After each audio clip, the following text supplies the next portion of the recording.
Saturday, the 29th of August 2020, the day has come, the World Sports Betting Gold Cup Day, and we've got 10 wonderful races on both surfaces today here at Hollywood Bets Gravel. A very good morning to you and a warm welcome for today's race meeting. Well, there is a wonderful team that is going to take you through today's production. But starting off, and with me in the hot seat next to me is Kevin Shea. Kevin, good morning and welcome to you. Good morning, Warren. Welcome to yourself and all the viewers out there and everybody that's concerned with this last day of our champion season, and we're really looking forward to it. It is the staying races. It's a lovely race, and there's a lovely race. There's a lot of supporting races that we're looking forward to see who could be maybe a top 2-year-old, 3-year-old stayer. There's a lot on the desk today, so let's hope it all goes well for all concerned. Absolutely, it's a nice cool day for racing, and there are certainly some wonderful bets to get involved. There's carryovers, there's all sorts of wonderful things, but without any further ado, let's kick off proceedings. It's the first race. It's the New Turf Carriers Dali Arabian, a listed event, and thanks to New Turf Carriers for their contribution. We'll be talking to one of the Sham boys just now, but it's over 1,600 meters. And Michael, Kevin, it's on the poly track. Let's have a look at some horses, but before we do that, seems to be no scratchings. Blinkers are on Hoodoo Magic, cheek pieces are off, and I think that seems to be it. Let's go straight to the jugular, Kev. It's two overweights, Warren, just for the records. Number 4 and number 8, both are half a pound over, just for the records. So for the guys that are counting the pounds amongst the races, 2 overweights, Craig Zaki and Ray Danielson. Okay, here's number 2, Guru's Pride, the son of Trippy, for Gavin Van Zyl. The Baldiers and Colin Govindasamy own this horse. Scintillating last performance over a distance way short of his best. Yeah, that 1,200 run was a very good run. I think Gavin Van Zyl is hoping for a very big day today. He's got some nice runners. Warren Kenny too, our South African champion, is aboard at number 2, Guru's Pride. And I think with this horse running over the 1,600 meters should be right up his alley. He's got very good form, Warren, over that distance between 14 and 16. And I think he's definitely a horse with a chance. There is on screen number 2, Guru's Pride. There is number 9, Hoodoo Magic. As Warren did allude to, cheek pieces are off and the blinkers are on. Anton Marcus gets the ride, 56.5 kilos on his back, drawn 9. And Warren, I think these big days, Anton really does his homework, and he gets down and he looks to get the best possible rides as possible. But his ride here looks very well indeed. And nice and fit as well, number 9, Hoodoo Magic. And the Brett Crawford stable hold a strong hand, because after doing interviews with the stable during the week for last night's show, they were quite upbeat about both their chances. Lots to like about number 9, Hoodoo Magic, who is your current favourite at 470 and 2 rand at this point in time with 16 minutes to go. Get your bets on, get them on timeously, and that is number 9, Hoodoo Magic, the son of Schwazier. Let's go and have a look at some more horses then we can tell you about. Number 3, here's an interesting runner. Here is Liberty Hall for Dean Kannemeyer. Keegan DeMello rides, neatly drawn, lightly weighted, came from the clouds last time, the second fastest finishing horse in that race. Yep, and the Keegan DeMello and the Dean Kannemeyer form continues. Liberty Hall by Quarari. Warren, what can I say? Infamous Fox. We all know won 3 races in a row on July Day. And I think drawn 3 definitely got a chance. I wouldn't leave this horse out of your trifecta or quartets. It's a competitive race. He looks well, and I think he's definitely a horse to include. Right, let's have a look at another one now. Horses are just mulling around the parading. It's a beautiful day at Hollywood Bets Gravel today. As Warren alluded to earlier, we've got 10 races, a lot of feature races, a lot of nice runners, and some exciting racing is on today. Mauritian racing is on as well, as you can see if you are on Teletrack number 249 now. There is Mauritian racing, so if you wish to follow racing in between while I was in the parading, you can follow racing at all, as long as you are betting on Tab Gold. That'll be fantastic. But there is number 3 now in screen, Liberty Hall. We've had a good look at him. Number 4, the Grey from the Glen Cotson Yard, 2 plus half a kilos. Ray Dempsey gets the ride. Warren hasn't won for a long time, 669 days, but wow, the form is there. It just seems to find wanting every time. When you look at the horses that run behind, Bulgarian has won the July, Strathton, a great stayer, Bulgarian, there's some good form there. There is some very good form, Kevin. It is a concern for me that... the length. Well, no, the fact that he hasn't won for so long. And, the length of his last win. Yeah, absolutely. But he looks fit. Wow, he looks $1 million, this horse, Herodotus, for Green Street Bloodstock and a whole host of owners here. And on his best form, he could certainly bounce right back to winning ways. He looks good. He's only got the one stable assistant leading him around the paddock, which means he's nice and calm. His ears are twitching back and forward, so he's happy. He knows what he's here to do. He's got a bright chance, Kevin. I'm just worried about the long breaks, between his last win. But here we go. Number 11 is on screen now. The horse that's Nexus, making the debut on the Poly. Justin Snaith trains this for Richard Fourie. He's going to ride consistent form. What do you make of Nexus, Kevin? Yeah, listen, Warren, there's a little bit of talk about Nexus around the camp.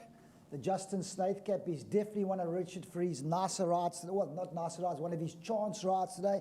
I wouldn't leave Nexus out of my trifectas or quartets as well. He is drawn a little bit deep at number 11. As you see, he is number 11. But as we said, Warren, our schedule, the jocks have got up. Our schedule is a bit tight today. I'm just liking a little bit of number 6, which is More Magic from the Candice Bass Robertson yard, because I won't be back now when you're doing the interview now. Looking on the tote now, paying R12.70 and R3.30 a place. I think that is a value for race number 1. Don't leave number 6, More Magic out. If you were here on July Day, you would see where he came from, and he came with a scintillating run indeed. So that's it. Before we hand up to Sheldon and greet Sheldon, could you just give the viewers your numbers for the first race again so they can get their bets on early?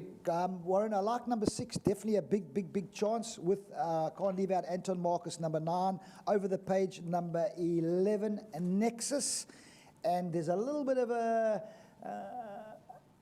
toss-up for 4th place. I'm going to go with number 3. Okay, 6, 9, 11, 3 for Kevin Shea's supporters. Keep your eyes wide open. Keep your eyes wide open. Kevin's been saying that all morning. Keep your eyes wide open. So you know what he likes in the World Sports Betting Gold Cup. If he tells me to keep my eyes wide open one more time, I'm going to shut them out. Shut them. But let's go. Here is Guru's Pride about to step on track from the studio. Sheldon, good morning and a warm welcome to you. Thanks very much, Kevin, Warren and the team, and welcome to all the viewers joining us at Hollywood Bets Greyville for the World Sports Betting Gold Cup, 100th running. Spectacular days racing on offer. On parade is number 2, Guru's Pride and Warren Kennedy, passed by number 3, Liberty Hall, Keegan DeMello getting the trot up.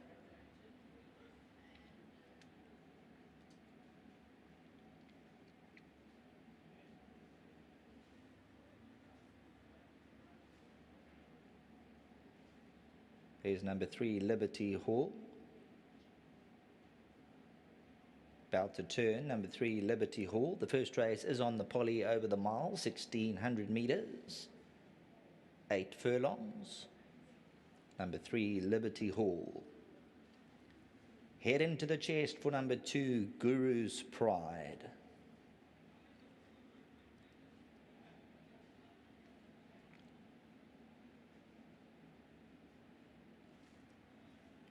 On parade is number 7, Indigo, Lyle Hurtson, the striking grey.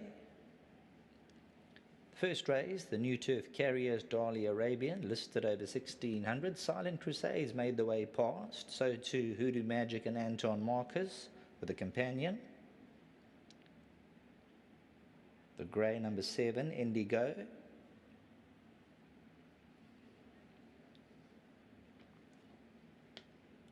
Number 10, Dr. Orange, Jason Gates. 6 is More Magic, Grant van Niekerk.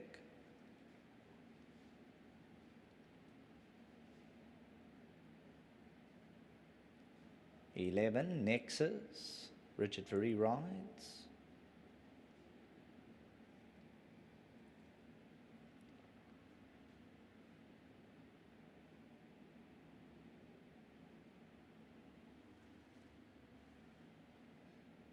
Number 6, More Magic, being taken down.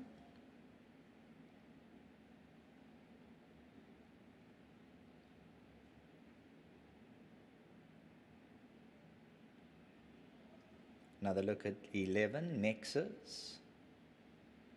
He's about to get his warm-up Nexus, 670.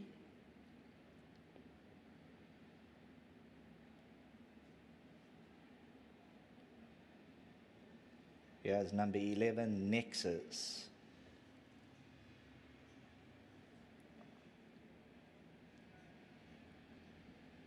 Dr. Orange is number 10. Jason Gates aboard. It's approximately 8 minutes to the first race. The new turf carriers, Dali Arabian, listed over 1,600 meters on the poly. Dr. Orange making his way down.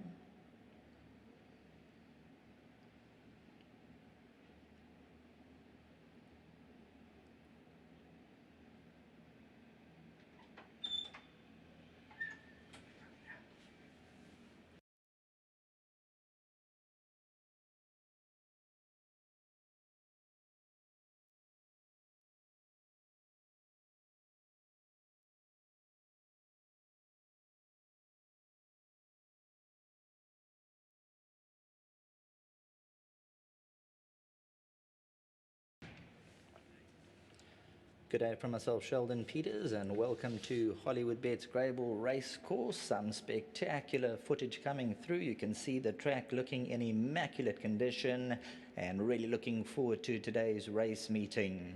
There you can see out to the city. It is very, very cloudy, but beautiful conditions.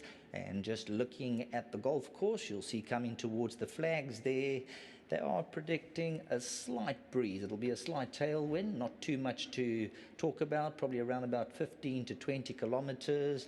And turning for home on the turf track, there's just a 2.5 meter spur. The track condition is good, and the average penetrometer reading is around 22. So things looking good and set for an afternoon of action-packed racing. That is the scene set for the first race. Not much time to get your bets on. Let's go down to the team. Yeah, welcome to Parade Ring, and it's World Sports Betting Gold Cup today. We'll start with that because it's the 100th year, Dees. It's a race steeped in tradition. Tremendous, and we've had some fantastic races over the years, visiting trainers, some useful stayers. But this year, really nice to get a new sponsor on board, LAF, and they've sponsored the feature races as well, the Champions Cup, and of course the Mercury Sprint as well. And nice to have him aboard in this part of the world in a big way. Absolutely. Good to see the orange colours. My racing silks are all orange as well. So I hope they go from strength to strength, because it's wonderful to get this type of sponsorship when times are tough. Fantastic, and we wish them all the best. They're a big player in the racing game these days, World Sports Betting, a wonderful brand to be associated with, and we wish them all the best. And as Lef mentioned, thank you for the sponsorship. It may go from strength to strength. Yeah, right. Let's get into the action, Dees. There's 5 minutes to go at the first race, and you've done your homework. It's competitive. People have different opinions here, and I'd like to get yours. And let me start with the horses that you've gone with. How about number 6? Tell me about it. Yeah, More Magic for Candace Bass Robinson and Grant van Niekerk. The young man, he's riding superbly well. He's had a wonderful week, and Warren Linferna, I'm told LAF has got a sponsor interview, so we'll get back. But my numbers for the first: 6, 11, 3 and 9. Warren.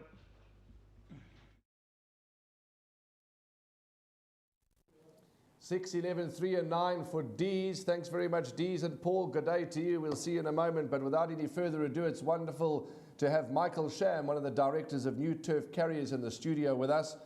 Michael, warm welcome to you. And first of all, thank you very much for your contribution. Thanks, Warren. It's nice to be here on a big day like this and to sponsor on a day like this. Let's quickly talk about New Turf Carriers for a second or two before we go back to Dees and Paul. A family business, a professional business. Tell us a bit more.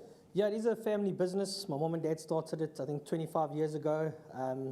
They sold out about 4 or 5 years ago to Bernard Kent and Larry Nestat, but it's still a very run family business. My brother and I control everything, and Bernard and Larry give us free reign, which is great. It's a job that you're 24 hours, you're always on the road, you always have to, what is one of the biggest stresses for you? It's just to get the horses here on time safely with traffic and accidents on the roads. And these horses are very valuable. Your selection for this first race, your race, the new turf carriers Dali Arabian? I haven't made a selection, but I've heard number 2, Guru's Pride. Okay, Michael, thanks for your contribution. Thank you for your sponsorship. It's wonderful to have you on course and part of today's race It's meeting. great. Thank you for all that you do. It's great to be here, Warren. Thank you, and thank you to Gold Circle and World Sports Betting. There we go. Michael Sham, the director of New Turf Carriers. It's the New Turf Carriers Dali Arabians listed event. Let's go back to the team in the parade ring for a wrap.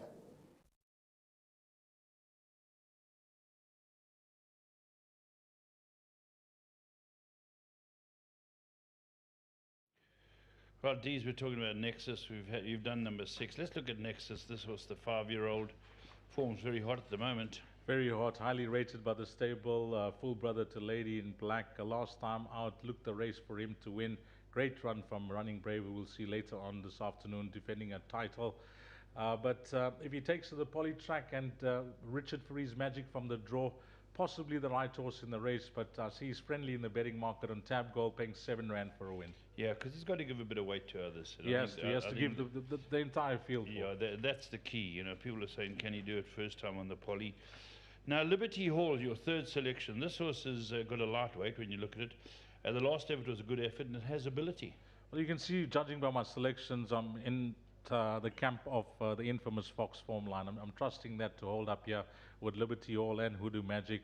And all these runners were actually doing their best work at the finish behind Candace Dawson's runner, who actually won that race, the Tugela Handicap, 3 years in a row. So tremendous feat from infamous Fox. But coming back to Liberty Hall, didn't win as a 3-year-old, started off his career very well as a juvenile, and although he didn't win as a 3-year-old, you can make a strong case that he ran in some highly competitive races, and the signs were there last time out that he could be coming back to his best. He is in the market at 8 rand for a win and 2 rand 80 for a place. And then Hoodoo Magic, well, he beat both my selections last time out in that run behind infamous Fox, and he was a touch unlucky that day, take nothing away from the winner, so you'll expect another game run from him. But you've posed the question to me on Vodacom Durban July Day, and we saw Shantyman win, the polytrack specialist, and a few of these runners are trying the surface for the first time, Paul. Yeah, therein lies the rub. You know, this is a field that I think has got plenty of horses chances. They're just about to load. You know, I thought Guru's Pride ran a good race in the Guineas. I thought Silent Crusade's a good sort. But as we can see, they're starting to go in. Let's go on upstairs to Sheldon. Thanks, Paul and Dees. The new turf carriers, Dali Arabian listed, 1600 on the poly. Liberty Hall's ready. Count Jack, Guru's Pride. Nexus is in. Dr. Orange. Just about to let the games begin. 1600 meters. Starter hits the lever and they sent on their way. More Magic, slower length, and the starter said go.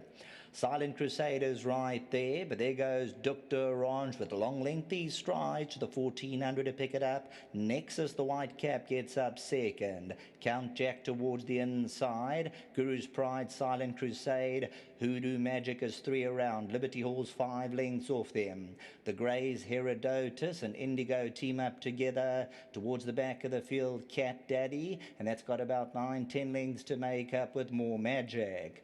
Dr. Orange at the 1000 zone. Count Jack's moved up to the inside. Nexus has the shadow roll perfectly poised. Only 2.5 to make up. Silent Crusade gets to the inside running rail at the 700 meter marker.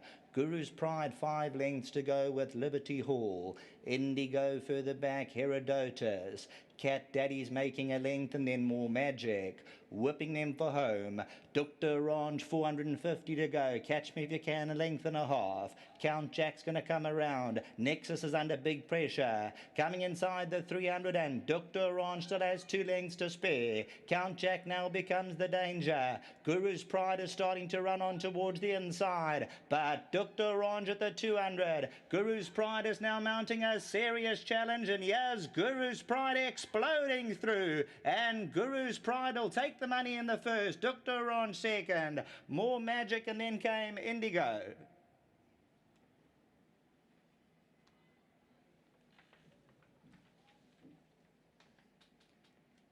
Number 2, Guru's Pride, the poly specialist. He really quickened up at the business end, and this son of Trippy comes away to win by about 3 parts of a length. Dr. Rond with the front-running tactic second. More Magic had to make up the ground, and then came Indigo. Dr. Rond had a commanding lead coming to the 300. Count Jack was second, but then Guru's Pride started to wear them down stride for stride. 150 to go. Warren Kennedy and Guru's Pride, they come home best of all and end up the favourite at 590. Number 2, Guru's Pride, becomes the 4-time winner. Back to the studio.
while, Guru's Magic has shown a distinct liking for the Polly, and this trip he's got a lot of ability. Ran in the Guineas and bred by Cloverflay, owned by Mr. Baldeo, and of course Mr. Govindaswamy, but trained by Gav. Gav's got ability. The horse quickens up on this surface. Yeah, Paul, it's nice to, for a horse that's been showing the form that he has shown in his, he won those 3 in a row very well. Yes. So really nice to get the win. Like you said, he ran well in the Guineas. But rewarded with a listed race. Well done to Cloverflay, to Trippy, and to Roy Baldoa, Guru. That's his name, named after Roy Baldoa, and to Colin Govindaswamy watching. Fantastic. Well done to them both, and well done to Warren. Fantastic ride. Just a lovely way to start Gold Cup Day. Absolutely. How does the rest of your day look? Yeah, I've only got Marching on together. Good horse. Yeah, he's really in a good space. So fingers are crossed. I think it's the Gold Cup is not a handout. Yeah. So we've got to get around this course twice, and so yeah, fingers are crossed. But the horse is in a good place, and we're happy. Well done to New Turf Carriers. We use them a lot, and they're a fantastic company to deal with. Matthew and Mark, and couldn't ask for better. Well done for the sponsorship. We really appreciate it, and to everybody concerned. Let's hope we have a fantastic Gold Cup today. Gav, well done. Great start. Well done. Thanks, Paul. Here comes Warren Kennedy, who looks to have a handy card as well. Well done, Warren. There was a very good prep over shorter, but quickened up beautifully. Yeah, Mr. Lefs, he's shown that in his races he can quicken really smartly, and last time over the 1200 he was at the back and he quickened nicely and he hit the line running still. So it was a lovely prep, like you say, and yeah, the mile is probably right up his alley, and travelled beautifully out, and I knew with 52 I could let him go earlier. He's got that beautiful kick, and I asked him, he hit the line running, which was fantastic. Oh, excellent. Anything else you think sticks out? Mr. Les, look, I've got a nice book of rides, like you said, sir, but it's extremely competitive today. Very. It's so competitive that my next best is probably Rainbow Bridge, and he's got a 50-50 chance to do it again. That's how competitive it is, a 50% chance. So, of course. Look, he's probably my next best. We've got Marching on together in the Gold Cup. He stays the trip. He's a massive runner. But yeah, look, competitive throughout his lesson. We're trying hard, hoping for a bit of luck. Excellent. Great, always great. The champion opens up the day. Well done. Yeah, it's a lovely way to start. Big thanks to Gavin, to his patrons, and obviously to New Turf Carriers. Thanks for sponsoring the race, and to World Sports Betting for sponsoring the day. Fantastic. Thank you very much. Thanks very much, Warren, and well done as well to the winning groom, Quanella Duesini. He's the winning groom. He gets his 1,000 rand, and well done to everyone concerned with this horse. This Trippy from Cloverflay certainly quickened up well.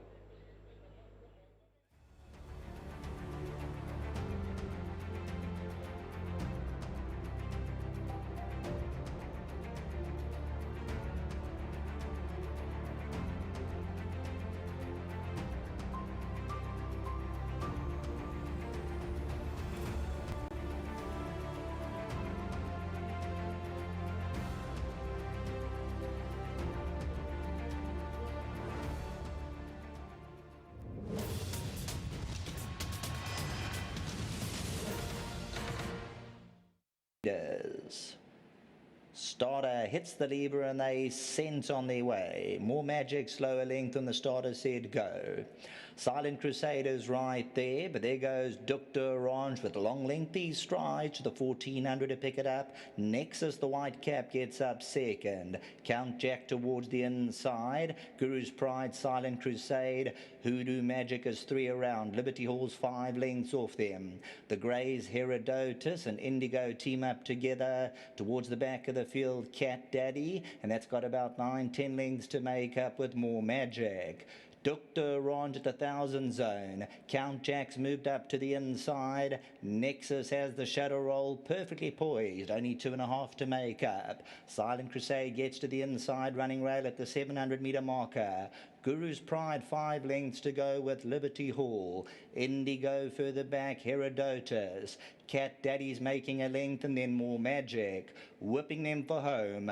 Dr. Orange 450 to go. Catch Me If You Can, a length and a half. Count Jack's going to come around. Nexus is under big pressure. Coming inside the 300 and Dr. Orange still has 2 lengths to spare. Count Jack now becomes the danger. Guru's Pride is starting to run on towards the inside. But Dr. Orange at the 200. Guru's Pride is now mounting a serious challenge, and here's Guru's Pride exploding through. And Guru's Pride will take the money in the first. Dr. Orange second. More Magic, and then came Indigo.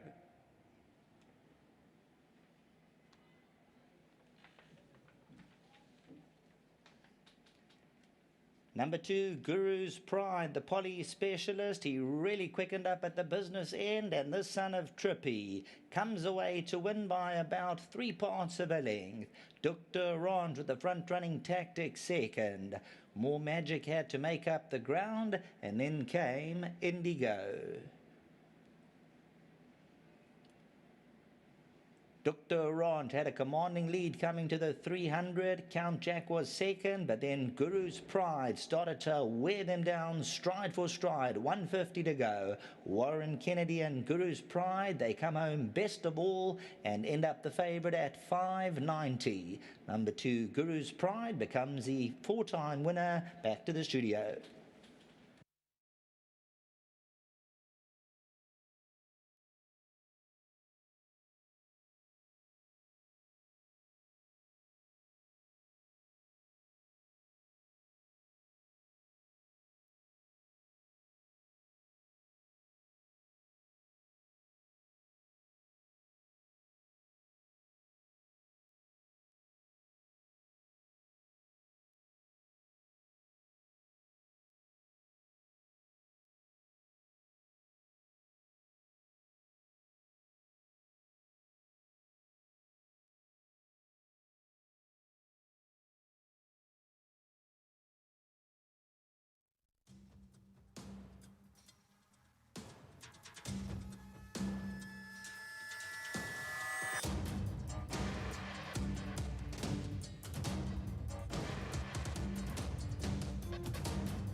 Oh, welcome back to the GTV studio here at Hollywood Bets Greyville for the second race, which is carded to go off at approximately 12:15.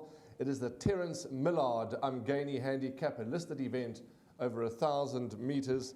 And Kevin scratched as number 13, 14 and 15. The reserve runners, Blinkers go on to Ultra Magnus. Dennis Schwartz goes on to Epic Dream. Earmuffs are on Traces. Double check me, please, Kevin. I think that's about it. That is 100% correct. It would be remiss if we didn't spend a moment and talk about Terence Millard. Yeah, I chased him around the tracks a few years. He was something special. He was very powerful for a long time, especially in these big feature races. How wonderful to be able to recognize him by calling the Umgani Handicap a listed event after him. His granddaughter Lucinda is on course. I'm sure we'll touch base with her in a few moments, but it is the first leg of the bipot. How do you see the race unfolding? Have you got some selections to declare early, and then we can work from there, or would you like to just start with a horse that you fancy? We can talk about a few, yeah, Warren. Listen, there's a big interest here on number 7, Ultra Magnus. As we all know, Graham Hawkins does have a share in it. We've watched this horse through his career, even when he won early his first start. We all knew that he was something special. And he's come on to do it, and he was not unlucky last time out or the time before, but getting beat a short head in a big race like that is something that you never forget. But Anton Marcus is on him. Blinkers are on. I think that is the reason why they come back, because of the 5 furlong, I would say. But that's got to be could be the winning move. Could be the winning move. Just get him into the race. You don't want him to over-race with the blinkers on, but the blinkers are definitely on because of the 5 furlong. Definitely suited to the 6 furlong, but this is the choice they had, and they've made every possible choice of giving the horse every possible chance of winning or being placed. He's got to be, Kevin, he's 220 at the moment for the win. He's no doubt the rightful favourite. He's got the form. His last run in the Golden Horse, as Peter Muscat said in the interview, they have still got tears in their eyes. No, I know what it's like getting beaten 0.05 It's happened to me a few times in big races, and yeah, it's one of those things. Let's hope, according to listening to Pete Muscat on the interviews, he's quite bullish about the horse. And I think the horse is a big runner. I don't think it's just cut and dry there. He is a bit short, 2 Rand 20 at the moment, but he is the right horse. I suppose the guys are looking after themselves, the bookmakers. But let's have a look. We're going to have a look at a couple of horses in the parade ring just now. And you'll be able to see there's Goliath Heron from the Dennis Dreyer yard, owned by my very good friend Lance Everett Hall. And I think this horse is definitely a big runner as well. I wouldn't leave out number 4, who's also in single figure digits. 7 Rand 20 on the tote and 1 Rand a place. So Gareth Heron, I wouldn't leave out of anything. Chief of State, horse number 1 is doesn't feature in the speed form rating column, but the Peters are in town, and you ignore the Peter stable at your own peril. Lyle Hewitson rides, drawn 1. Could he have the run of the race? A very quick type. Yeah, listen, he is a very fast horse, as Lyle says. He's drawn 1. He's going to have to jump and use his gate speed. Like you said, the Paul Peters stable have come down today with quite a few horses, I think, with big chances. So, as you say, don't leave them out. I could never leave them out of your exactas. He likes the horse. You've got this champion jockey on, Paul Peter, in form, good trainer, drawn 1. What more do you want? Okay, there's 3 that I want to ask you about for a brief comment before we go into the parade ring and meet up with our team that are in there. I think it's Paul and Dees that will be analysing these horses in the parade ring. My firm choice is Ultra Magnus. I'm with Ultra Magnus. I think he's going to be a tough horse to beat. But the 3 that I want to ask your opinion on is number 8, Epic Dream, 9, Ad Altissima, and 10, Good Rhythm. Those are the 3 I'd like your opinion, please. Right, Epic Dream also got very, very good form. He's had 17 runs for 3 wins. He's done nothing wrong. Candice Dawson is the trainer. Yeah, it's got very good form, Warren. I would throw him in definitely in the trifectas and quartets. Number 8 from the Michael Roberts yard as well. Won a good race last time. Serena Mudley, top class rider. Loves the Polly. Loves the Polly. Loves the Polly. He really, really thrives on the Polly. I think Michael's put this horse in the right race. Another horse I wouldn't leave out as well if you're taking your exactas as well, especially a Polly specialist. And number 10, Good Rhythm, you did say, from the Louis Goosen yard. He's won his last 2 starts, Warren. He gets his brother-in-law on Striker Stratum, gets a half a kilo overweight. Leave it out at your own peril. But drawn a little bit deepish, drawn 10 and a 5 furlong. I don't think it means that much, but it's always nicer to be drawn on the inside. There's a lot of speed on the inside, so I think they're going to be going along at a very, very good pace, and I think they'll be stretched out a little bit. Yeah, there's a lot of speed in this race. Traces is into the race too. He's a 1,000-meter horse as well. He's got the ear muffs on as well, so the speed is on, and I think that is why Anton Marcus and the Brett Crawford have opted to put the blinkers on Ultra Magnus because of the speed. Keep him in the race. You don't want him too far back, as you saw in the first race. The horse of Candice Bass-Robertson's were a little bit sluggish out the gates, and he was at the back of the field running on to 3rd. You can't give that kind of start in his quality races.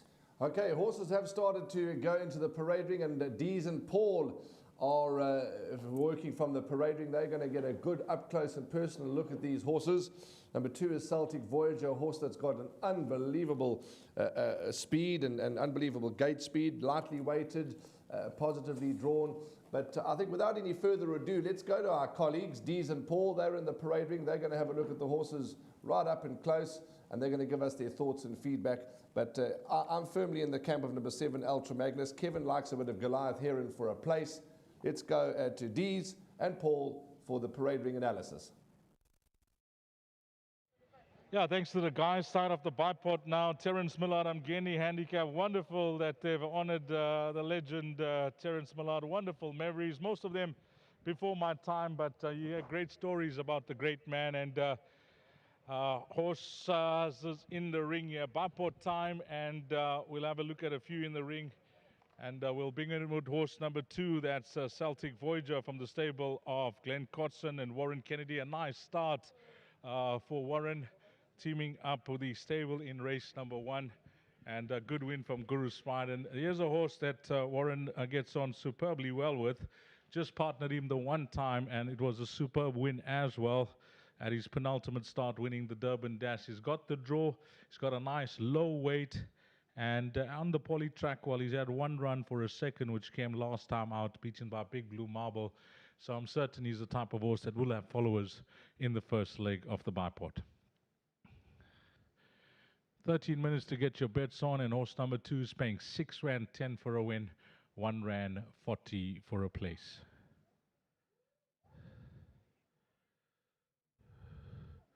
Number 4 is Goliath Heron from the stable of Dennis Dreyer. Enjoys the surface. 2 of his 3 wins have been on the poly track, one of them over the distance as well. Keegan DeMello has won twice on him. He's got 54 kgs. He's nicely drawn as 4, so you can make a strong case for this horse at big odds, but shortened all the while on the books and on Tab Gold, quietly fancied as well. 6 Rand 50 for a win and 1 Rand 20 the place favorite. His last start, he didn't get the best of running as well when behind Shanty Man, and also casting a shoe on that occasion. So there were excuses for his last start, which was on Vodacom Durban July Day. Number 4, one for your quartets and trifectas.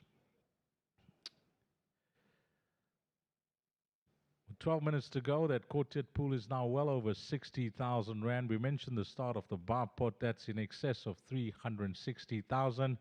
Number 7 in next, and horse number 7 is the top one. The strongly fancied favorite on the card, and open up at generous odds at around 5 to 2. 2 Rand 40 for a win, 1 Rand 80 for a place.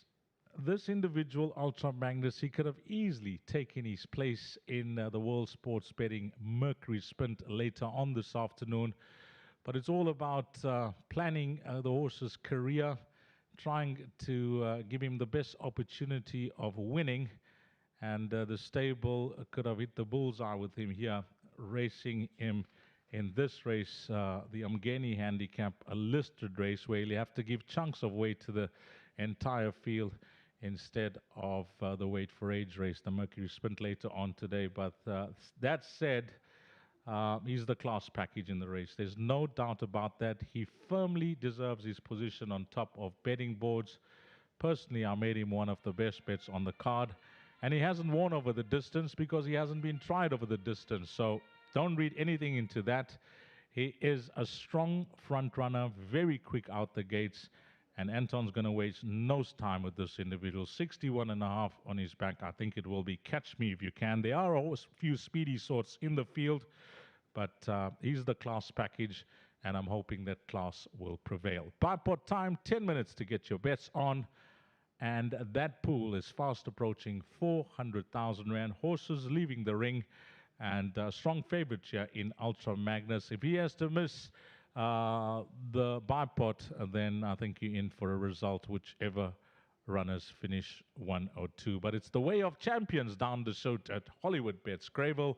Let's hand over to Sheldon to call him down to post.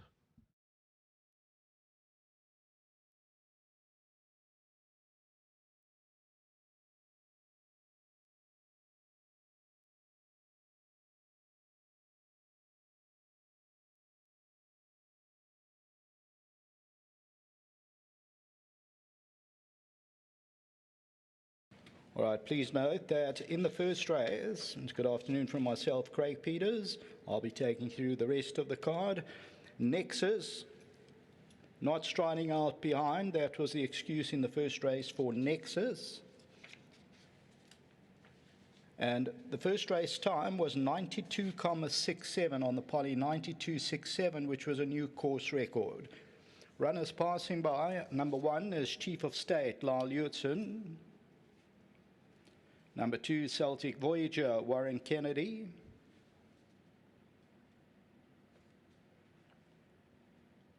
Number 4, Goliath Heron, Keegan DeMello. 3, Buana, Richard Faree. 5, Ishnana and Craig Zaki. 7, Ultra Magnus, Anton Marcus. 9, Ad Altissima, Serena Moodley. Number 6, Damasio, Jason Gates.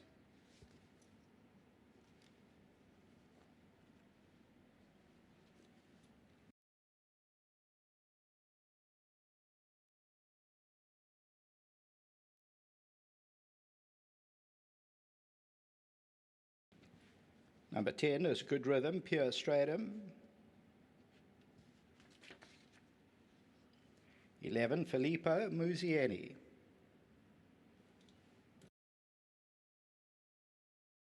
Number 8, Epic Dream, Dennis Schwartz. Approximately 8 minutes to race time. That bipot pool is on 404,000 Rand. The likely pool is 500,000 Rand. Your favourite is number 7, Ultra Magnus, is at 220. Here's number 12, Traces, Callan Murray. This horse races with the earmuff.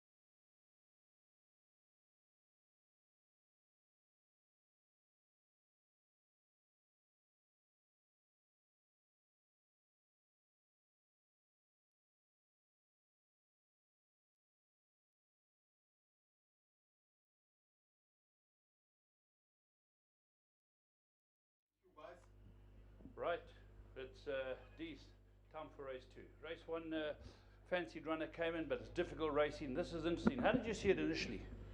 Yeah, start of the bipod pool, we're going to expect a bumper pool with 6 minutes to go. Estimated pool 500,000 Rand. I think we'll pass that comfortably. There's enough time for the guys, no excuses now.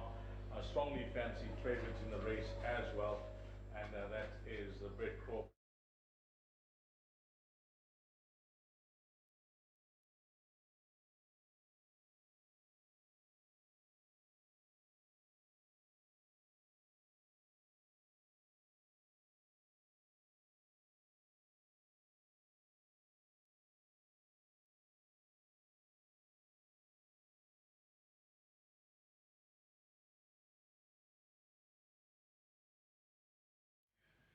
Right, well, let's get going with 6 minutes to go. Race 2, D's. A lot of people on Ultra Magnus. How did you see it?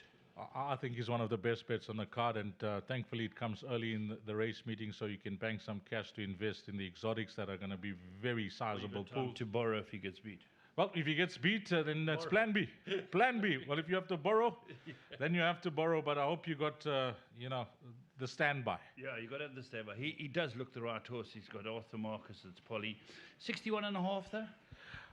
They could have gone for the World Sports Betting Mercury Sprint. I think it's a calculated decision here, Laf. Yes. Race him in this field, regardless of the weight that he has to give the field, because he's the class package in the race. He's raced in the features. He's, you know, last 4 runs. The Merchants, he went up to Gauteng, wasn't disgraced. Very good run, moved up to win it, just tired late. I think the travelling got to him over the final 200. His last 2 runs, you mentioned the Post Merchant. His last start, it was a photo finish. It could have gone either way, that race, and he had to settle for second. And even though he has to give weight to the entire field, he's very quick. There are some quick horses in the race. You know, there are a few guys that brought up the question earlier on that he hasn't won over the distance. Well, he hasn't been tried over the distance. Well, that answers that. That answers that. So I don't see a problem with the 1,000-meter trip, because with the pace and speed that he shows over this distance, not that weight is immaterial, but you can get away with it. Absolutely, that's right. You know, and what I'm concerned about is the pace. When I say that, I know Arthur will get Ultra Magnus into the race, you know. But what about a Good Rhythm, Louis' horse? Yes, this is the runner that I think, you know, we're going to have to see how Striker plays it from that draw, because he's very quick. He seems to have hit his straps now. He's in great form, going for a hat-trick. The last 2 runs with Billy Jacobson and the young apprentice Stradom, he's moved over effortlessly from the draw to go to the front and just run all the way to the line. He is receiving a lot of weight from Ultra Magnus, but he hasn't faced the type of opposition that this horse, the top one, has been facing. So he is up in class, and he'll have to raise his game. But he's got the master up, who's plus half a kg. So we'll give him a mention as well. Then horse number 9, Al Altissima. He is a polytrack specialist. Loves it at this course. 52 kgs That's on his the key, back. yeah. It's a runner that last time out there were a few whispers for many horses in that KZN 1200, but the late money was for him, and he delivered for his followers in a big way. Yeah, as you say, 52. I think when I talk about the pace, they're really going to go. You know, they're going to be some very fast horses here. It was a course record in the first. The track's running quick. The poly track. Course record. Craig announced it. Wow, I didn't notice that. Sure. What about Celtic Voyager? Winner of the Durban Dash, and then his last start, well, Big Blue Mile got the better of him. Another horse that's very capable in his day, quick sort, nicely drawn. Warren Kennedy has had a wonderful start to the meeting. That run on the poly track last time out, he had a good look at the surface, so he enjoys the surface. You can make a case for him, but I'm going to go 7, 9, 10, and then a toss-up between 1, 5, and 4 for my 4th choice. Let's talk about it. We've got a couple of minutes. Let's talk about Chief of State. With the draw, distance specialist, he goes very well over this trip. 9 starts, 3 wins, 2 seconds, 2 places as well. Last time out, he was in a Pinnacle Stakes carrying 54 kgs. I must admit, I expected slightly better from him, but on his day, a capable horse, and you can never discount a good draw on the poly track over 5 furlongs. They jump on the turn, and it's a massive advantage. Can a horse like Goliath Heron improve? What do you think? He's one of the roughies that I thought will include in the quartets and trifectas, but he's found solid betting support on fixed odds, and he's also at 12 rand for a win now. So there's a drift. He was in single figures whilst we're doing the parade ring preview, so he's on the drift on the tote whilst money comes for other runners. There's just 2 other horses in single figures beside the top one, and that's number 2, Celtic Voyager, and horse number 10. Good rhythm. But Goliath Heron, there were serious excuses last time out for him not finishing closer than he did to Shanty Man. He didn't get the best of luck in running when they turn into the straight, and casting a shoe, as you'll know from training horses, they're unbalanced, and you don't get the best out of them. Certainly no advantage, you're right. Ishnana, big weight, 59 is a big enough weight. A decent horse, is he a straight course horse? I'm going to tip him for 4th. I mentioned between 1, 5, and 4, we're going to go to Ishnana for 4th. With the pace being on, they could play into this horse's hand. He's got a serious turn of foot if his mind's on racing over the final 400, and they are going to be going quick. Yeah. Well, there we are. They're going in. Let's hope you get those bar parts on. They're loading up for the 2nd. Terence Millard, Mgani Handicap, listed 1,000 metres. Chief of State is in. Celtic Voyager, Buana, Goliath Heron, Ishnana steps up. Ad Altissima, Epic Dream with the hood on. Good Rhythm about to face forward. Dematio, Epic Dream just goes up. The rider's on the side of the pen. Filippo, Traces coming forward. Ultra Magnus, Filippo still to load. Epic Dream in gate 8, a little bit restless.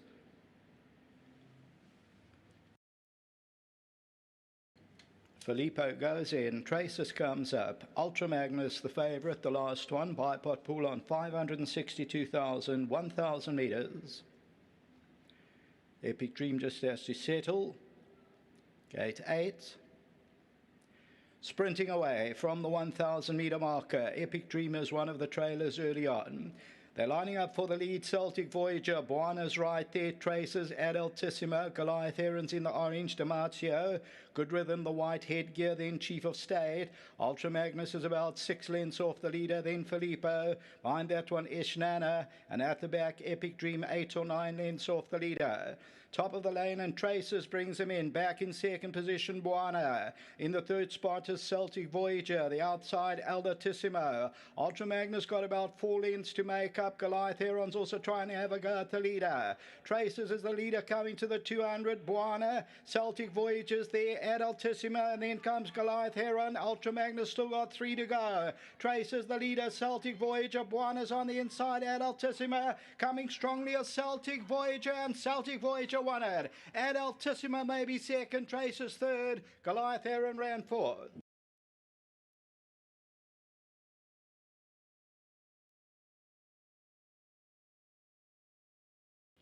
Right, number 2, Celtic Voyager, the Virgin Jetarex. Glenn Cotson, Warren Kennedy, a quick double, is victorious, and number 2 pays up 470.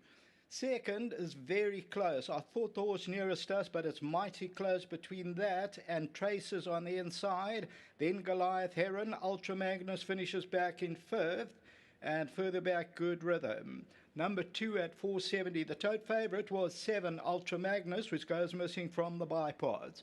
So here is Celtic Voyager. Traces is 2 off the left. Looks a bit of an awkward ride. Obviously it's got the one eye. Buana's on the left-hand side. But Celtic Voyager comes good in the closing stages and wins the second. The bipod pool at 567,000 Rand. Celtic Voyager for the Finches and Green Street Bloodstock. And it's for Glenn Cotson and bred by Main Chance Farms. Back to the studio.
Glenn Courtson is on the board. He's had a wonderful champion season, and bringing the curtain down is our Gold Cup meeting, and nice to see him on the board early. Celtic Voyager, the son of Versen Getrix, a four-time winner prior to this.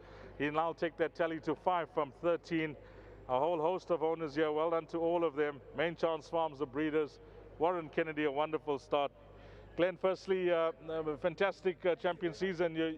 You've had a wonderful run with your horses whilst Yule's being here, and of course John and the team, brilliant behind the scenes.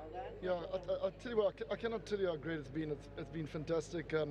Today's obviously the big show, and then after this we're on the road tomorrow morning. The horses will leave on Wednesday. We've already turned some horses around and sent them back to John, so he'll get the show on the road again. And it'll be a well-deserved holiday for the horses. They all chomping at the bit to have a break, and so are we. So yeah, we can have a nice trip home, and just thank you to Gold Circle. It's been a fantastic season here. Pity about there's no crowds, but hopefully next year all will be back to normal again. You've got this horse in fine form, Glenn. Well done.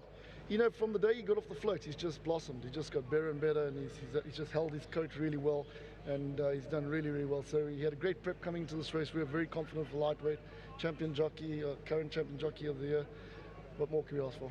Well, you've had a lot of success with the syndicate, Green Street Brownstock. They're owners with a few other guys as well, a good bunch of guys. Yeah, absolutely. Look, Justin and I do a lot of groundwork together, and we work really hard, and we're both young, and I'd love to be young. We both feel we're young. Yeah. Yeah, and it's just a young partnership, and it's just absolutely blossoming, and we've got some super horses together, and lots more to come. Anything else from your side later on, or maybe you can point us in the right direction? Well, we're banking Garrulus in the first leg of the Pick Six, and I'm also banking at the end. It's not even my horse, but I think he'll win. I don't think he's still up the Gold Cup, the July distance, but I like Eric Sands' horse, Rainbow Bridge, as my other bank, and then we're filling up. Well, your confidence with Garrulus. Wish you all the best, Glenn. Well done. Thank you very much. A good start to the meeting for the champ, Warren Kennedy, a horse that you seem to get superbly well with 2 from 2 now. Yeah, lovely, Glenn. Dee, sorry. He really seems to run for me. Big thanks to Glenn and his team. They do a lot of work on the horse, and fortunate enough to put me on the horse. Justin from Mark did say a long time ago when I rode him from he wouldn't mind me riding any of his horses anytime. Sure. So I'm glad I got this one, and he had the nice weight, Dees, and he had some good form behind him, and the pace is going to be on, so I tried to get him out of the gate as quick as possible, a little bit too quick probably, and he gave it a little bit of a falter, but he recovered extremely well, and I was sitting third, and I was very happy with where I was, and he hit the line running this horse, which was fantastic. I know it was a competitive race with a horse like Ultra Magnus in the race. Whilst you had the weight, it's a big win for this fella. It is, Dees. You know, look, with nothing away from Ultra Magnus, with that sort of weight on the poly, probably a furlong short of his best, he had a lot against him actually. So the lightweights did come into this race, and this horse is in fine form, and he's got a lot of speed, tailwind blowing. So there wasn't that much in Ultra Magnus' favour, with all due respect, but this horse had a lot in his favour, and he won a lovely race in the end. Well, it's a wonderful start for you, and wish you all the best for the rest of the afternoon. Thanks very much, Dees. Hope to see you again. Well done, Warren Kennedy. 2:12, 9 and 4. That's the result here. Race number 2, and I've got the Gold Circle and World's Hollywood Bets Grooms voucher, and it's for Woodruff Melandini. Well done to him. He gets 1,000 Rand. Up next will be the start of the Place Accumulator, and we got a bumper pool in the bar pot. Place Accumulator pool estimated to reach 1 million Rand. All that will begin at 12:50, 10 to 1.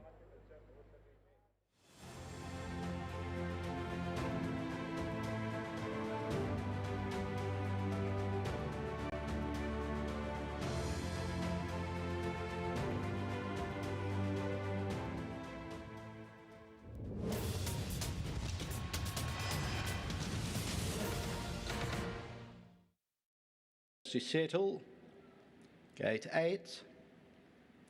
Sprinting away from the 1,000 metre marker, Epic Dreamers, one of the trailers early on.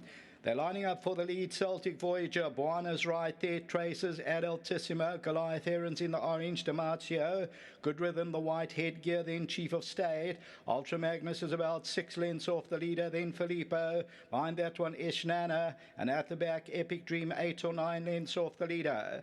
Top of the lane, and Traces brings him in. Back in second position, Buana. In the third spot is Celtic Voyager. The outside, Aldertissimo. Ultra Magnus got about 4 lengths to make up. up. Goliath Heron's also trying to have a go at the leader. Traces is the leader coming to the 200. Buana, Celtic Voyagers there at Altissima, and then comes Goliath Heron. Ultra Magnus still got 3 to go. Traces the leader, Celtic Voyager. Buana's on the inside at Altissima, coming strongly as Celtic Voyager, and Celtic Voyager won it. At Altissima maybe second, Traces third. Goliath Heron ran fourth.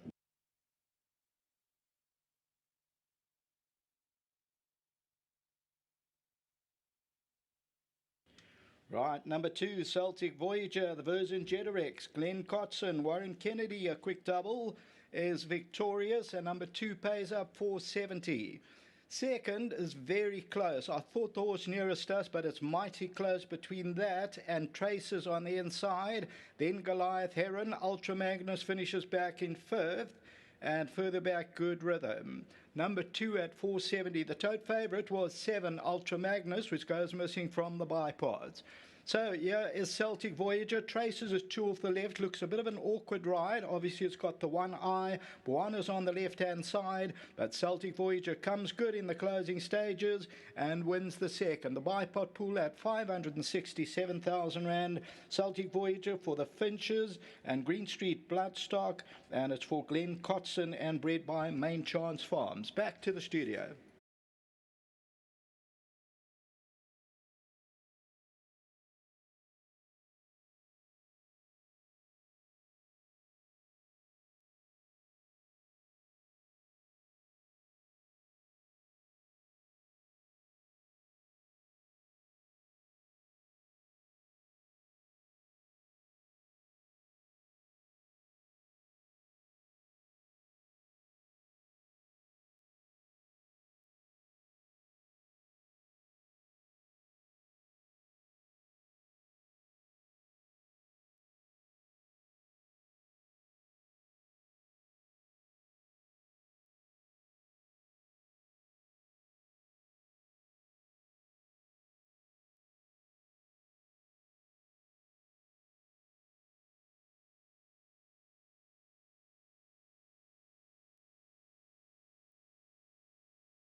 Group 2 action awaits. It's the Pro Sport International Debutante, presented to you by Gagasi FM over 1,200 metres. It's carded to go off at about 10 to 1. It kicks off the place accumulator. Already a jolt in the bipod. A lot of fancied, a lot of the racing analysts and viewers and punters fancied Ultra Magnus. Unfortunately, not a place. So let's hope we can take PAs. Yeah, Warren, I must say I watched the race, and I think Anton gave the horse every possible chance with the blinkers on.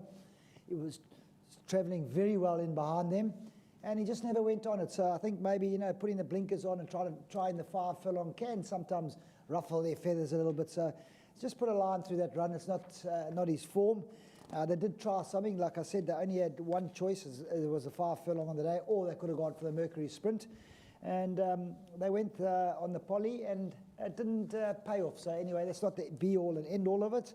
But we are ready now for the PA. Looking at now, it looks 776,000. I think that'll be well over $1 million. Already on 779 now. I think it'll be well over $1 million by the time it starts. And Warren, like you said, it's a Group 2 race. A good race. A competitive race for the PA. And I've got 4 horses in my PA for the first leg because I didn't want to go out the first leg. Tell us who they are, Mr. Shearsy. They are 1, 2, 5, and 7. Those are my numbers for race number 3. They're not in any particular order. I'm just going in numerical order, 1, 2, 5, and 7 for my PA. So hopefully I'm going through in the PA for round number 1. Well, let's talk about horse number 1, Thumbs Up. It is a maiden, the maiden filly. They're all fillies taking on winners. But solid form, Kevin. Solid form, nothing wrong. Ray Danielson on top, drawn one in my favour as well. So I had to throw it in. I think Janssen van Vuren's got a very, very strong card today. He's got some nice runners, and I think this is definitely one of them. Paul Peters, another one with some nice runners. He's got two very strong runners in this race, as in number 5 and number 7, which I do have in my PA. And I think it's going to be a race for the Joburg guys. I personally think Corne Spies has a Sweet Sensation, drawn 3. Coughing last time, put a line right through that last run. Coughing, so 15 lengths behind them. Definitely is not the run we're going to be looking for today. So be interesting to see. But Warren Scratch is number 8, Sav Star. So that leaves 9 horses going to the start. So I've got 4 out of the 9. If I can't go through in the PA, I'm going to turn the game up. Let me rephrase that. Taking the PA up. I want to ask you about Sweet Sensation, Corne Spies' horse number 3, the daughter of VAR. Coughing last time, so are you happy just to draw a line right through that? Forgive her for that effort? Yeah, draw a line through that run. As expected, the run before. Started 1 to 3 on with Striker straight and 1 as it liked by 5 1/4 lengths. Watched the race that day. Really, really was easy, and easing up was Pierce Tradeham on Sweet Sensation. And then the next run, backed from 12 to 1 to 5 to 1, just to let the punters know out there, this horse was fancied next time out, and it pulled up Coughing. So Coughing could have a little bit of inflammation in the throat, could have been something in the lungs, could have been a host of things. It was a feature race. Draw a line through that. The money was for it last time as well. So horse, maybe you should put in the back end of your quartets. Okay, let's talk about Miracle Flight and Springs of Carmel. Two very speedy fillies, Kevin. I know that they've both been over 1160. They've both gone... It's a tough 1160. Yes. Well, the question I'm asking you is the 1200 here at Greyville a concern for you? Do you think they might just peter out that last 50 metres? Not at all. Not at all. I think Turffontein is a much tougher 6 furlongs, or 1160, than the Greyville 6 furlongs is. And yeah, I think a big runner, number 5, Miracle Flight. Okay. Warren Kennedy again. He's kicked off for the first 2. Glenn Cotson's just been interviewed now. He says they're bankering number 2 in the first leg of the pick 6. That's Warren Kennedy again. So Glenn Cotson's declared his pick 6. So he's bankering his horse in race number 4. So for the punters out there that never saw the interview, Glenn Cotson does like his horse in race number 4. But we are in race number 3. That is the first leg of the pick 6. We are now in the first leg of the PA. Okay, let's go and chat to Dees. He's in the parade ring. There's some horses to look at. We'll come back to you in a little while. Our start of the place accumulator is the Pro Sport International Debutant Stakes. It's a Group 2 presented by Kakazi FM. It's over 1,200 meters, and you can make a case for many of the horses in the field. Nice to see Paul Peter come down with these 2 fillies that are really good, Miracle Flight and Springs of Carmel. And of course, Sean Terry has a coupling of Ecstatic Green and Slalom Queen. And even the Van Vuren stable, the Spies stable. Yep, a lot of Gauteng form lines to work around here. And it's going to be an absolute humdinger with 14 minutes to get your bets on. Place accumulator pool, we're well over 800,000 Rand. Number 1 is Thumbs Up, the mount of Raymond Danielson, and draw 1. Well, she's still a maiden, and she's taking on winners here. We'll see how she goes. She's bringing some very good Cape and Gauteng form into the race. Number 1, Thumbs Up. She's one of the outsiders on Tab Gold. 18 Rand 80 for a win, 7 Rand 80 for a place. Horse number 6 next is Vivid Jet from the Mark Dixon stable, a debut winner at Scottsville, and then raced in the Allen Robinson, the Group 1 for juvenile fillies. Was a big price, but not disgraced. Just under 3.5 lengths behind Vinici. Another one of the big price runners in the field, 23 Rand 40 and 4 Rand 80.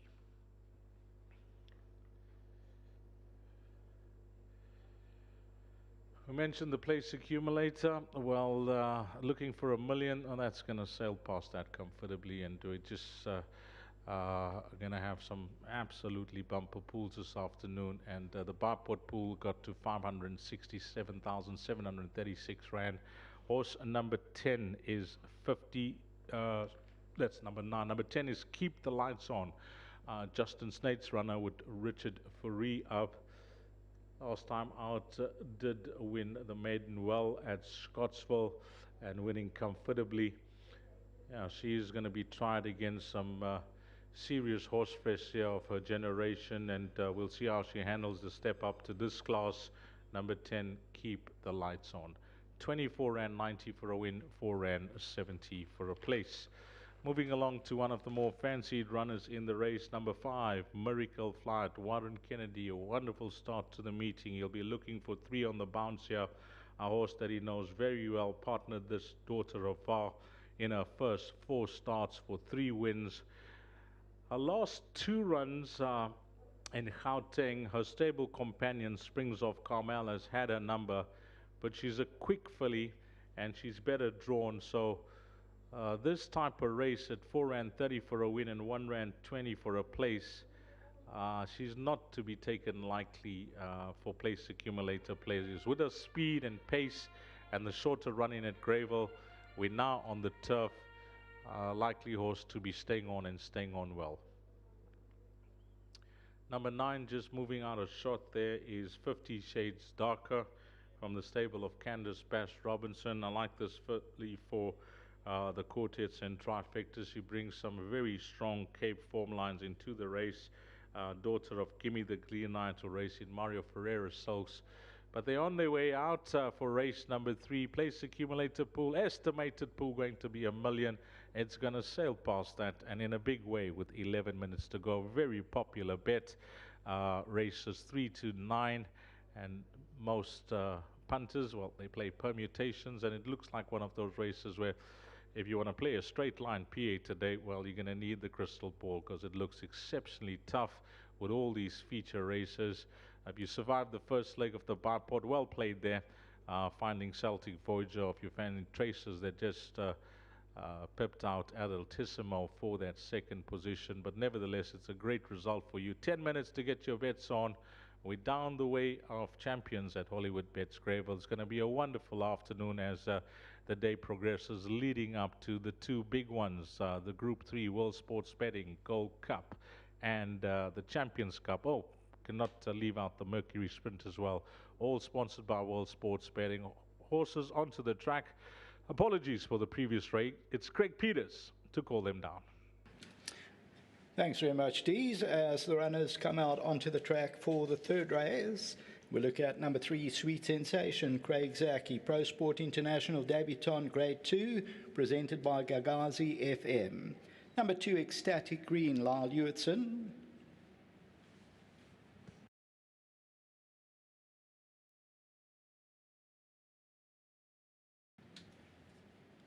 The 4 horse is Slalom Queen and Gavin Lorena.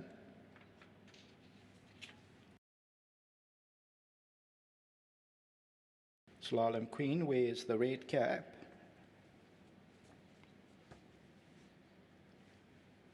Number 5, Miracle Flight, Warren Kennedy.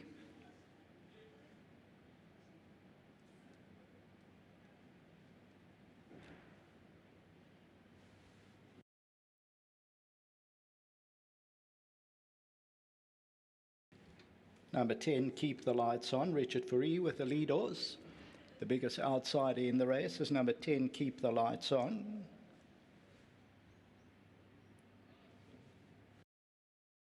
Number 6, Vivid Jet, Keegan D'Amato. Number 7, Spring of Carmel and Pierre Stradom. 9, 50 Shades Darker, Grant van Niekerk.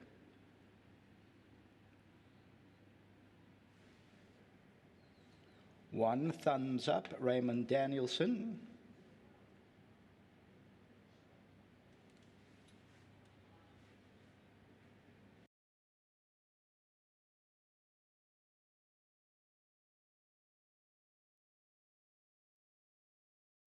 Place accumulator pool on 928,000 Rand. Favourite number 2, Ecstatic Green at 260.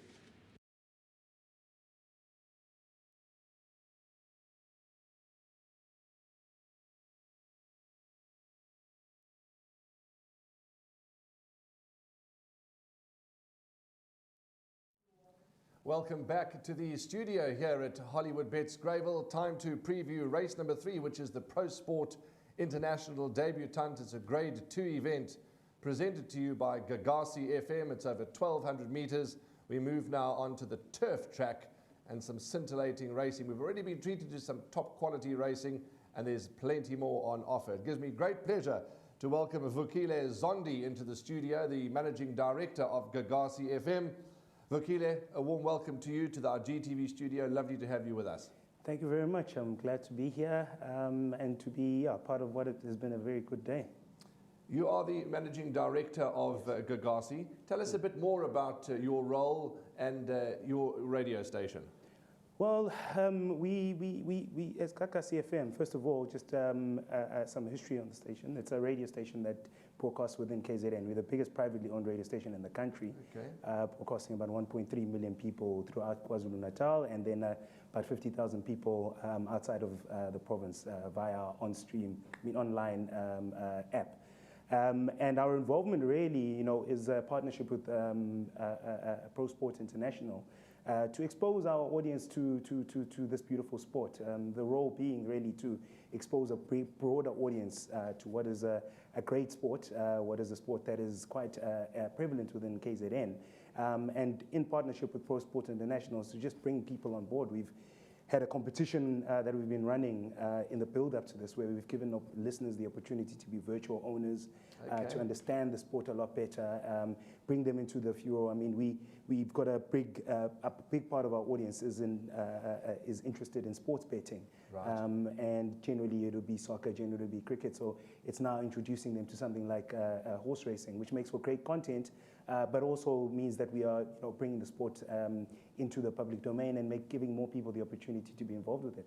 It's lovely that you say that, and lovely that you're doing that, because I think there's a lot of the public that think that horse racing is only for the select few, and whereas it's for absolutely anybody and everybody, and it is a great sport. And I thank you for getting involved, and with Gagasi FM. I thank you and your team and Pro Sport, and it's just wonderful to have you on course. And thank you for supporting horse racing. That's the most important. Yeah, no, certainly. It's our absolute pleasure. It's the third year that we're doing this, and we've really signing a long-term, deal with Pro Sport to be involved with this. It's a journey, It's not something we're doing just overnight. We're committing for a bit of time, and it's a pleasure and a honor, to be honest, to be involved in the 100th running of the Gold Cup this year. Thank you. If there's anything we can do for you and your radio station, you know where to come. Certainly. Thank Lovely. you so much. There we go. That's Vukile Zondi. Absolutely wonderful to chat to him, and wonderful to have him and Gagasi FM behind this race day. Okay, let's go over to the team in the parade ring. Just to give you my numbers, I'm going Springs of Carmel. I think it could end up being a Paul Peter 1-2. I've gone Springs of Carmel to beat Miracle Flight. Healthy Respect for horse number 2, Ecstatic Green, for me, went to post. Probably the best of all of them. 7-5-2, and then I'm including Sweet Sensation. Paul and Dees in the parade ring from Vukile and myself. Take it away. Right, welcome back. And Dees, well, here we go. It's a Grade 2 race already. It's the debutant, the Pro Sport International debutant, and it's presented by Gagasi FM. Well done to them. Only 9 runners go at the gate. For those of you who don't know, there is a scratching. That's number 8, Sav Star. Right, Dees, number 2. Let's have a look. Ecstatic Green. They give me the green light filly.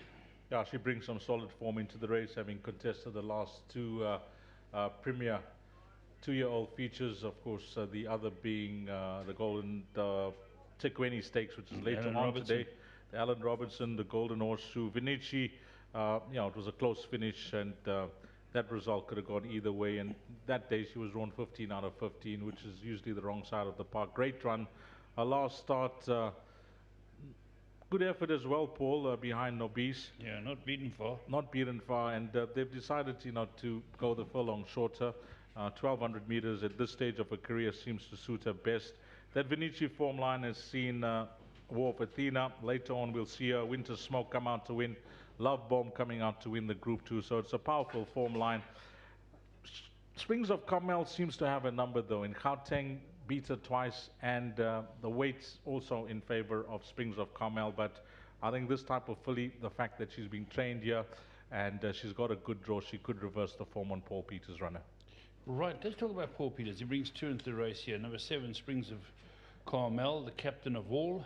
He's got Pierce Straden to ride that. And he's also got Miracle Flight with Warren Kennedy, who's red hot, started off the day in fine form. They're both in the betting. They both have solid form. How do you view them, Dees? Both runners met each other before. There's little that separates them. The draw in favor of number 5, marginally.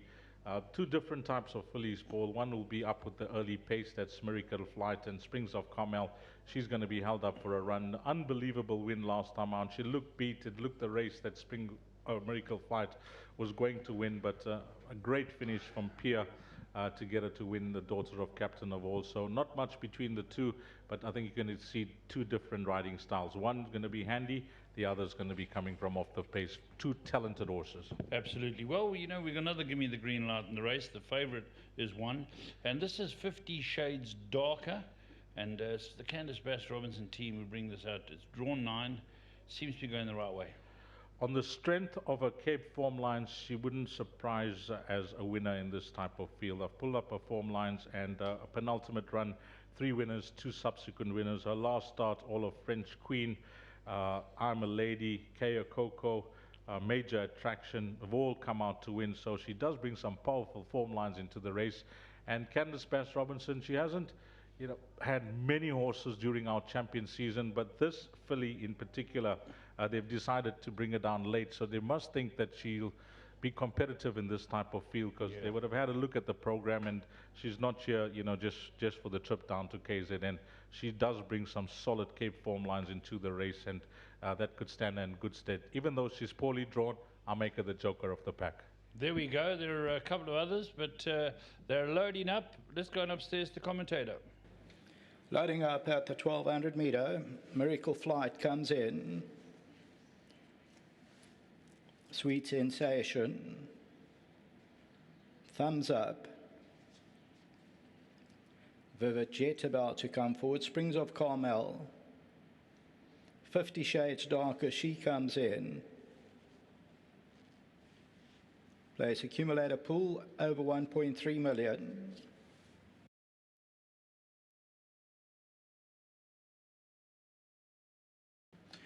Runners sent on their way from the 1200 metre marker. 50 Shades Darker was one of the trailers early on, and so is Keep the Lights On. Slalom Queen with the red cap is right there. Miracle Flight, the green sleeves, is on the right-hand side. They are followed by Ecstatic Green and Sweet Sensations, hard held at the rail in the red. They are followed by Springs of Carmel, is on the outside of runners.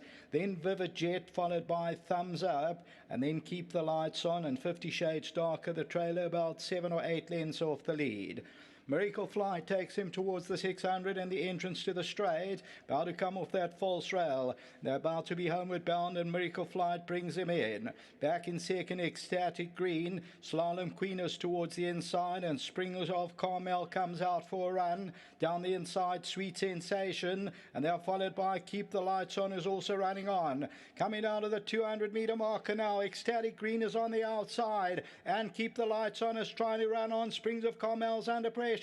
Ecstatic Green the leader though, and Ecstatic Green's going on to win it. Keep the Lights On will be second, 50 Shades Darker third, and Thumbs Up ran fourth.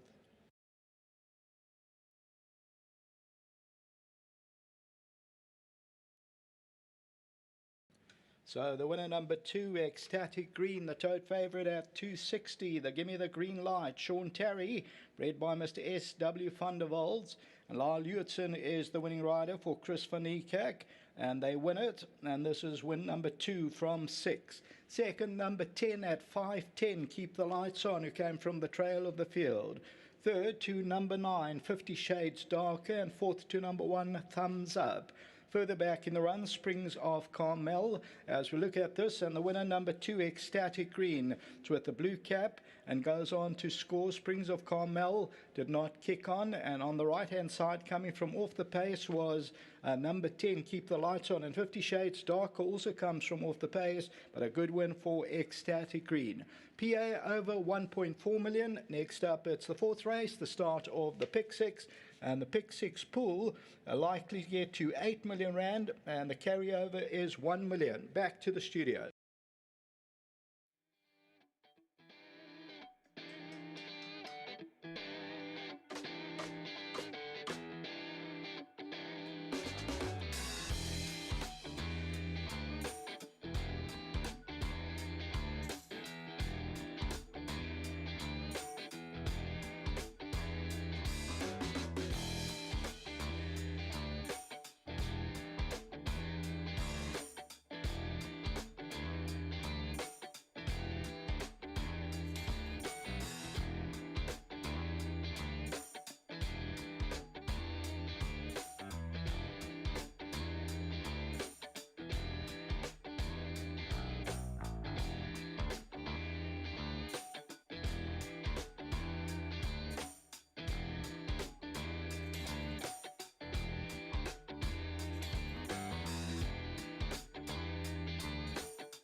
We've just seen the running of the Pro Sport International Debutante Stakes. It's a Grade 2 race for the girls, and it's presented by Gagazi FM. It's wonderful to have Prayashan Pillai and Vukila Zondi here. They're right here with the presentation. The riders and the jockeys and the trainers will take their own trophies. Here's your microphone. Congratulations, well done, beautifully placed, and won quite cosily, if I can use that term. Yes, things just went perfectly. Of course, we did have a lot in our favour from the draw, but you got a pretty mediocre start, and then things unfolded beautifully. You know, I was travelling smoothly throughout the race. She travelled up to the top of the straight full of running, and she kicked away from them and gave a reminder, and she extended more. So very impressive, and just well done to Mr. Van Niekerk. He deserves this winner, and this filly deserves a feature race. She was desperately unlucky last time, and I believe she deserved to win it. And it might be a Group 2, but we made amends. Absolutely fantastic. How does the rest of your quad look? Stuck with a few tricky draws all day, and that's the most difficult thing, but Caroluma would be my next best. Of course I rate her highly, maybe more suited to a long running track, but nonetheless she did win here very impressively, and if getting a good start from the draw, she's my next best. Excellent, thanks very much. Can you just take your memento and I'll get a photograph of you, please, if you don't mind? Okay, just last thing, I just want to add, well done to Mr. Tay and his team. This filly's had a couple little niggles, and we've been really trying to find out what it's been, and we got on top of it and overcome all those obstacles to win this. So fantastic for the team.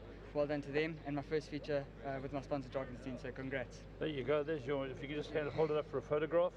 Winning rider Lyle Hewitson, terrific. Thank you. Now we come to the trainer Sean Terry. Sean's coming to join us. Sean, it's synonymous with feature racing, yourself and Chris. We know somewhere along the line you're going to have a winner, you're going to win a big race on the day, and well done, because it happens all around the country. Today you started off in fine fettle. You've got good runners later in the day too, but this filly going the right way. Yes, thanks Paul. Obviously very nice filly, give me the green light. She's come on all through her career, was a little bit unlucky in her last start, and just well done to Skalkie at Gelijkfontein, a lovely filly. Well done to Chris and the team, and obviously to the team in Durban that's had to step away from their families and all that to be with the horses. Well done to Sherlock. Just touch on your other runners. A really tough card today. We've got really nice horses, but up against it. I think we hold a strong hand in a Mercury, although Chimmy's drawn badly, as are the other class horses. He's a very good horse. I think he enjoys the turn. And obviously a horse like Warrior's Rest is a monster, and he may not feel the extra weight, even though he is out at the weights. Yes. Obviously race 9, you're taking on the two superheroes. And then I just think they must include me. I've got chances all day long. I mean, the horses are in superb shape, but we're up against it in some of the races. So maybe go with the exotics. Thanks very much, Sean. Thank you. Don't mind, grab the trainer's one for now, and you can just get a photograph with the crowd. Winning trainer Sean Terry. He will also be taking Chris Van Niekerk's winning memento as well. Give our best to Chris. And the winning groom here is Standiso Manusana. If he'll come in, and we get a lovely photo of Standiso. Well done. He looks after the winner. And thanks very much to Prayashan Pillai and of course Vukila Zondi for coming down here. Their sponsorship with Gagazi FM, and of course to Pro Sport International. That was the Debutante Stakes.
Welcome back to the winners' enclosure here at Hollywood Bets Greyville. We're joined by Gold Circle's Chief Executive Officer, Michelle Narak. It's that wonderful time of the year again. Traditionally, on Gold Cup Day, Gold Circle always honours the champion jockey of South Africa and the champion trainer of South Africa. And the pandemic has certainly not put stop to that tradition. It's a great pleasure to welcome our South African champion jockey, Warren Kennedy, who rode 209 winners from 1,165 rides, 19.5 million rand your mounts earned. You finished 61 winners, clear of your nearest rival, who was Greg Sheen. Warren, you could never have dreamt that this time last year. Most definitely not. You know, first of all, thanks very much to Gold Circle, to everyone involved with this prestigious award, and I'm very grateful for it. You know, there's a lot of people I need to thank. Graham, key people have to be the Paul Peter stable, the Gavin van Zyl stable, the Gareth van Zyl stable. They've been key, but a lot of trainers behind the scenes have been giving me plenty of opportunities, and I'm just grateful to have arrived on them and to deliver it. And yeah, it's something last year you wouldn't have thought about, but I was nudged in this direction. The guy said, go for it, give it a go, and I went for it. And I'm just very blessed that the racing fraternity stood behind me and pushed me, and you know, the results are there. I won with quite a bit in hand, and yeah, I'm just really, really grateful and honoured to be in this position. Obviously many highlights throughout the season, but I guess if one had to single out Summer Pudding, and particularly winning on her in a Grade 1 race here in KwaZulu-Natal at Greyville in the Willavington 2000, that must surely rank up there with one of the highlights? Yeah, look, there's been many, but if you have to single out, then definitely Summer Pudding. You know, she's a fantastic filly. She's unbeaten. Her Willavington run here, it looked like she was dead, 300 to go, and she picked herself up and rallied back to win that race. It was a phenomenal win from her. Shows all the courage that she's got. And look, like I said, there's been a lot of great wins. Maiden horses that have won that have been fantastic wins. And yeah, look, they all deserve the recognition, but Summer Pudding is definitely one of the highlights. Warren Kennedy, unfortunately Michelle can't actually physically do the presentation, but we've got a wonderful Psycho wristwatch, beautifully engraved, if you'd like to collect that from the prize table. Compliments of Gold Circle, and once again, many, many congratulations. Thank you very much. Just once again, big thanks to Gold Circle, to everyone involved. Round of applause. I know there are not many of us around here, but round of applause for our South African champion jockey, Warren Kennedy. Thanks everyone. I'm really blessed and really honoured. Thanks to everyone involved. Thanks to Michelle, to Gold Circle. Very happy to bring it back from Natal. Well done, and a cracking start to today's race meeting. Warren Kennedy riding a double, races 1 and 2. And if you haven't noticed, Saddlecloth number 2 has won the first 3 races here. Stepping into our office now, not for the first time in this capacity, please welcome South Africa's champion trainer, Mr. Sean Tarry. Let's give him a round of applause. Thank you. So now, Sean, you've won so many times before that we were starting to run out of ideas, but I think that Karen may enjoy this year's presentation just as much as you will do. It's a fantastic Psycho mini grandfather clock, which we will hope takes pride of place in your home. Sean, you saddled 934 runners, 120 winners, 14.5 million rands in stakes, which is obviously less than in the normal seasons, almost like the Duckworth-Lewis system. But obviously we all understand what the pandemic did to not only horse racing but sports. But you must feel very proud to have walked off with the crown again. Yeah, I am. This is a yardstick, obviously a milestone.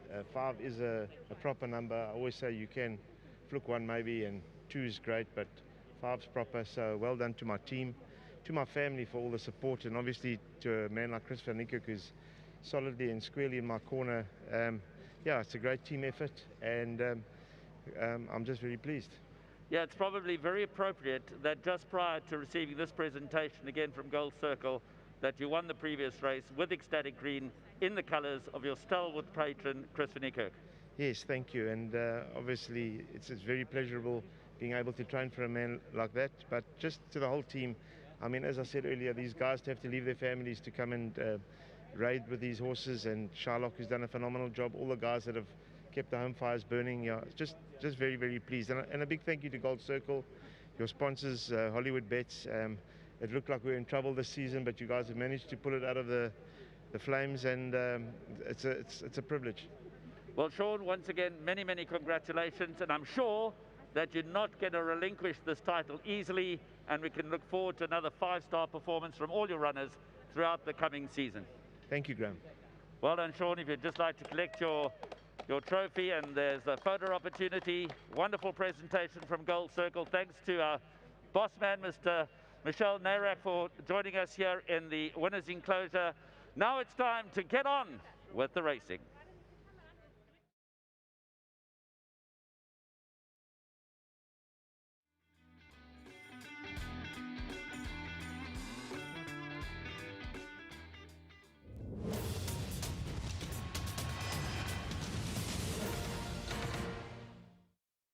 The 1200-meter marker, 50 Shades Darker, was one of the trailers early on, and so is Keep the Lights On.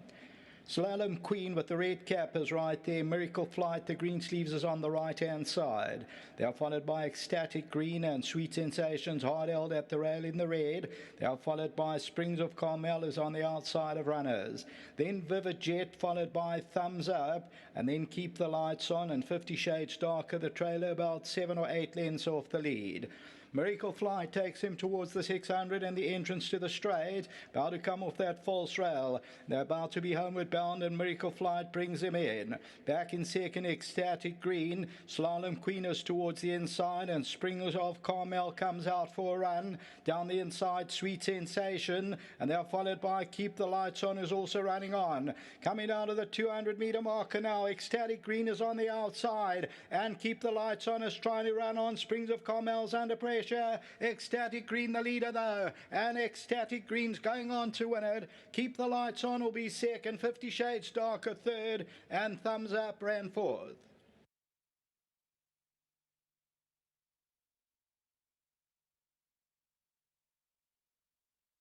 So the winner number 2, Ecstatic Green, the tote favourite at 260. The Gimme the Green Light, Sean Terry, bred by Mr. S.W. van der Walds.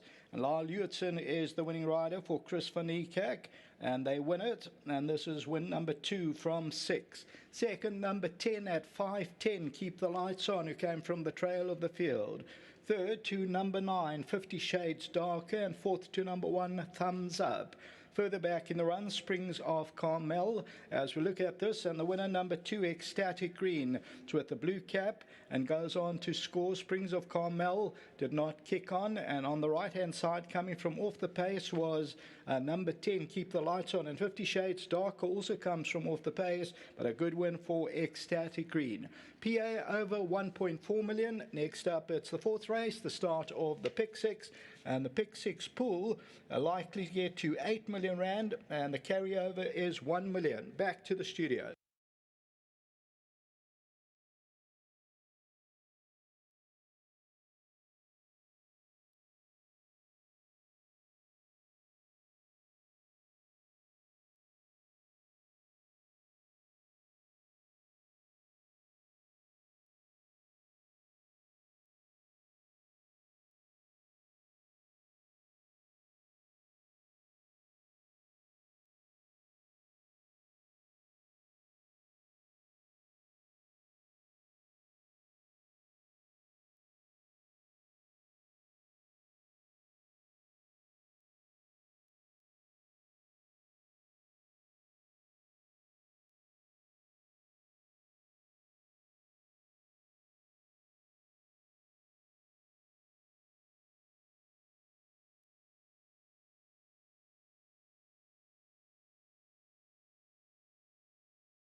Runners passing by the fourth Epol Mkomazi Stakes, grade 2, 1200 metres.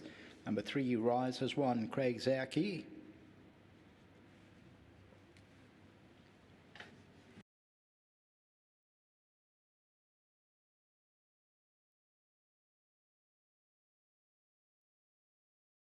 Pick 6 pool approaching 4 million rand. Worth 12 minutes remaining. Favourite number 2, Garrulus, 230.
Number 4, Tread Swiftly, Anton Marcus.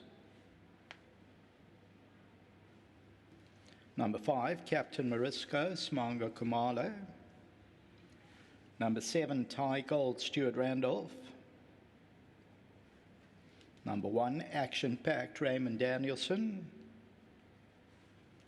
Number 10, Bold Horizon, Lyle Hewitson.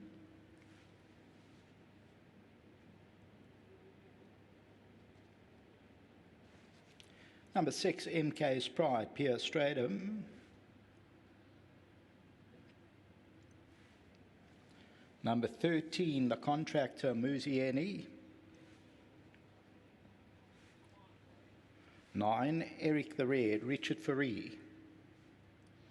11, Colour My Fate, Bernard Faderb.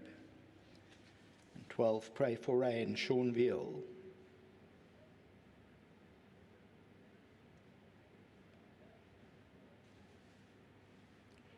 Pick 6 pool approaching 4 million rand.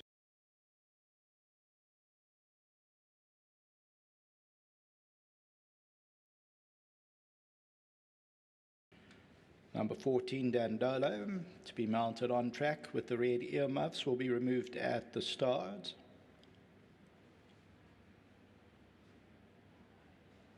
And Gavin Lorena. And then number 2, Garrulus and Warren Kennedy.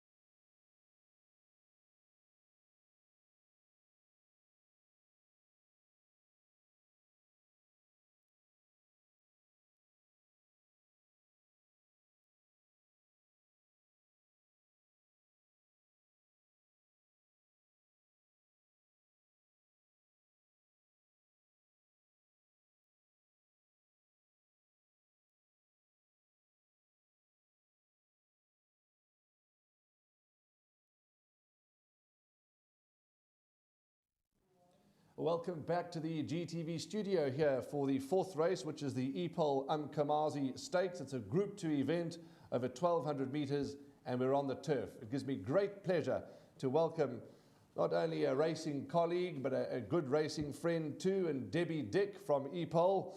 And Debbie, wonderful to have you in the studio. You're the National Equine Sales Manager. Have I got it right? Yes, thanks, Warren. Well, thank you for having me. Well, just before we go any further, thank you, as I say, to all the sponsors, and I may certainly sound like a stuck record, and that's fine. Thank you for your contribution. Thank you for your sponsorship. It's wonderful to have the Epol brand with us. Yes, thank you. We're very proud to be associated with the 100th running of the Gold Cup. We do have a ration called Gold Cup, so it's actually very dear to our heart. Let's talk about, you obviously work closely with the trainers. How's it been during this tough economic time with COVID? Look, it's been very tough, and I thank the trainers for their loyal support. We did pass a price reduction on the 1st of April just to try and assist them during the time, and I hope that racing gets back up to full speed and the stakes go higher and everybody can sort of feel the effect of a positive economic climate soon. How's your staff been, Debbie? Your colleagues and staff, have they found it just as pressurising? Yeah, look, I have to thank my team in Pretoria and nationally for getting horse food out on a daily basis to our clients. It hasn't been easy. We've had a few staff issues. But yeah, we soldier on and we want to keep the legacy of EPOL going for as long as we can. Well, it's always lovely to see you at the training tracks and to see you at the various race meetings. As I said, for you and your whole team, thanks very much. And wonderful to have your name behind the Umkomazi Stakes. Thanks, Warren. And I just want to thank Pro Sport for what they've done for us. And Prishan, he's been absolutely professional and a star, and he's looked after us tremendously well. Wonderful. That's Debbie Dick. Lovely to have her in the studio, and of course on course an astute horsewoman in her own right. Let's quickly give you some selections from my side. I think number 12, Pray for Rain, is going to be a big runner and probably is my first choice. Healthy Respect for one of the lurkers in the race at 12 Rand 10 for a win. Number 14, Dandolo. Also number 4, Tread Swiftly. But the word's out that they're all going to have to run to beat number 2, Garrulus. So maybe some boxed exactors, Garrulus and Pray for Rain, but I'm slightly in the camp of the Dennis Dreyer trained Pray for Rain. With about 6 minutes to go, let's go over to the parade ring where the team will go into this race with a bit more detail.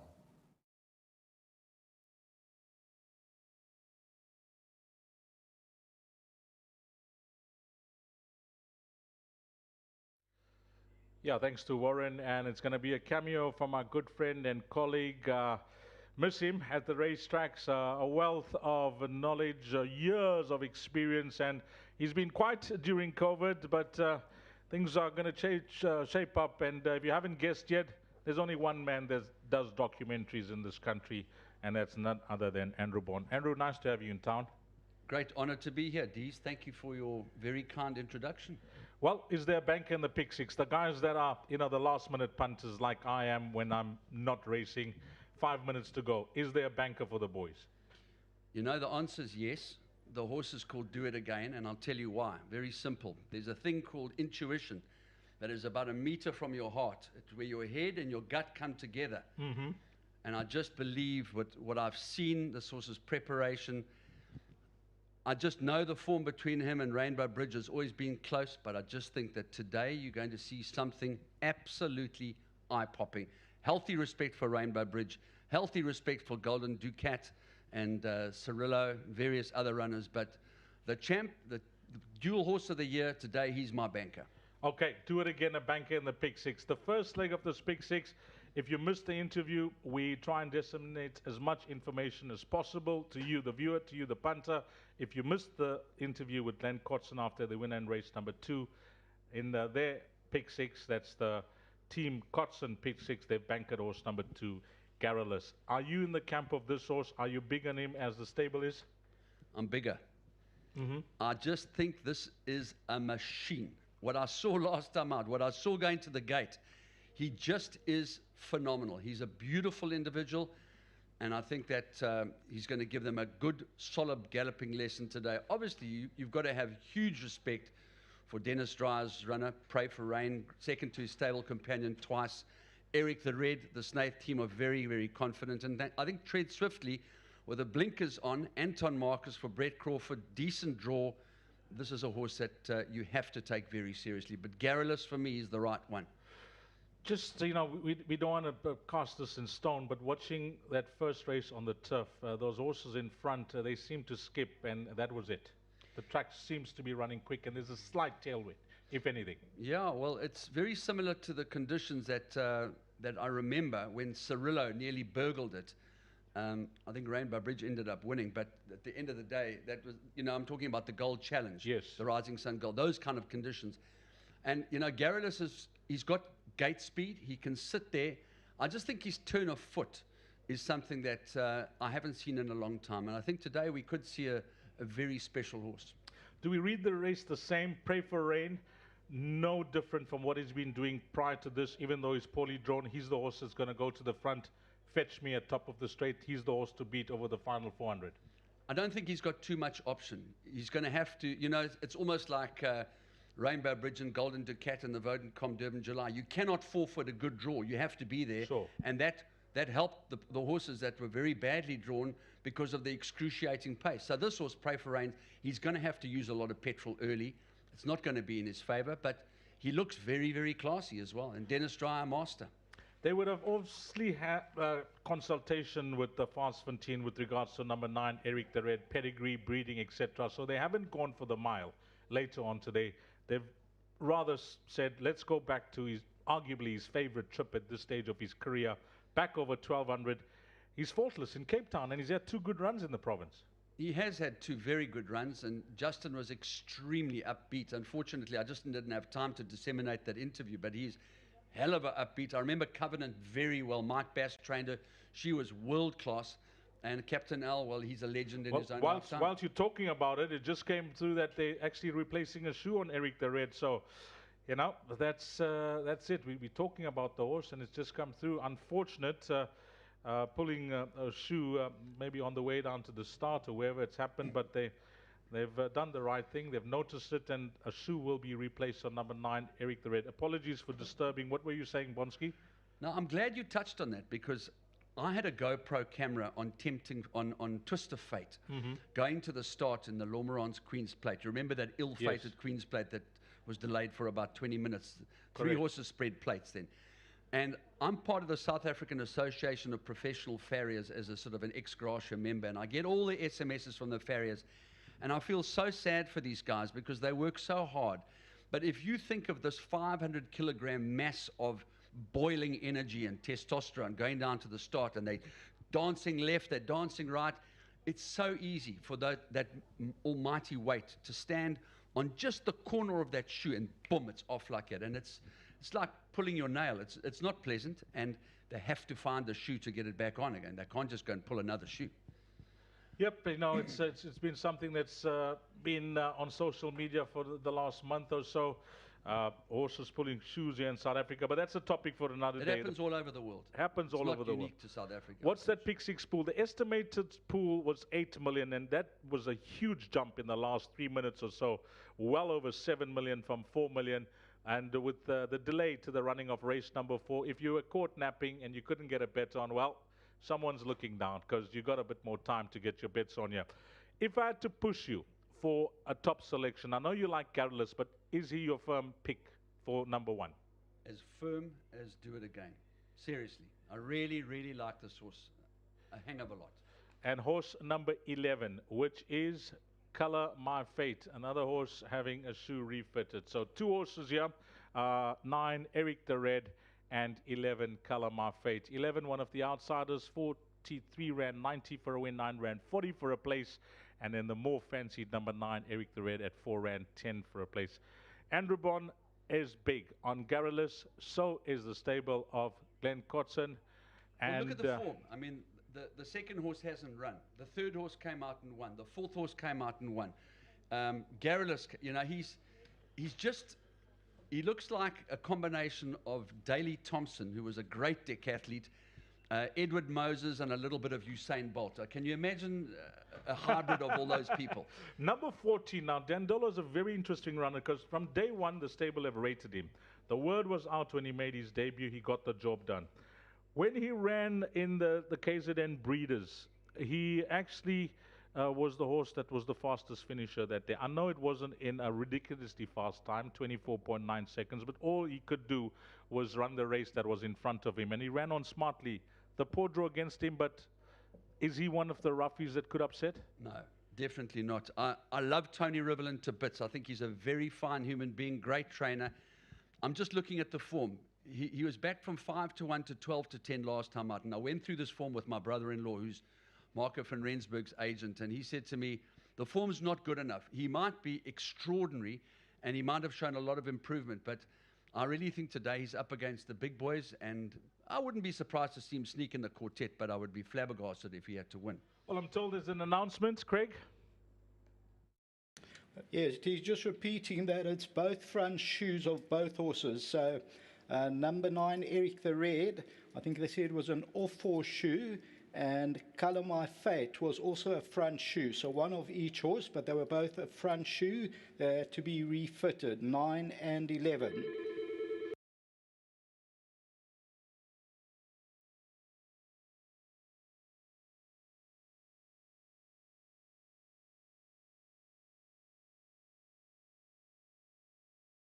All right, and they are happy now with number 9, Eric the Red. The vet has examined this horse, so they are attending now to number 11, Colour My Fate.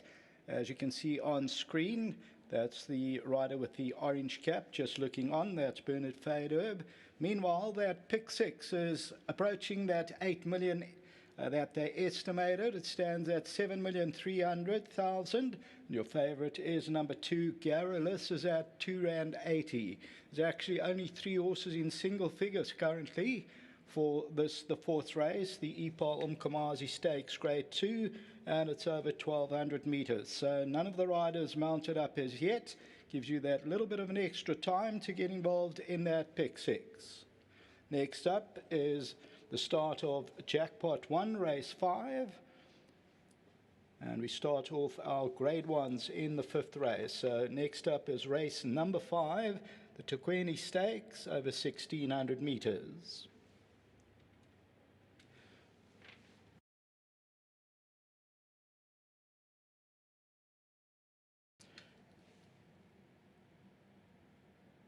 Just a reminder, there's 4 places to be paid out on the tote for the World Sports Betting Gold Cup.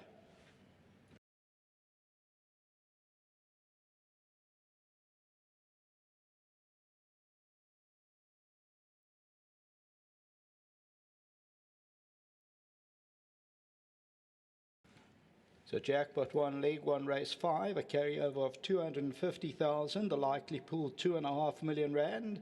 And in race 7, the Quartet Maxi Pool Gold Cup, a 500,000 rand carryover, and the likely pool is 4 million rand. And then Jackpot 2, leg 1 is race 7, the likely pool 350,000 rand.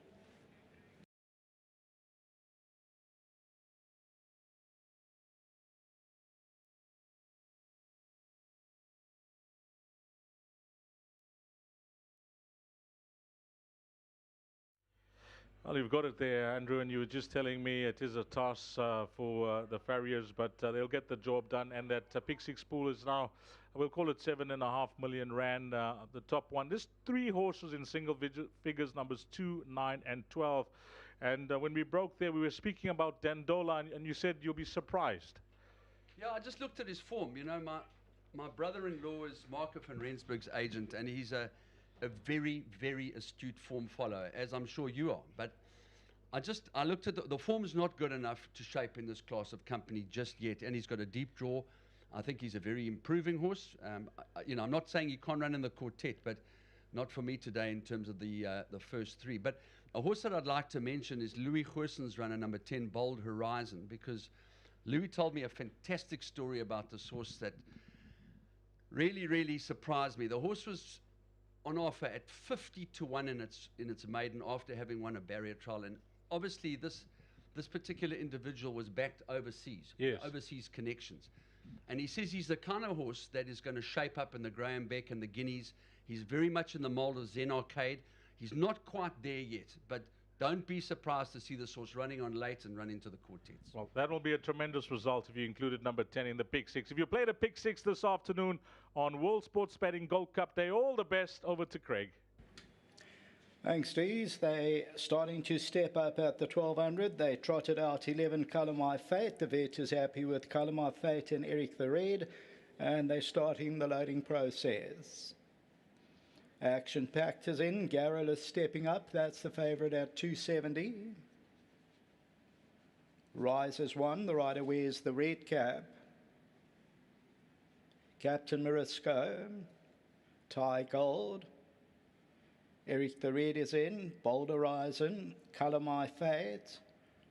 Pray for Rain to load up. Dandolo. The Contract is in.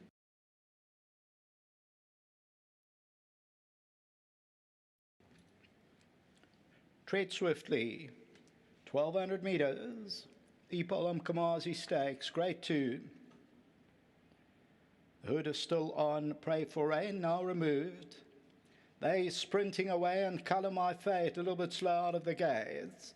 One of the first out is Garrulus, who's in the orange, but a little bit strong. Along the inside, action-packed. Eric the Red is right there shortly after the start. Then Bold Horizon. Pray for Rain is on the outside with the gold cap amongst the leading group. Captain Marisco's about 3 lengths off the leader. Action Pact is further back in the run, and then comes the Contractor. Dandola's on the outside, and then behind that one is Ty Gold and Colour My Fate. There's a bit of scrimmaging out the back of the field, but they're compact. There's only about 7 lengths from top to tail. And Pray for Rain will bring them in. Captain Marisco second. Garrulus is in the orange in third. Then Eric the Red treads swiftly. Action Pact is towards the inside. The outside of that one, Dandola's trying to put in a claim. Pray for Rain. Garrulus moves in. Captain Marisco. Eric the Red as they come down to the last 200 metres. Garrulus now takes it up. Eric the Red's running on strongly. Pray for Rain, and then on the outside, Captain Marisco. Garrulus and Eric the Red over the last 200. It's close. It goes to Eric the Red. Second to Garrulus, and then Pray for Rain.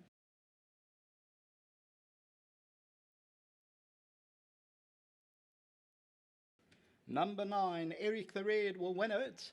And it pays up 380, will win the last jump, will ends up winning by about a neck. Number 9, Eric the Red. They changed the shoe, the front shoe at the start, wins it. Second to number 2, the tote favourite Garrulus. Third to number 12, Pray for Rain. The fourth position will go to number 1, Action Pact and Captain Marisco. It's very close between those two. Let's wait for the judges. Then the Contractor and Tread Swiftly. So Eric the Red, number 9, took a while to get into its stride as Garrulus took it up. Pray for Rain is between the two horses and Captain Marisco on the outside. But Eric the Red, this one for Fastfontein Stud, Sue Kelmanson, and Fastfontein Stud, Captain L, Justin Snaith. They're victorious, the 5th win from 8, and they win race number 4. The Pick 6 pool got to the over 8 million. Race 5 starts off the jackpot. Back to the studio.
Thanks for their sponsorship. EPOL, the Perfect Balance, and Debbie Dick, the National Equine and Export Sales Manager. Thank you. And Eric the Red has come through to win a fantastic race. Well done to Fastfontein Stud, to the Kalmansons, Richard Fourie, Justin Snaith, and a great win here. Richard, a horse that you must love. Oh, very much. He's a big boy. I keep trying to ask Justin to try and get him gelded because he's just getting bigger. The more work you give him, the stronger he's getting. And, you know, he's a lovely horse. You know, he's not the best of breathing type of horses. He makes a little noise, but, you know, when he's fit and ready, he's a different sort of horse. And today he's just green again. You know, since day one, he runs around a little bit in races. So he's very mature. But, yeah. Had a big ask and a big task to do, and he gave it to me when I needed it, and glad to have the win. From where we were watching, you look like you're going to get beat when those other horses skip, but he's got a big heart. Yeah, he's a grinding sort of horse, and once they started looking to run past him, he changed legs, and he didn't want to have any of that, and he gave me a good challenge and a good fight, and yeah, I'm just grateful he won. You know, he's a likable horse, wonderful owners, and a great team. For the guys out there, Richard Fourie followers, for the punters, anything else you like later on? Well, Kazima. Yeah? Love the horse. He's here to defend his title, and he's doing great at home. Well done here, Richard. A nice winning memento, courtesy of the sponsor. Well done to the winning jockey, Richard Fourie. Thanks, Debbie, for coming down as well.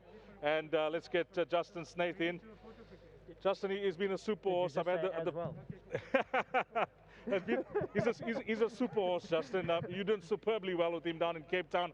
I've had the pleasure of interviewing Susan and yourself and the team whilst he was winning all those races. And prior to this win, you gave him 2 good runs in 2 features. Yeah, look, he's a young horse, so you've got to remember they're coming to tracks for the first time. So, you know, when you ran in Scottsville, it's the first time at the racetrack, and then when you ran here last time, it's the first time he's had to negotiate a turn. So it's a lot harder than it looks, I must be honest, and I'm very impressed the way he's handled it. And the good thing is, if he comes back as a 3-year-old, he's had the advantage of looking at all the different tracks. So over the moon. Really well done to Fastfontein, Susan Kalmanson, everybody at Fastfontein. He's a special horse.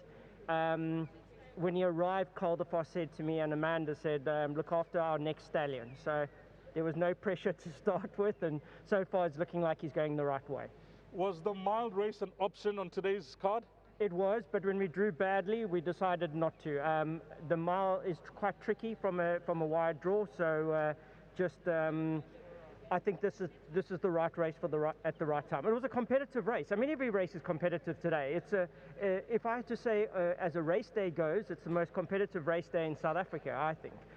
Nothing's going to be easy today, and you've never seen such hungry trainers ever in South African history at the moment, so it's making it very hard. Richard gave the thumbs up for Casimir. Anything else from the stable?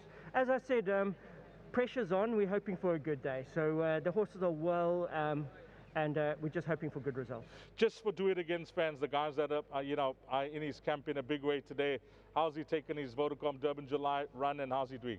Look, he's doing very well. This year he didn't have to do a canter pass, so he's still fresh. Thanks, Justin. A memento for you on behalf of the sponsor, EPOL, and Fastfontein as well. Well done to winning trainer Justin Sain. Well done to the Kalmarsons. And the winning groom, his name is Alpheus. In Zulu, Alpheus, well done to you. And that will conclude race number 4. The Umkumazi Stakes, Grade 2, sponsored by EPOL, will belong to horse number 9, Eric the Red.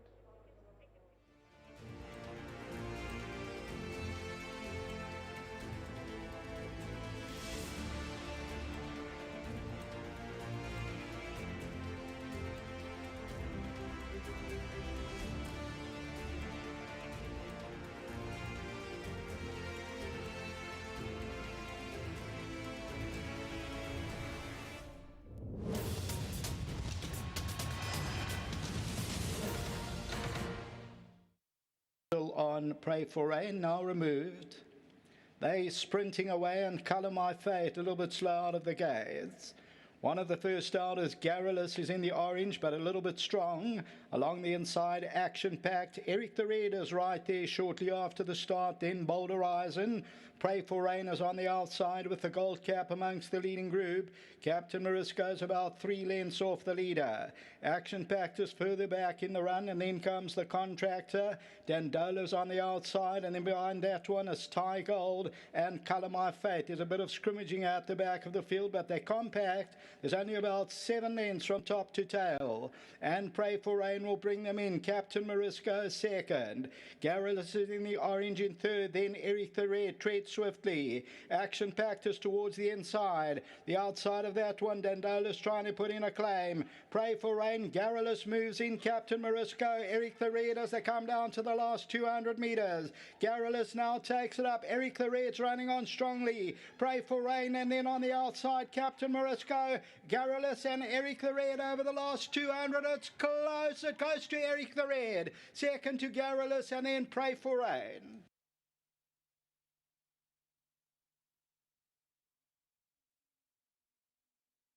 Number 9, Eric the Red will win it, and it pays up 380, will win the last jump, will ends up winning by about a neck. Number 9, Eric the Red, they changed the shoe, the front shoe at the start, wins it. Second to number 2, the tote favourite Garrulus.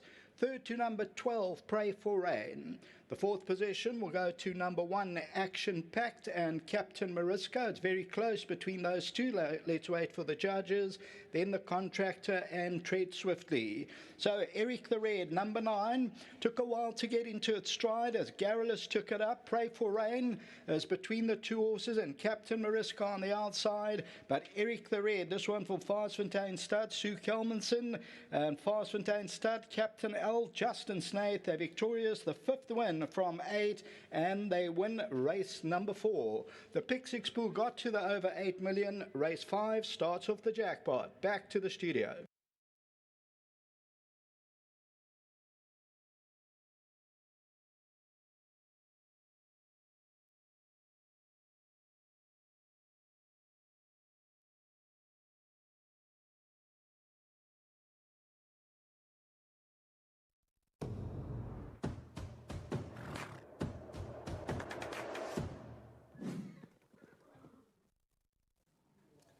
Grade 1 action, that's what it is, and it's the Tequeni Stakes over 1,600 metres.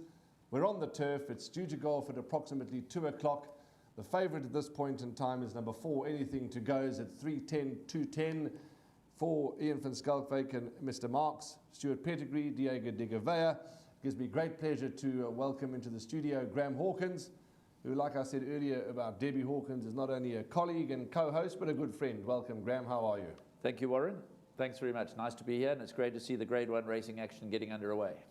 Sad in the sense that it's the close of champion season, but I suppose all good things have got to come to an end. But already the atmosphere, although there's only a handful of people on course, electrifying. It's such a great day's racing.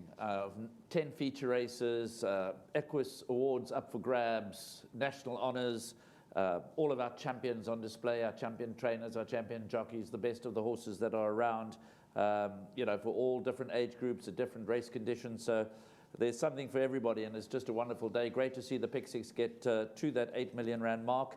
But now, of course, we've got the first jackpot, and there's a carryover there too, and we're expecting a bumper jackpot pool as well, which opens with this race, the Tequeni Stakes over 1,600 metres. Not an easy start because a number of fillies lay claim here. Most certainly. Let's talk about a couple of them.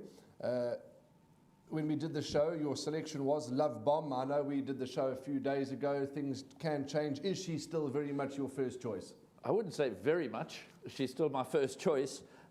You know, I think that the form of the Golden Slipper should stand up. Love Bomb, Caraluma, they finished first and second there. There shouldn't be much to choose between them. I know that Lyle is very confident that Caraluma has the talent to reverse the order with a Love Bomb.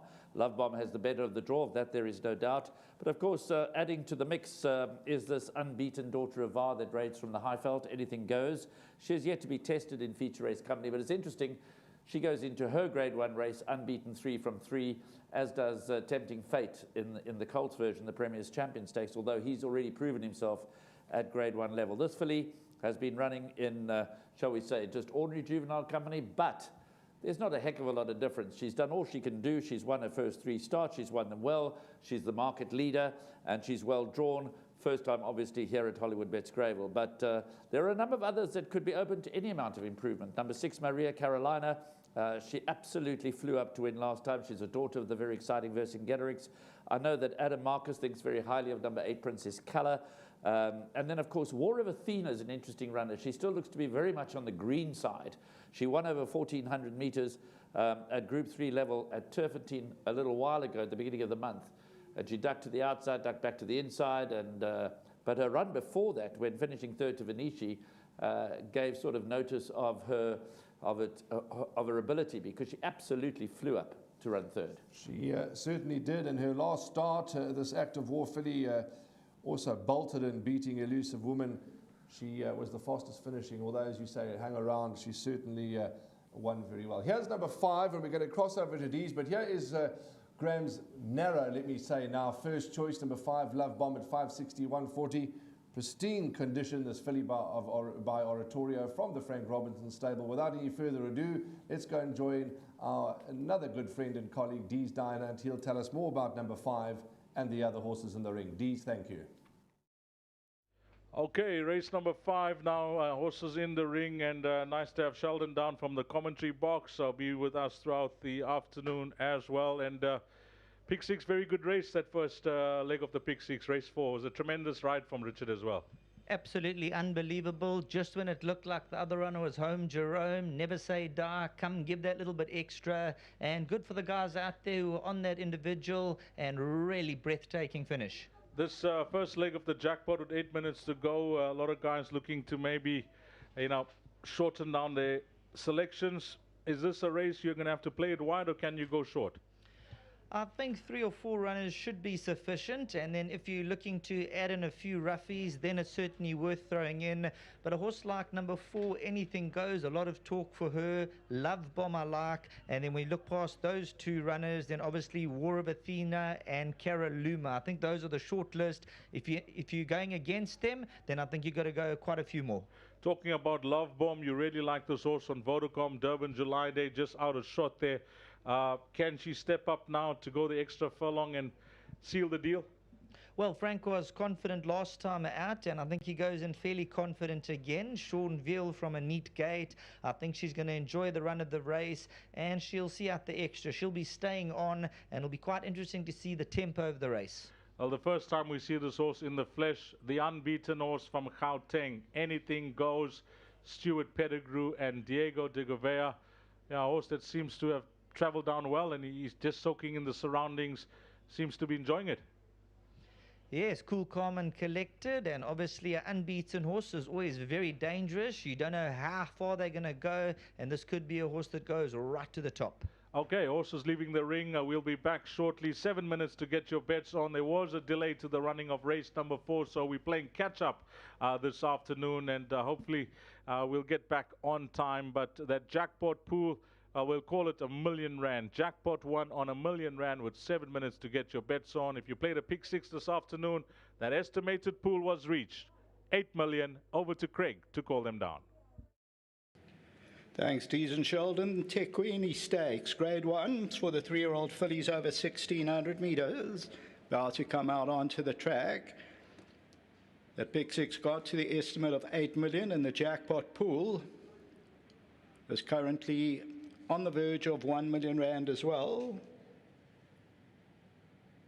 The likely pool is 2.5 million for the first jackpot.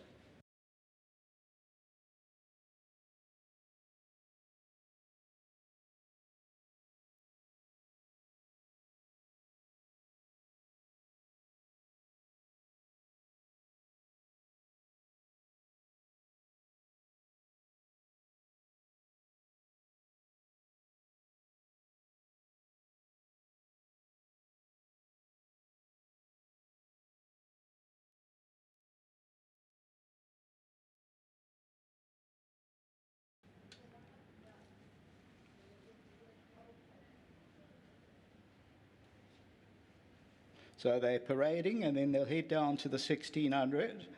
Number 2, Cloth of Ice, Pierre Stradom. Number 3, Storyland, Keegan DeMello.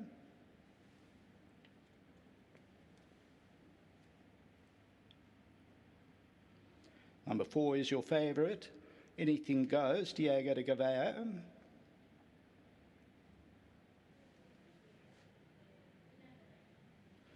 Number 6, Maria Carolina, Tristan Garden.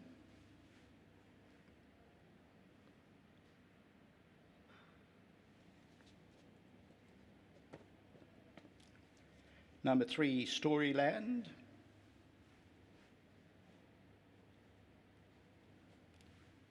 Number 4, Anything Goes.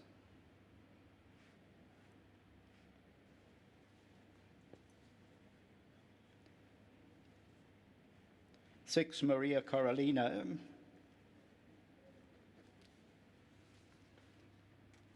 Number 2, Cloth of Ice.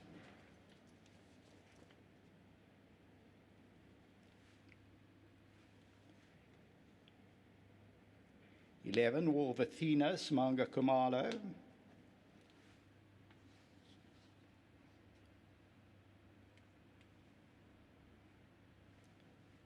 Number 13 is Netta, Stuart Randolph.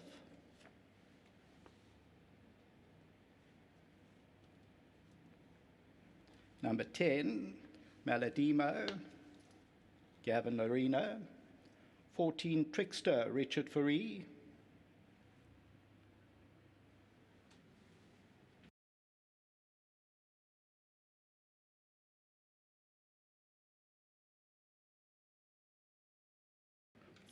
Trickster on the way to the gate. And 5, Love Bomb. 7, Dubawi Princess. 15, Granadella, Craig Zaki. 12, Caroluma, Lyle Hewitson. And number 8, Princess Keller, Anton Marcus.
All right, and welcome back for the 5th race, Tequini Stakes, Grade 1. They went down on the poly, remember, and we're racing on the turf.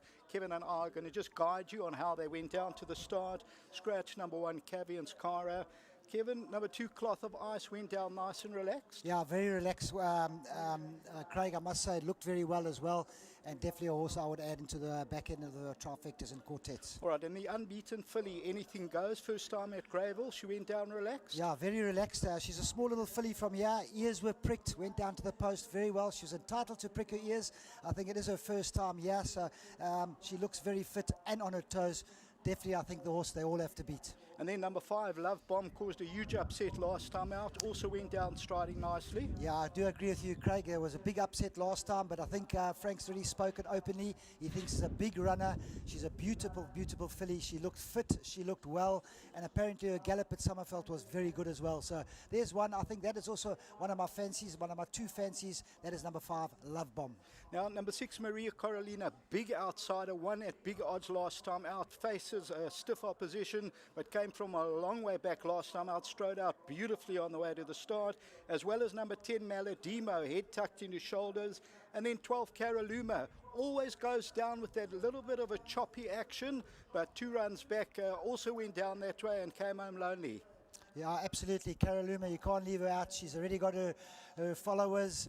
Drawn a little bit deep today, but Lyle Hewitson, Sean Terry, you can't leave them out. But I think Craig's hit the nail on the head. Most of the ones that we think will run well, looked well, went to start well, and should come back in the right positions. All right, let's go down to the team.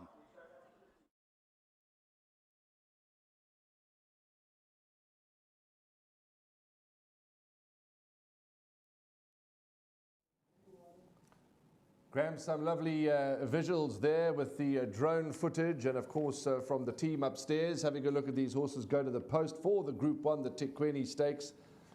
Wow, it's hard to really nail our colours to the mast here and give selections, but I think we're in for a thrilling finish. Anything goes. I want to ask you about this horse. I know you touched on it a little earlier on, but we weren't with the Teletrack viewers. She's unbeaten. She comes to this course for the first time. She's been the fastest finishing in her last 2 starts. I've watched all of her races in Gauteng, as I'm sure you have. Could she be, would you be surprised to see her up to the Group 1 task? Not at all. I mean, she is, after all, the favourite. She is, after all, unbeaten. And Stuart Pettigrew is a great judge.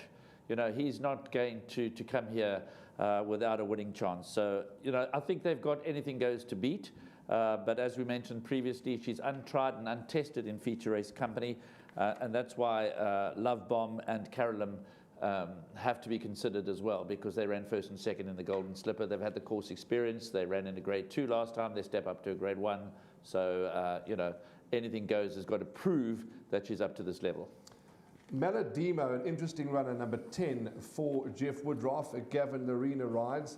And just before we talk about Maladimo, let's give the punters our numbers, because it's only 3 minutes. Graham, just correct me if I'm wrong, but you've gone 5 Love Bomb, from 4 Anything Goes, 12 Caroluma, and 11 War of Athena. Is that correct? That's correct. That's my top 4. And my numbers are 12 Caroluma, from 4 Anything Goes, 11 War of Athena, and 10 Maladimo. Okay, going back to Jeff Woodruff's horse, in the slipper, wasn't a bad run to Love Bomb. I'm expecting improvement off that performance. No, you see, that was her first run here in the province, and she came to the track first time out with a very big reputation, and she landed the odds. She was heavily supported from 9-2 into 5-2. There was already talk about this daughter of Master My Faith, that she was something well above the average. She also faces a tricky draw here, as she did last time out in the Golden Slipper, but Maladimo is open to all kinds of improvement.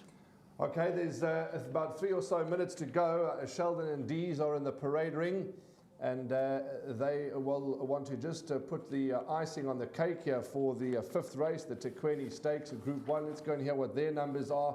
There's some wonderful footage behind the pens, and everyone there seems to be calm, cool and collected. But it's the Grade 1 action that's starting here at Hollywood Bets Gravel. As I said earlier, only a handful of people on course, but my oh my, the atmosphere is electric. Sheldon and Dees, your numbers, please. Both Sheldon and I seem to read the race the same. Sheldon has gone 5, 4, 11 and 12, 4, 11, 5 and 12. Horse number 5 is going to be your pick here. Love Bomb, you really liked this filly last time out, Vodacom, Durban, July Day, and you were on the money. You're expecting her to raise her game to the extra furlong. I think she's a horse who got as good a chance as any. She's by no means a good thing. She's improving, as are they all. I think she's a horse who's going to lap up the extra 200 meters. She's got a half-decent draw. And the way that she quickened up to beat Caroluma last time out, I think she's going to be right there at the business end. And today, number 5, Love Bomb, 750, 2 rand. Let's see how she goes. Nice to have the visitor in town, the unbeaten filly, who has got a big reputation. Anything goes. She looked well. Very, very well. Unbeaten horse, always dangerous. Loading up Tikweni Stakes, Grade 1, the 3-year-old fillies at the 1600 metre. Clotherby's coming in. Storyland, Anything Goes, Love Bomb, Maria Carolina, Dubawi Princess steps up, Princess Calla, Maladimo, Granadella, War of Athena, Caroluma, Netta, Trickster coming forward, 1600 metres, and away they go from the 1600 metre marker. One of the first out is Storyland. Cloth of Ice is there. Trickster's getting over. Maladimo makes it a line of 4. So there's nothing between those top 4. Love Bomb is back in 5th position. Anything Goes is at the rail with the pink sleeves. Then comes Granadella. Maria Carolina's racing about 6 or 7 lengths off the leader. Then Dubawi Princess. Princess Callas further back. Caraluma's in the blue silk's got about 8 lengths to track down. And at the back is Netta about 9 lengths off the leader. 1,000 metres to go. Maladima now setting her own fractions. Trickster's back second with the yellow cap. Granadella's in the white. Cloth of Ice is in the red near the rail, and Storyland between the two of them. Wolverthina's on the move. Love Bomb. Anything Goes. The pink sleeves at the rail, only 3.5 lengths off the leader. Caraluma's in the blue around them. Then Dubawi Princess, Maria Carolina. Behind that Princess Carla, and at the back is Netta. They're going to step on the gas as they turn for home. Maladimo's the leader. Trickster's the first one to challenge. Granadella. Cloth of Ice goes in. Anything Goes is now going to put in a claim. Love Bomb, Wolverthina. Caraluma's going to have to start up her engine. She's got 3 or 4 lengths to make up. Now Anything Goes into the lead. On the outside, Wolverthina. And running on strongly on the outside, coming on is Princess Calabat. Anything Goes is going from Wolverthina. Anything Goes gonna win it from Wolverthina by a neck. Third, Princess Cala, and Trickster ran fourth.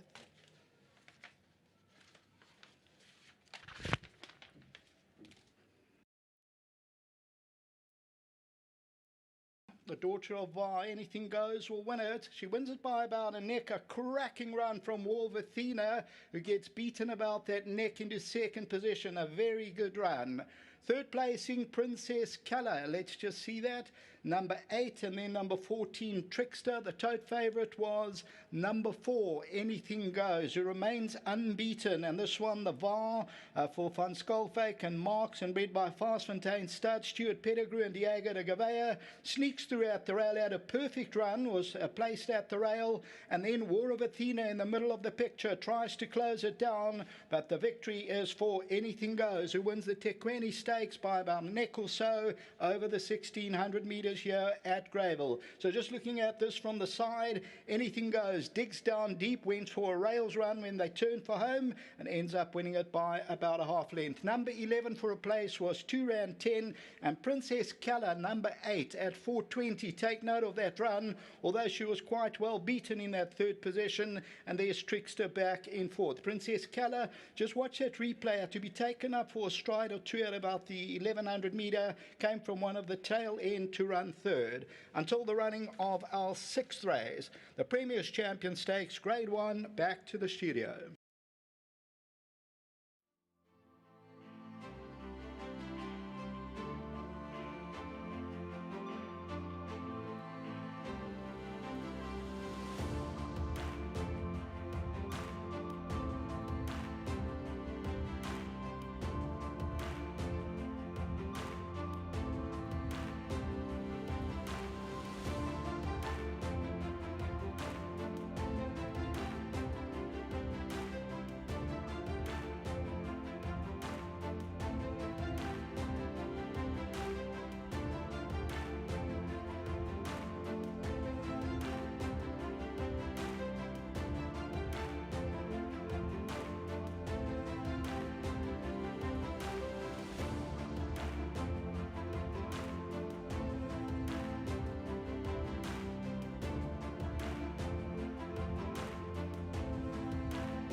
back to the winners' enclosure, and a very jubilant one at that. And with me is young rider Diego Digaveo, who steered his horse Anything Goes straight into the #1 box, recording Group 1 success.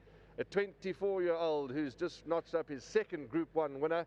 I'm not too sure if there's, I might be very wrong, but such young riders that have notched up 2 Group 1s. But be that as it may, it's about you, and you've given this horse an absolute peach of a ride. Well done. Thank you very much. You know, it makes it easier when you've got the horse underneath you. The draw also plays a big part. Mr. Pettigrew had this filly in top-class condition today. We've always thought highly of her. But, you know, when you come into a Group 1, you can't be overly confident because everyone deserves their spots in a Group 1. But I'm just glad that she showed her worth today, and she's amazing, this filly. You went down the inside rail, and yeah, it was a win full of merit, because the second horse, she's a good filly too. Yeah, no, definitely. You know, take nothing away from the second, the runner-up, War of Athena. Her last win was emphatic, and I made her my biggest danger. I just know how good my filly is, and she showed it today.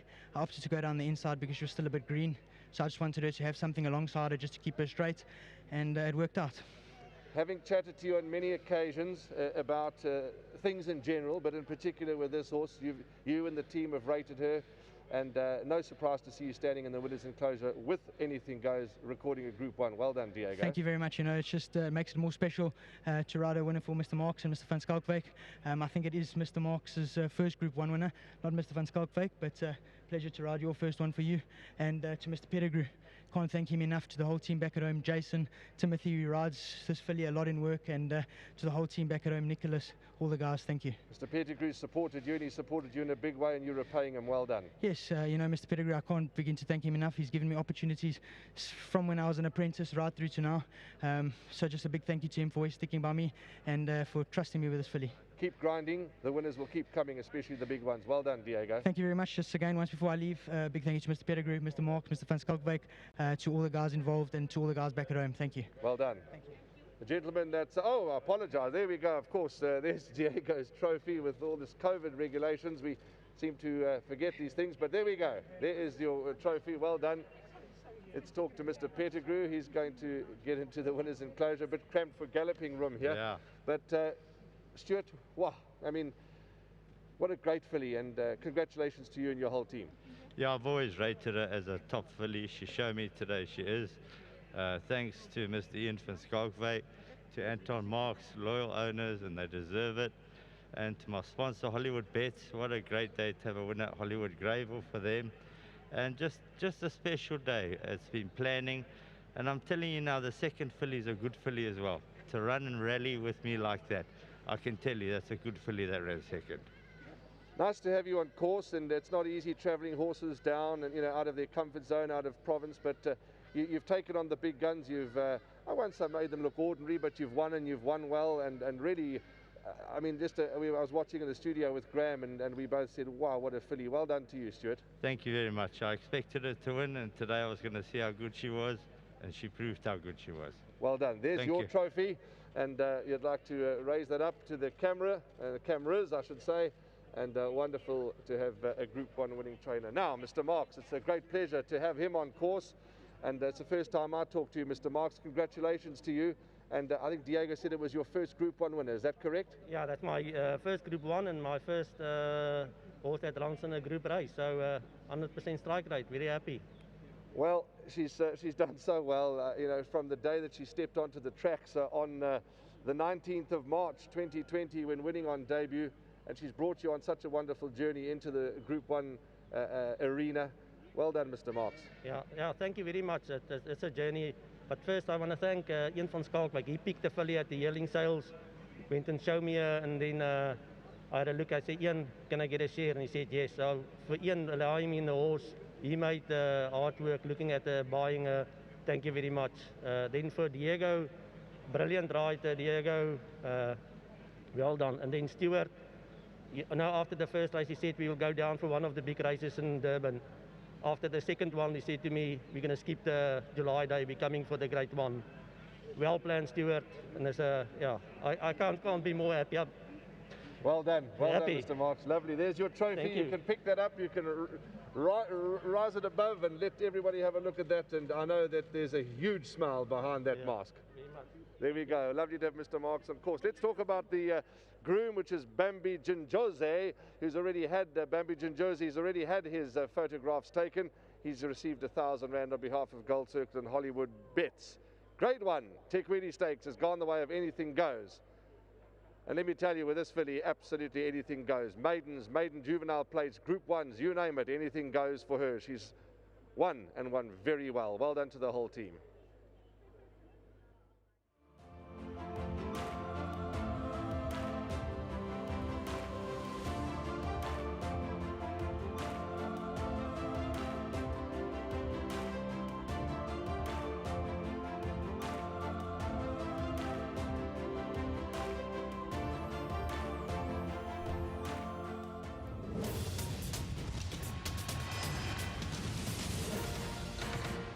Meters, and away they go from the 1600 meter marker.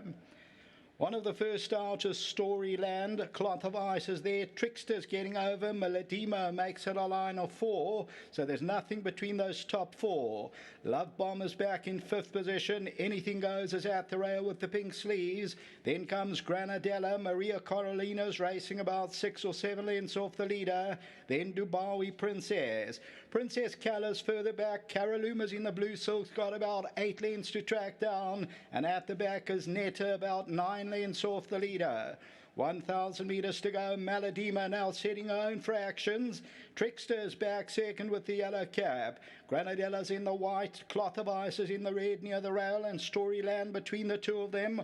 War of Athena's on the move. Love Bomb. Anything Goes. The pink sleeves at the rail. Only 3.5 lengths off the leader. Caraluma's in the blue around them. Then Dubawi Princess, Maria Carolina. Behind that Princess Carla. And at the back is Netta. They're going to step on the gas as they turn for home. Maladimo's the leader. Trickster's the first one to challenge. Granadella. Cloth of Ice goes in. Anything Goes is now going to put in a claim. Love Bomb. War of Athena. Caraluma's going to have to start up her engine. She's got 3 or 4 lengths to make up. Now Anything Goes into the lead. On the outside, War of Athena. And running on strongly on the outside. Coming on is Princess Calabar. Anything Goes is going from War of Athena. Anything Goes going to win it from War of Athena by a neck. Third, Princess Cala, and Trickster ran fourth.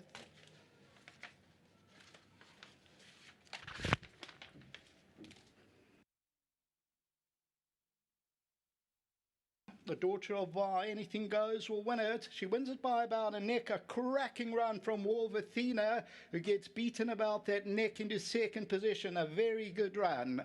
Third placing, Princess Cala. Let's just see that. Number 8 and then number 14, Trickster. The tote favourite was number 4, Anything Goes, who remains unbeaten. And this one, the VAR for Van Skalkwyk and Marks, and bred by Fastfontein Stud, Stuart Pettigrew and Diego de Gavea, sneaks through at the rail, had a perfect run, was placed at the rail, and then War of Athena in the middle of the picture tries to close it down, but the victory is for Anything Goes, who wins the Tekwini Stakes by about a neck or so over the 1600 metres here at Greyville. So just looking at this from the side, Anything Goes, digs down deep, went for a rails run when they turned for home, and ends up winning it by about a half length. Number 11 for a place was 2 rand 10, and Princess Cala, number 8 at 420. Take note of that run, although she was quite well beaten in that third position, and there's Trickster back in fourth. Princess Cala, just watch that replay, to be taken up for a stride or two at about the 1100 metre, came from one of the tail end to run third until the running of our 6th race, the Premier's Champion Stakes Grade 1. Back to the studio.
Now we move on to race number 6, and here's the Grade 1 Premier's Champion Stakes, and what an exciting, mouth-watering contest that awaits us, and we're really looking forward to seeing the likes of Tempting Fate, and here's another horse who's putting his reputation on the line and looking to go all the way through to the top.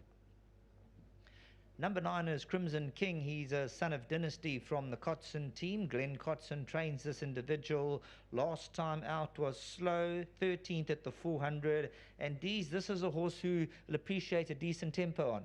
I think so. You cannot discount him. When he won that maiden over 1,500 meters, it was a well-timed ride by Warren Kennedy. Last time they went for the money in the KZN Breeders. It was too short for him. You can see the way he was finishing. That form line of his maiden has held up well. Vars Illusion, Seamaster, Bless My Part, all coming out to win. I like this horse. I can't believe the price. 37 Rand 30 for a win, 10 Rand 50 for a place. For me, he's a must in all bets. I think he's got a strong each-way chance here if the pace is on. Now number 11, Tempting Fate. He's 3 from 3. He's a master of my fate. He's from the powerful Dennis Dreyer stable. Grade 1 gold medallion winner. Now the question is 1,600 meters. He's got to answer today. He's going to have to answer the question over the extra ground, but Dennis Dreyer, a professional outfit in consultation with the owners and the breeders, I'm sure they would have, suggested let's put him over the mile. Let's see how he goes, because on the dam side, well, she was just an out-and-out sprinter. She won all 5 races over 5 furlongs. A poor draw to overcome as well. He's a class package. He's done nothing wrong in all 3 runs. The jury will be out over the distance. Today we'll know whether he stays or not.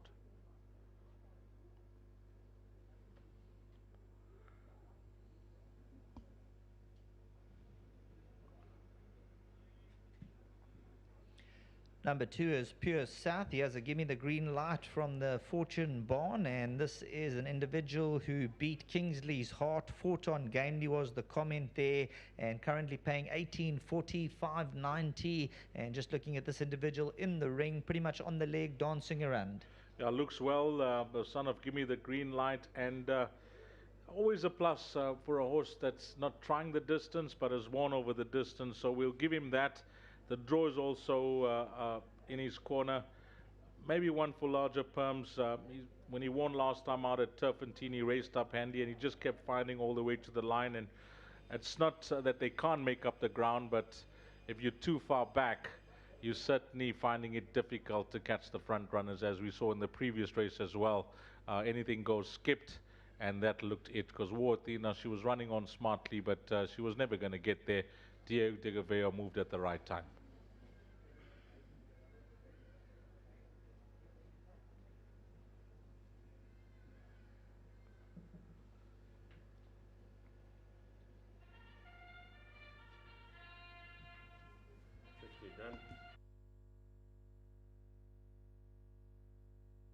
Horse number 12 is paying 9 Rand 30 for a win, and that's Valdez for the stable of Andrew Fortune. Now, this horse, Sheldon, the fact that they raced him in a Group 1 medallion on debut says a lot. 100% right, and that was almost a prep for his maiden win when they absolutely poured the money on from 2-1 down 9-10.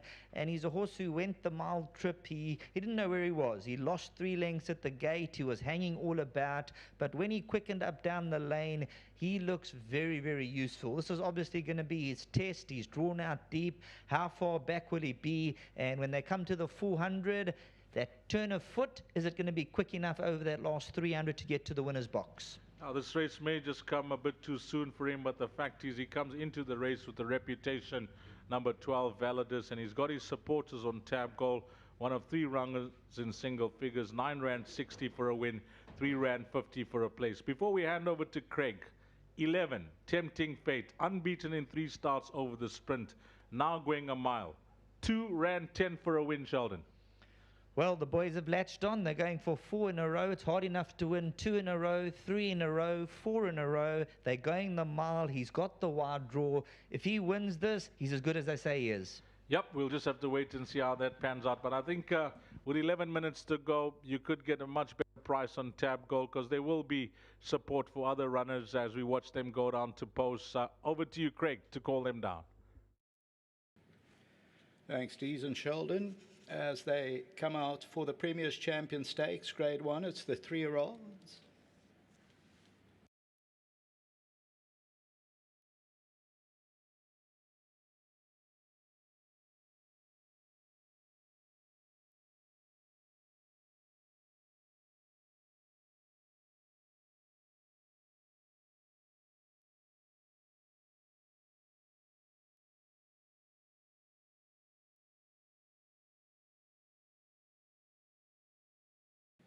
Number 1 is Fast Love, Grant van Niekerk.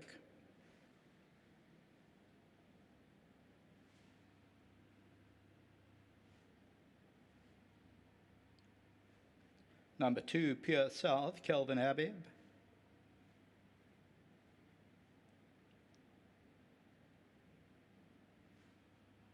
Number 1, Fast Love, on the way to the gate.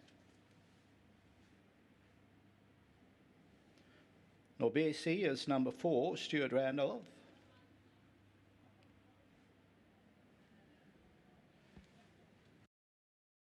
Number 7, Red 10, Simanga Kumala.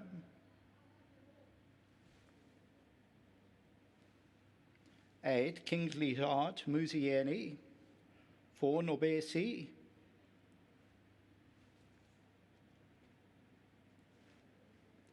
9, Crimson King, Raymond Danielson.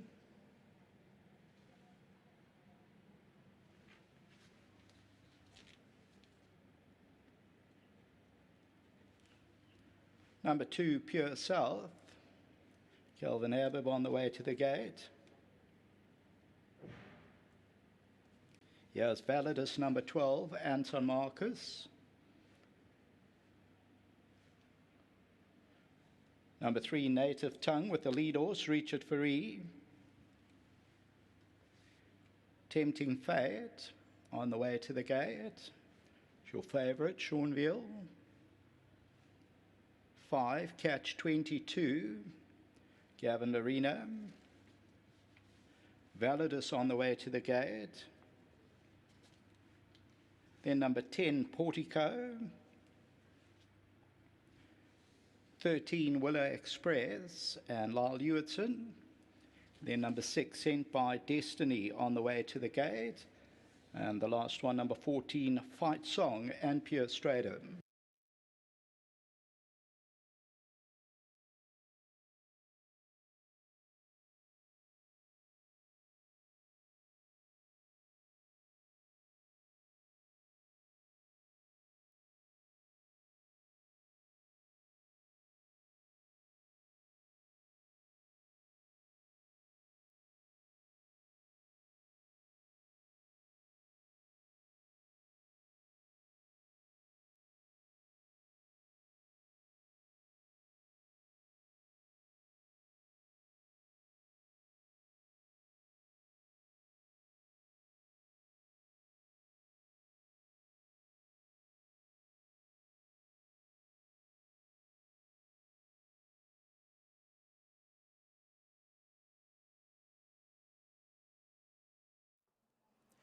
And we're back with the 6th race, and it's the Premier's Champion Stakes, Grade 1, and once again they go the 1600 metres. They went down on the poly, we're on the turf, and let's try and look at a few horses that went down on the way to the start. Number 2, Pure South, went down stretching very nicely, and then number 3, Native Tongue, went down with the lead horse. Number 4, Norbesi, that looked very nice, comes from off the pace. Did you like number 4, Norbesi, Kevin? Did go down well, Graham. Craig, I must be honest with you. Won its last 2 starts, and Cordes always comes to Durban and takes home a winner. And then number 6, Sent by Destiny, went down with the lead horse. Number 7, Red 10, stretched out very nicely. And then let's get to the favourite, number 11, Tempting Fate. Nice and relaxed, didn't seem like anything bothered him on the way to the start. Yeah, Craig, I watched him in the parade ring, I watched him walking down the chute and on parade. He just takes everything in his stride, and that beautiful action going to post. For me, he looks like he's the talk of the town. Let's see how good he is. Today he's got to prove it. Well, he's got to prove it, going the distance and overcoming that wide draw, so let's see how they ride him. And then number 12, Validus, was a little bit heady on the way to the start. That's a bit of a concern. little bit of a concern, very heady, pulling down, let's see how it looks like. For me, I think they're going to try and drop in and just give a bit of a chance. And then Willow Express looked exceptionally well, and you've got to respect that, but it's got a wide draw to overcome, but looked very well. Absolutely. Willow Express and number 10 went down a little bit short for my liking, so that's the Paul Pete horse. So that's for me. I think number 14, Flight Song as well, also went down very slowly, but looked well. Indeed it did. So let's see what the team thinks. Let's join the team.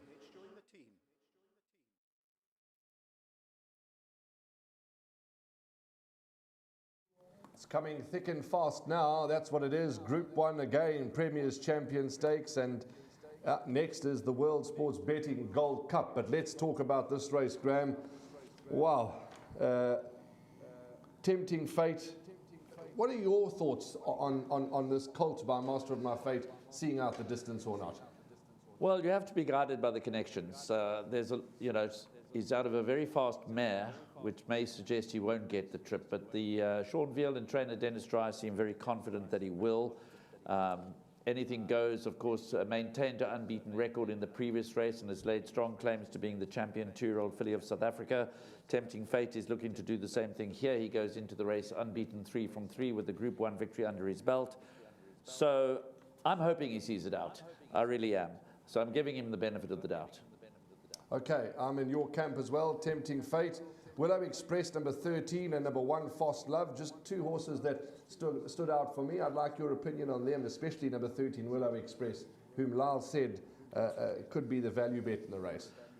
He's a lovely horse. Very, very nice horse. Got a deep draw to overcome, as does Validus and Willow Express, whereas Norbisi is drawn well. But I think, obviously, Willow Express is going to make his presence felt. Okay, let's go and see what Dees and Sheldon are tipping and how they see the race unfolding. But we want to see from the studio Tempting Fate pass the line first.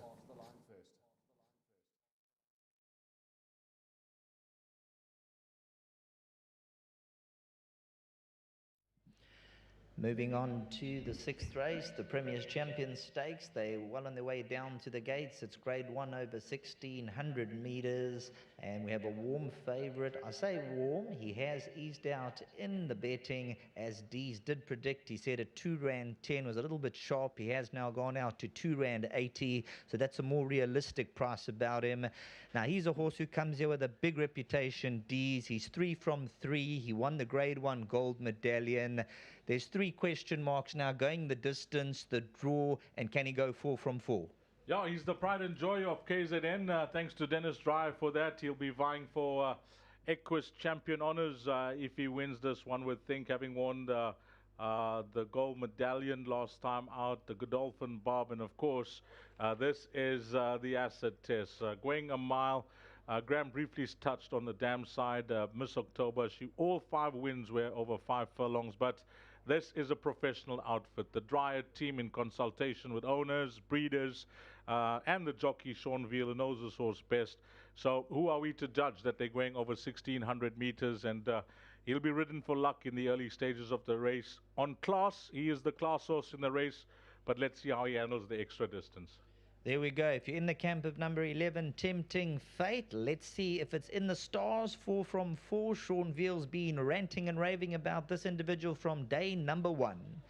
Looking for dangers, number 4, Norbesi, the son of Futura from the Cornet Spiss stable, 690 the win. And this is a horse who gets a kind of draw, and you had to like the way that he won last time out. Caught me napping, I must add, and the way he finished absolutely strongly to beat Portico. Had a good look at the course. Stuart Randolph retains the ride. The draw is a plus compared to where he was drawn last time out. No doubt he'll appreciate the extra distance, and one of the leading contenders as well. Number 13, Willow Express. Now, this is one of the easier horses on the eye. He's a son of Willow Magic and Lyle Hurtson for the Sean Terry outfit. Another runner who's developing with each and every run. Just the way the track is running concerns me about horses coming from up the pace.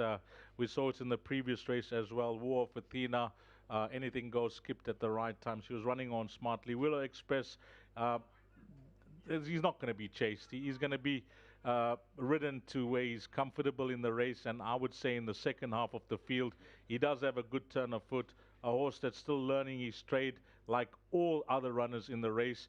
It wouldn't surprise me if he wins, but he'll need a lot of luck from the draw.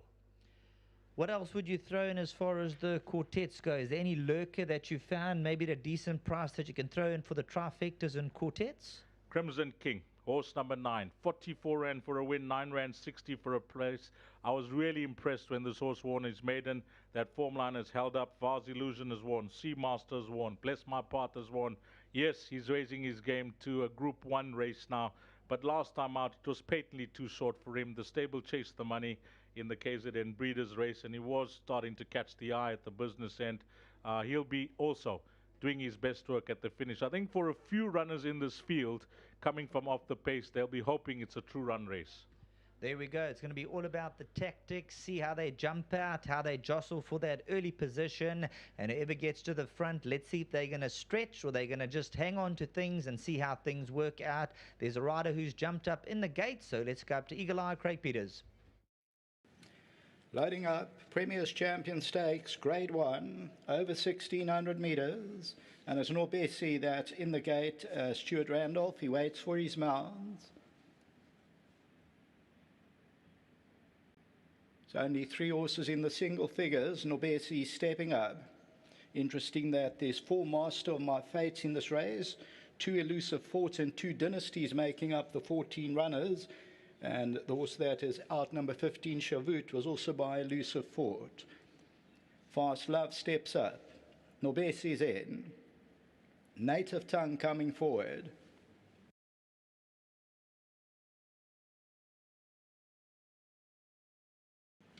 The turn of Red 10. Busy with Red 10. Catch 22. Just playing up a little bit behind the gates.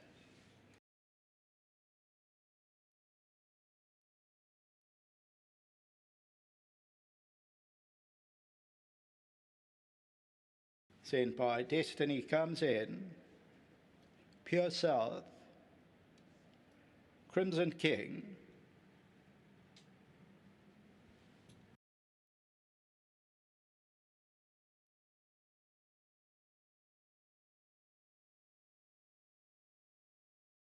Still about 5 runners to load. Kingsley's Art coming up.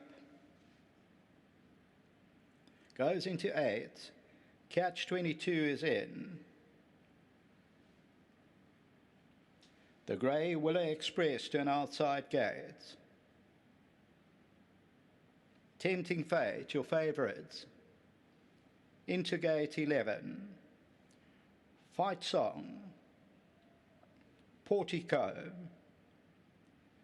Validus to 12. Set, ready to be dispatched. And away they go from the 1,600 metre, and it certainly wasn't a bad beginning. Norbesi, one of the first out, catch 22 is right there. Now Tempting Fate, let's see how they're going to ride it. It's the widest of all, trying to overcome the draw, and Tempting Fate has overcome the draw and have now set the fractions. Red 10 is back in third, and then comes Catch 22, Fast Love. Native Tongue, Portico's on the outside as they slow it down, and then comes the Grey Willow Express. Further back in the run then is Fast Love, Pure South. Then comes Kingsley's Heart. Fight Song is on the outside. Sent by Destiny's one of the trailers with Validus, and Crimson King's the trailer, and it's racing about 8 or 9 lengths off the leader. And Tempting Fate by 3 parts of a length. Red 10 is second, and Portico in the red silks on the outside. Norbesi just waits at the rail, only 2 lengths off the leader. Then Catch 22, followed by Fast Love. On the outside, Willow Express, then Native Tongue. On the inside is Pure South, and then Kingsley's Art.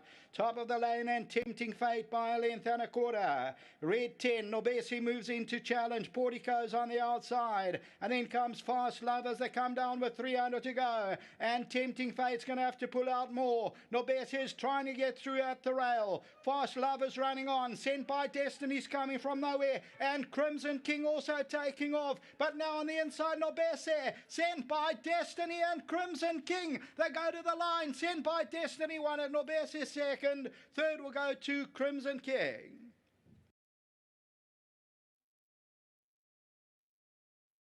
Number 4, Norbese, comes back for more, or Sent by Destiny rather. Sent by Destiny wins it. Norbese second, so Sent by Destiny, the master of my fate. Candice Dawson, Diego de Gavea makes up the ground. And number 6, it pays 25 rand the win. 6.20 the place. Norbese will come back for second. Crimson King, a cracking run in third. The fourth position to number 7, a Red 10. And then came number 2, Pure South. And Tempting Fate, obviously that draw and had to overcome, was still there with about 150 meters to go. Norbese sneaks through, but look at Sent by Destiny. We were saying the master of my fate, and Sent by Destiny number 6, a huge upset at 25 rand, but makes up the ground, and so does Crimson King. Crimson King number 9 was last at one stage. Look at that, 840 a place. So here is Sent by Destiny for Fastfontein Stud until the running of the 7th. Back to the studio.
Welcome to our Supersport viewers joining us. An exciting finish with the filly taking on the boys. The master of my fate, her name is Sent by Destiny, and she sent them down the lane with a brilliant victory.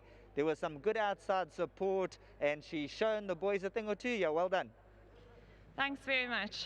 She definitely did. She's an incredible filly, and Diego rode like an absolute champion. Very, very tough for him, and huge thank you to Vicky. He's been a massive supporter of CK Horse Racing and of Candice since she started her own yard, and we couldn't appreciate it more than, you know, all his faith that he had put in us. This is Candice's first Group 1, CK Racing's first Group 1, Tammy Dawson's first Group 1, and I'm so proud of them. Like, they've done so well to be here, and I'm so glad it was a filly against the boys. Just so, you know, it's fitting, and I'm so happy for them. I couldn't be happier. I'm sorry she's not here, but she was feeling a bit sick. We couldn't risk it, but we'll never forget this. Well done to you and the team. Please take the winning memento there. Well done to the Candice Dawson team, the Verima 2s, Diego de Gavea, and representing there, taking some photos. So well done to all concerned. The filly has come through to beat the boys. Her name is Sent by Destiny. Then the winning rider, his name is Diego de Gavea, and there's going to be big smiles all round. Now, when I saw the betting, there was some good outside support for her and a brave move taking on the boys from the stable. Yeah, definitely. Just a big thank you to Miss Dawson, you know, for the opportunity. I know that the Colts times in the last feature race that they had on July Day were a little bit slower than the fillies. Nonetheless, Candice opted to choose this race because of the better draw that she had in the entries. And the filly's Julia Blige. She showed a tremendous turn of foot and quickened up gamely and won a nice race today. Means a lot for the stable, this Grade 1 victory? Yeah, definitely. I feel very privileged to have her first Group 1 winner for Miss Dawson, as well as to my good friend, Mr. Virimutu. Thrilled to have his first Group 1 winner. And yeah, well done, guys. Candice, I know that she's in Joburg and she's not feeling well, so I hope this makes you feel a bit better.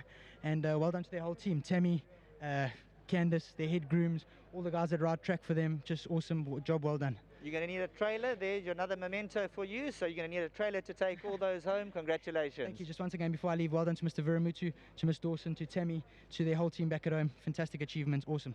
Super. Then the winning owner, obviously, the Verima 2. So well done to them. And the winning groom is Lubalawa. Lubalawa, he's the winning groom. He's gone to take care of this individual. So well done to all concerned. The filly's name is Sent by Destiny, and she's come through to win exceptionally well.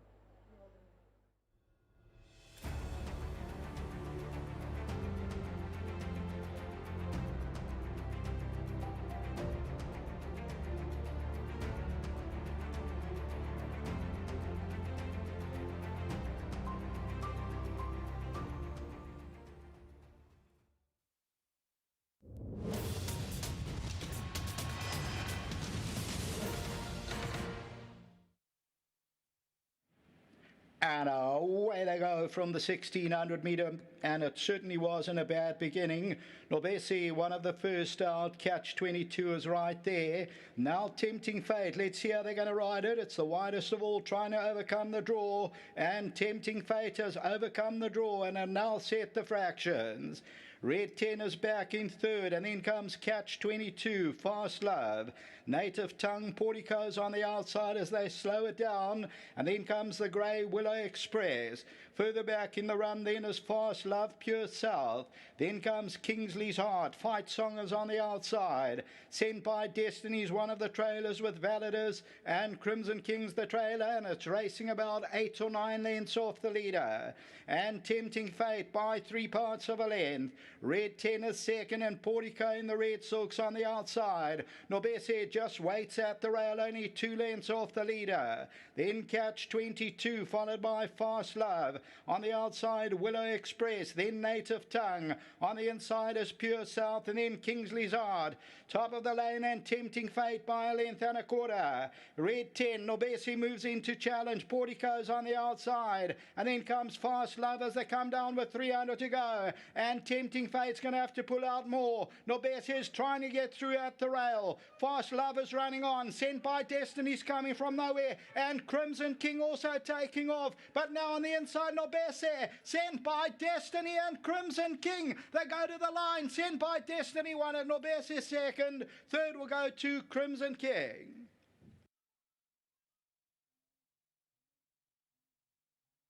Number 4, Norbese, comes back for more, or Sent by Destiny rather. Sent by Destiny wins it. Norbese is second, so Sent by Destiny, the master of my fate. Candice Dawson, Diego de Gavea makes up the ground. And number 6, it pays 25 Rand the win. 6.20 the place. Norbese will come back for second. Crimson King, a cracking run in third. The fourth position to number 7, a Red 10. And then came number 2, Pure South. And Tempting Fate, obviously that draw and had to overcome, was still there with about 150 meters to go. Norbese sneaks through, but look at Sent by Destiny. We were saying the master of my fate. And Sent by Destiny, number 6, a huge upset at 25 Rand, but makes up the ground, and so does Crimson King. Crimson King, number 9, was last at one stage. Look at that, 840 a place. So here is Sent by Destiny for Fastfontein Stud until the running of the 7th. Back to the studio.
Time now for the 7th race on our Super Saturday program, the World Sports Betting Gold Cup, South Africa's premier race for stayers, to be run over 3,200 meters.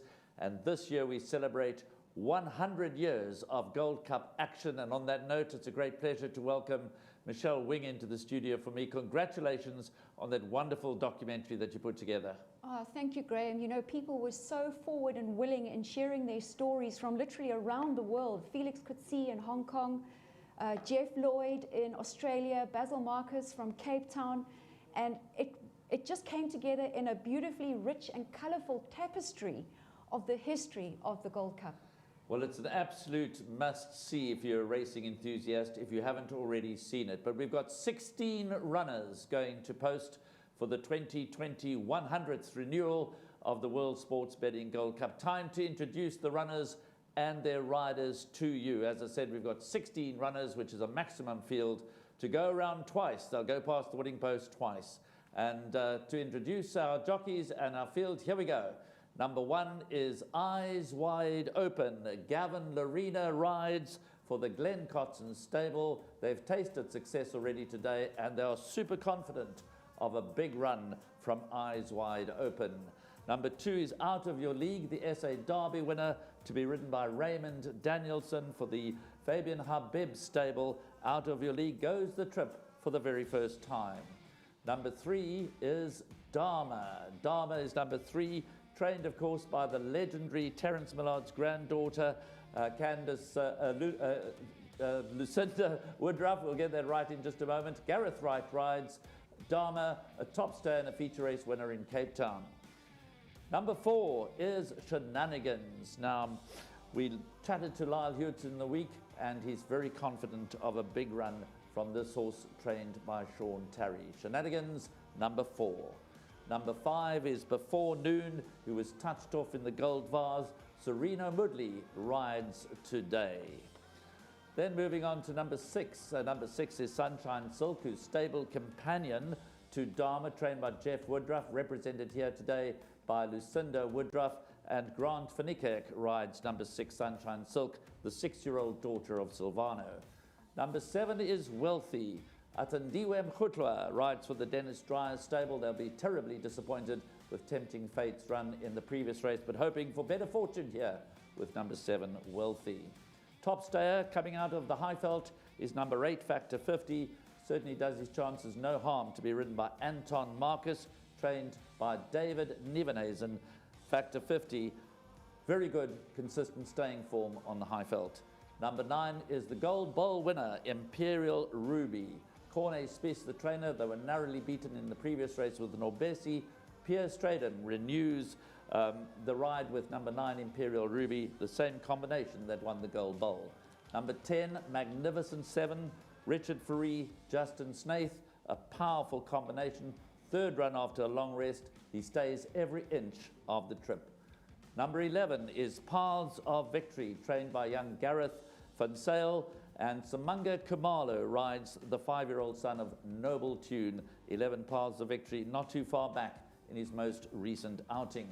Number 12 is Flitcherty by Far, 6-year-old daughter of Go Deputy, to be ridden by young Tristan Godden. Alison Wright is the trainer, has to step up a little on her recent form. Number 13 is Dark Moon Rising. Keegan DeMello rides for the Paul Lafferty stable, third in the Gold Vase, under a length behind Dynasty's Blossom last time out. Prior to that, third to Marching On Together and It's My Turn in the Track and Ball Derby.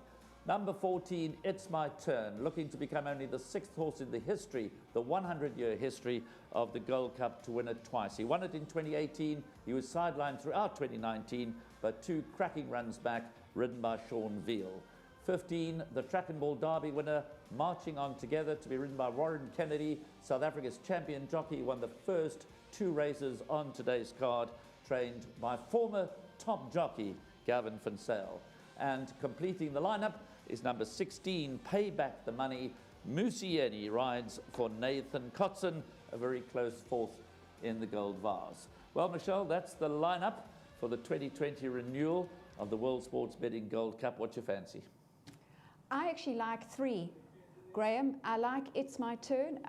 I think he's come back to form incredibly well. I think what has happened with him, he was off the track for nearly 2 years with a tendon injury. He also had knee chips removed, and the way that he's been brought back, it would be some kind of fairy tale.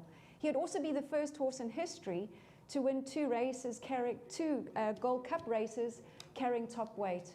Marching On Together and Magnificent 7 is my quiet fancy. Okay, so there we've heard from Michelle Wing. We've got a team standing by in the parade ring, so let's get to Warren, Dees and Sheldon. Well, welcome to the parade ring here at Hollywood Bets Greyville, where Sheldon, Dees and myself are going to take you through the runners. And it's wonderful to be here for this event, the World Sports Betting Gold Cup. And Sheldon, I'll start with you.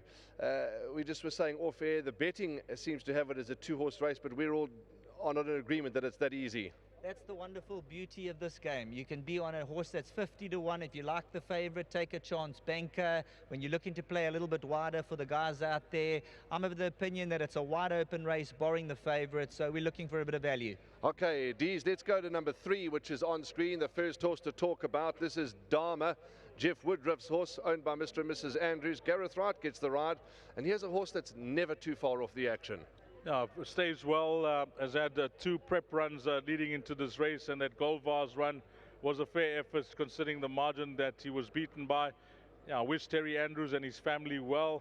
I'm sure Anthony will be watching as well. He loves this horse, obviously injured, but of the 2 from the Jeff Woodruff stable, I'm firmly in the camp of Sunshine Silk.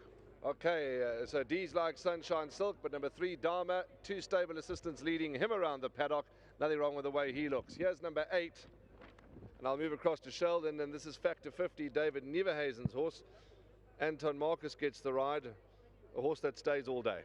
Here's a horse that certainly stays all day, the daughter of Marchfield. She's a mare from the David Nivenhuizen stable. Interesting, Anton Marcus jumps aboard and the blinkers are on. She's a horse who ran just over 2 lengths behind Dynasty's Blossom, and certainly the type of horse that stays every inch of the journey. And from a mid-gate, if things work out for this individual, we've seen the filly beat the boys in the previous race. Cool, calm and collected with the headgear on, and there could be something in it.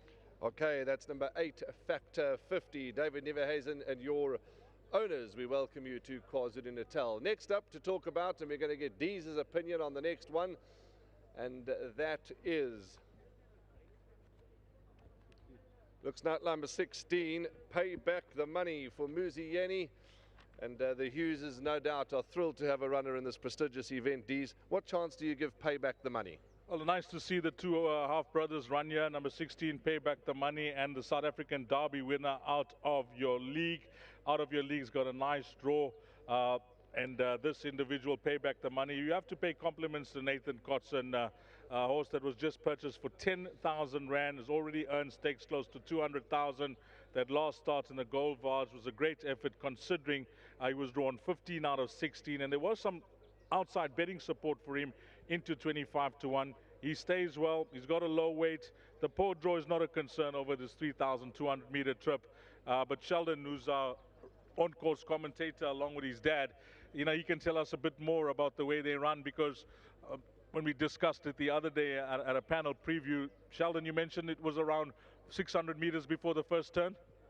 Yeah, when they jump, it's just about 600 meters, and then they jump onto the poly track, back onto the turf behind the tote board and that. So you can see it in your sights there, and then as you go into that corner, that's where you need to be placed by. The reason I asked that is because that first 600 meters is vital if you want to get a position. 100% right. If you want to get your position, you jump out, you jostle, and once you're into the turn, you commit.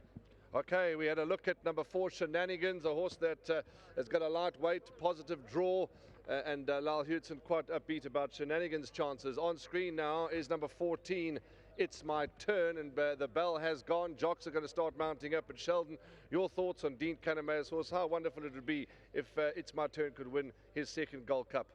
Would be out of the top draw, like one of those fairy tale ending stories. And this is a horse who's really got the looks, he's got the ability, and it wouldn't be a fitting end for him to win this. He looks magnificent, a true gentleman. You can see cool, calm and collected. He's an 8-year-old Dynasty, and if he wins this, 3 million Rand in the bank. So he's done terrifically well for Fred Krabbier. Dean Canamaya is an absolute master, and the last word from Dean Canamaya. Yeah, thanks, Sheldon. The last word from Dean. Dean, saddled up all right? Everything okay with your charge? Saddle up very well. I just said to the jockey, don't panic. If they're good enough, they'll win.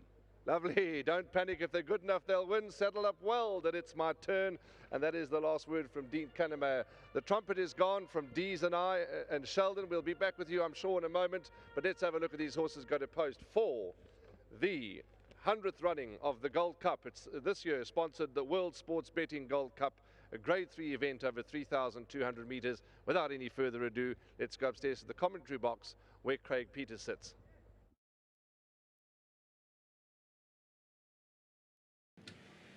The field for World Sports Betting Gold Cup, Grade 3 over 3,200 metres. They come past the winning post on 2 occasions. The gross stake 400,000 Rand. And we're only about 7 minutes away from race time. It'll probably be an extra minute or so. Your favourite is number 14, It's My Turn, at 5 Rand. Number 15, Marching On Together, is at 660. So they're drawn alongside each other. The only other horse in single figures, well, it's just changed, number 8, Factor 50, and number 9, Imperial Ruby. Balance of the field in double figures. So as they make their way to the gate, number 1, Eyes Wide Open, the Dynasty for Glenn Cartson and Gavin Larino. Number 2 is Out of Your League, the Elusive Ford, Fabian Habib, Raymond Danielson for the Habibs and Nassivs. Here's number 4, Shenanigans, the Dynasty, Sean Terry, Chris Van Niekerk and Lyle Hewitson, and 5 Before Noon. Await the Dawn, Sean Terry, Serena Moodley. Here's number 3, Dharma, the Royal Air Force, Chef Woodruff and Gareth Wright for Mr. and Mrs. Andrews. Here's a look at number 6, Sunshine Silk, Jeff Woodruff, the mare by Silvano, Grant Vanikak for Mrs. A. Devachando. And number 8, Factor 50, the mare, Marchfield, David Neverhazen and Anson Marcus. 9, Imperial Ruby, Cornet Spies, the Silvano, Pierre Stradum. Here's 7, Wealthy, the 8-year-old son of Silvano, Dennis Dryan and Hoodla.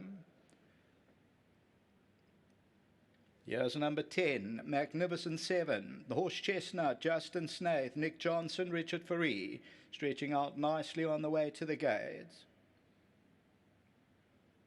Here's number 12, Flickety by Far, the mare by Go Deputy, Alison Wright and Tristan Godden. 13 is Dark Moon Rising, The Ideal World, Paul Lafferty, Keegan DeMello. Here's 14, It's My Turn, Who Wants to Race. It's My Turn, The Dynasty, Sean Veal, Dean Canamayer. Number 16, Pay Back the Money, Nate Carson, Muzieni, the Marchfield. And the path fork was Marching On Together, Gavin Van Zyl and Warren Kennedy on the way to the start. Not much time to get involved. We're still waiting for number 11, Paths of Victory, who has to turn in the right direction. This is for Smango Kumalo and Mario Ferreira. That will come past shortly. This is for Gareth Van Zyl. To the Noble Tune, just trotting up, still got about 200 metres to get to the winning post, and then an extra about 500 metres to get to the start. Your favourite, number 14, and that is It's My Turn. That's showing up at 460. Let's join the team.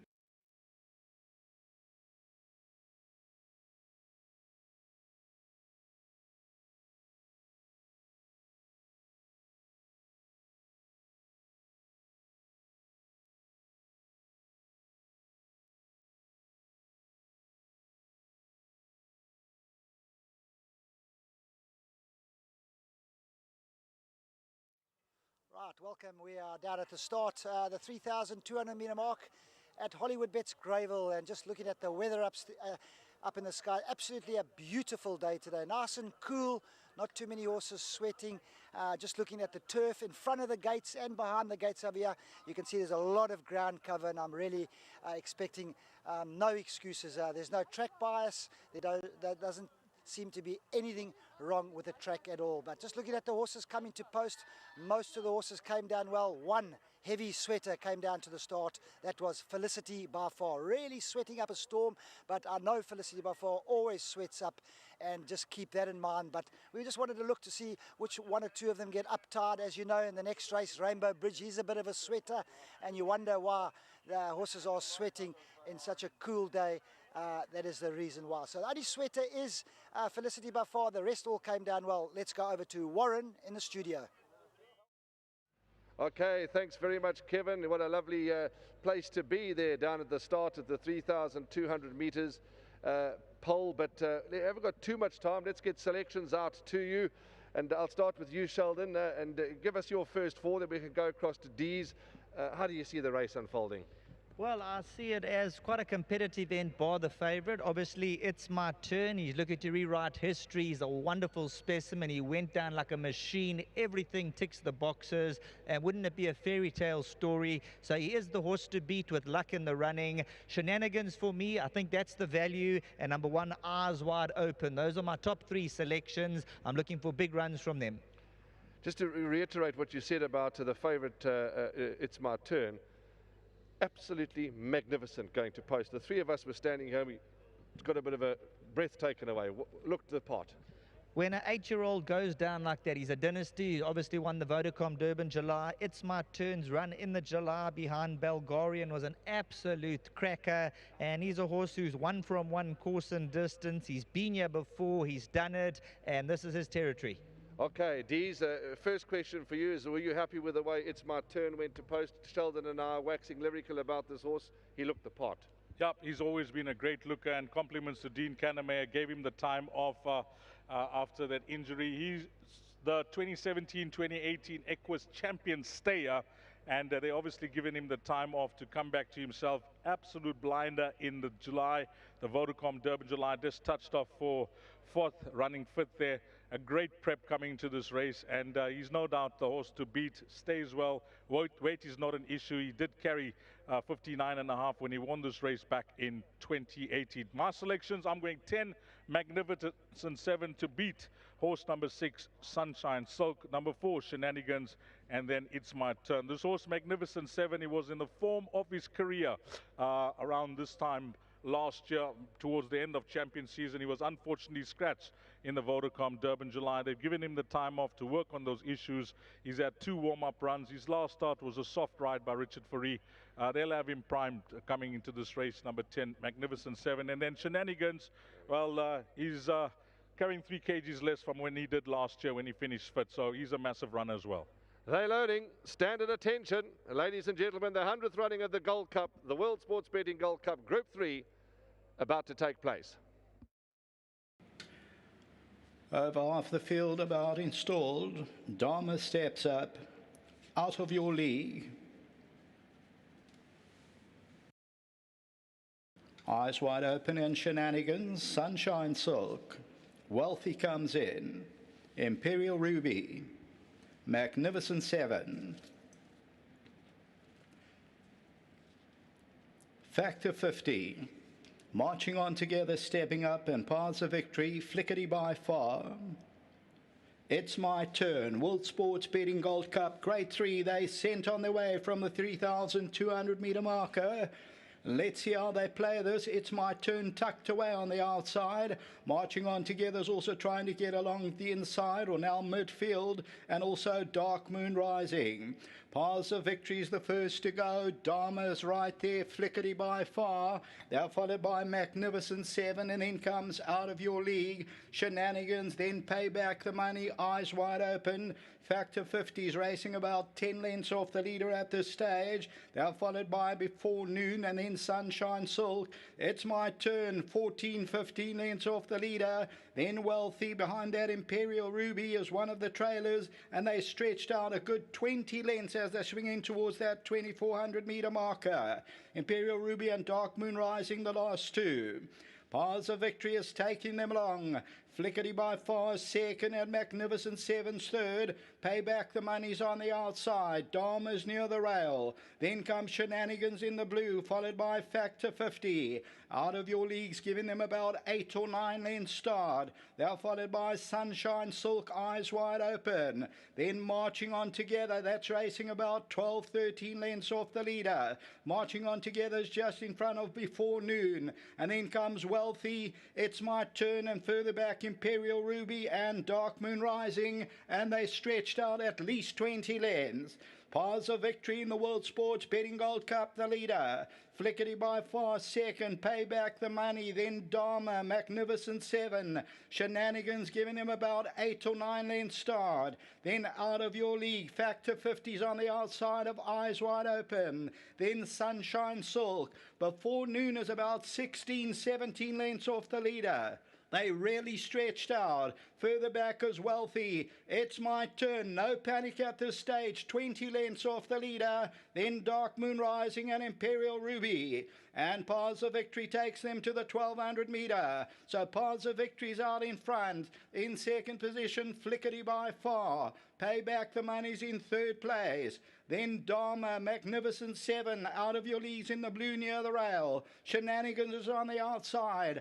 Eyes Wide Open has got the red cap near the rail. Marching On Together, Before Noon. Sunshine Silk, Wealthy. Imperial Ruby's in the yellow on the outside. It's My Turn, Dark Moon Rising. They're still 20 lengths off the leader. World Sports Betting Gold Cup moves towards the 700, and Paths of Victory still in front. Flickety by Far second. In third position, Pay Back the Money, Dharma, then Magnificent 7. Shenanigans and Out of Your League. Factor 50 moves. Imperial Ruby's going around them. Then Eyes Wide Open. It's My Turn, still got 12 lengths to make up. Top of the lane, Paths of Victory. Flickety by Far now moves in. Then comes Pay Back the Money. Behind that is Dharma, trying to run on on, Magnificent 7, eyes wide open as they come to the last 300 metres. And it's still Paths of Victory. Dharma, pay back the money. Magnificent 7, Flickety by far. Paths of Victory's digging in though. It's My Turn's trying to run late, but Paths of Victory from Pay Back the Money. Paths of Victory from Pay Back the Money. Flickety by far and eyes wide open. A brilliant win from the front, led practically from the word go. Paths of Victory. Simango Kumalo, Gareth Van Zyl for Mario Ferreira, the Rathmore stud.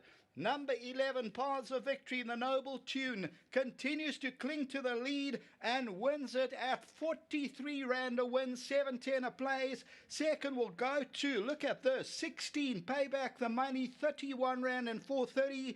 Flickety by far runs into third position. That's number 12 at 13 Rand a place. Eyes wide open, fourth. That quartet's going to pay bombs. So is the Exacta. It's My Turn. Two off the right-hand side, given every chance, just didn't kick on. And look at that. They were first and second. And third, actually, when they turned for home. Paths of Victory led it. Flickety by far was second. Pay Back the Money was also right there. So, and then Eyes Wide Open makes up some ground. So they led it, and you'll see the salute. Well done to all concerned. A 5-time winner now, Paths of Victory. And the Noble Tune is victorious in this year's running of WorldSport Betting Gold Cup. Back to the studios.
welcome to the presentation of trophies for the 100th running of the World Sports Betting Gold Cup. 100 years of Gold Cup history culminates in a victory by number 11, Paths of Victory, a 5-year-old son of Noble Tune out of the Solshire Mare Victory Garden, bred by the Rathmore stud, owned by Mr. Mario Ferreira, under an inspired ride by Samanga Kamala. What a great day for young Gareth Van Zyl.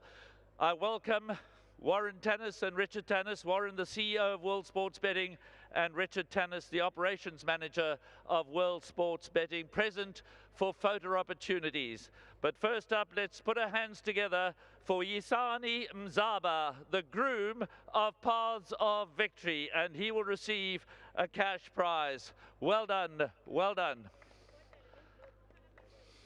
There we go, and a bottle of Moe.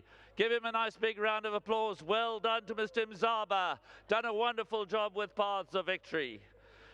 Next into our office is former South African champion jockey, Samanga Kumalo. Let's hear it for Samanga. Samanga, if you take your place there by the mic, I'd like to have a few words with you. Samanga, if you just go stand there by the mic.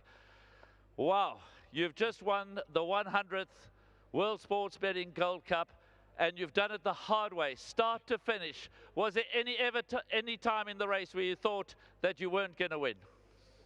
You know what, this horse, he was full of galloping in him, and it's such a very nice pleasure to ride for trainers who allow you to ride the horse the way the horse they want to be ridden. You know, at first we wanted to give him a little bit of cover and with the lightweight and then follow them through, but he came out so well, and he had so much running in him, and I figured that with the lightweight, if I had to ease him out of it, it's going to be a wrong thing. And he enjoyed actually every furlong we were going. He was just wanted to go, and I think as we get to about 1,000, I just could remember when Andrew, obviously, you always say give them a breather from there, and I tried to give him a breather, but he just wanted to gallop, and I said, you know what, I'll let you do your thing, and I know when I ask you, you're going to be there. And we get to the 400, I got low down, and he enjoyed it, and I figured that we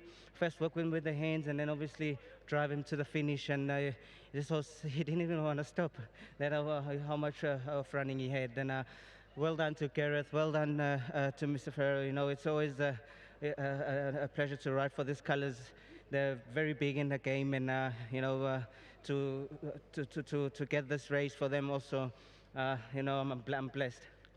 Well done, Samanga. Please take your trophy and your bottle of Moe. It's there in front of you. Just raise it up for the photographers who are circled around us here. Well done to Samanga Kamala. Pick up your trophy, Samanga. Pick up your trophy. Thank you so much, and also well done to World Sport Bets for putting up such a nice event. Obviously, we're all coming from this pandemic, and for them to still keep to keep the races like us going is just a great thing, and we wish them more, and yeah, more to come. And also well done to my sponsors, Maurice Fontaine, Vogobus Gift, and also, you know what, to everybody in the racing game, you know, we all do the hard work. It's a groom, from a groom to a farrier to the doctors. Well done to them, and they also deserve the reckoning. Congratulations, Samanga. Enjoy your Moe. Enjoy your Moe. Right, now a big round of applause to our winning trainer. He's at the start of his career, but already he's been amongst the big race winners. He's tasted Grade 1 success. Please welcome Gareth Van Zyl. Gareth, this is an amazing moment. Describe how you're feeling. I'm feeling so gratified, Graham. Thank you so much. It is amazing. You know, when I spoke to Samanga in the ring, every now and then, you know, before a race, when a trainer speaks with his jockey, you know, you feel a certain type of a connection. Samanga was just in the zone, and we connected, we understood, we were on the same level, and he left the ring with my full confidence. This goes back a year, as Des will tell you. After he ran in the Gold Vase, Des told me this is our Gold Cup horse for next year, and so it's been. I must thank him. I must pay a special, obviously, mention to Mario Ferreira. I mean, this is so far the cherry on the cake in our relationship. he picked me up off the floor when I needed support. He backed me, and I must say a big thank you to Mario, to Des, and to the groom. This is a tricky horse. He's not an easy customer, as we saw him going down to the start, and he's always full of tricks. His groom, I don't think this horse would be here today without this groom, so a special mention to him as well.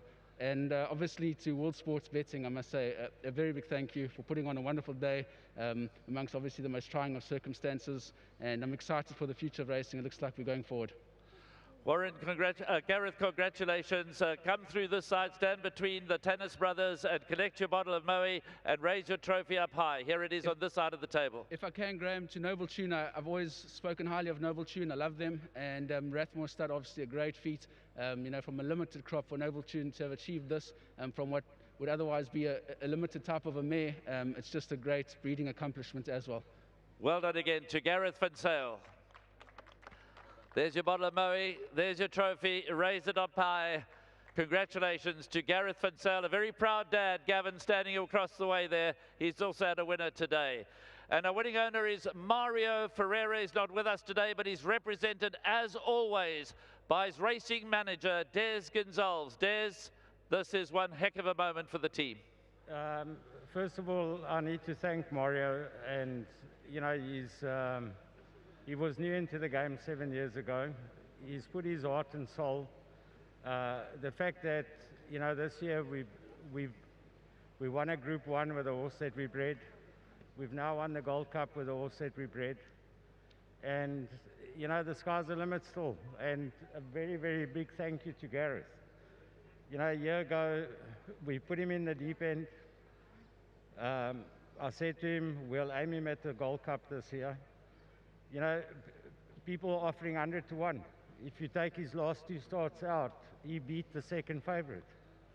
And the further he goes, he just loves it. So, and lastly, I want to thank Gold Circle for still putting on such a wonderful champion season, you know, through the trying times, and that we're all here still racing.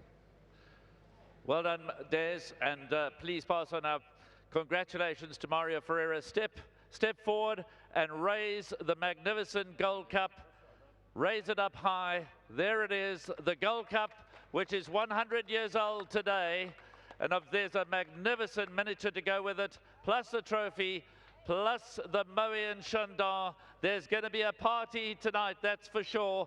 And we congratulate once again Paths of Victory. We congratulate Rathmore Stud. We congratulate Mr. Mzaba, the groom of Paths of Victory. We congratulate Samanga Kamala, Gareth Van Sale, Mario Ferreira, and of course his racing manager, who is Des Gonzalez. And our thanks go out again to World Sports Betting for stepping up to the plate, sponsoring the 100th Gold Cup, plus of course a little bit later on the Mercury Sprint and the Champions Cup, all sponsored by World Sports Betting. That's it for the presentation of the 100th Gold Cup.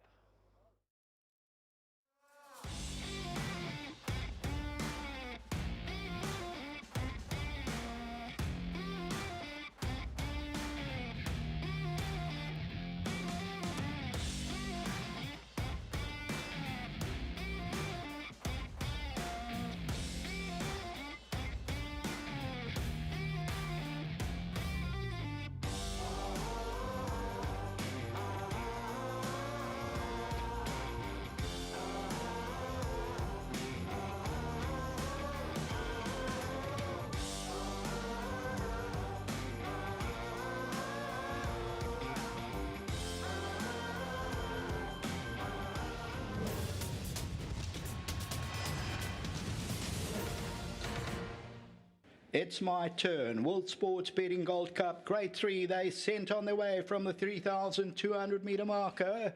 Let's see how they play this. It's my turn, tucked away on the outside. Marching on together is also trying to get along the inside, or now midfield, and also Dark Moon Rising.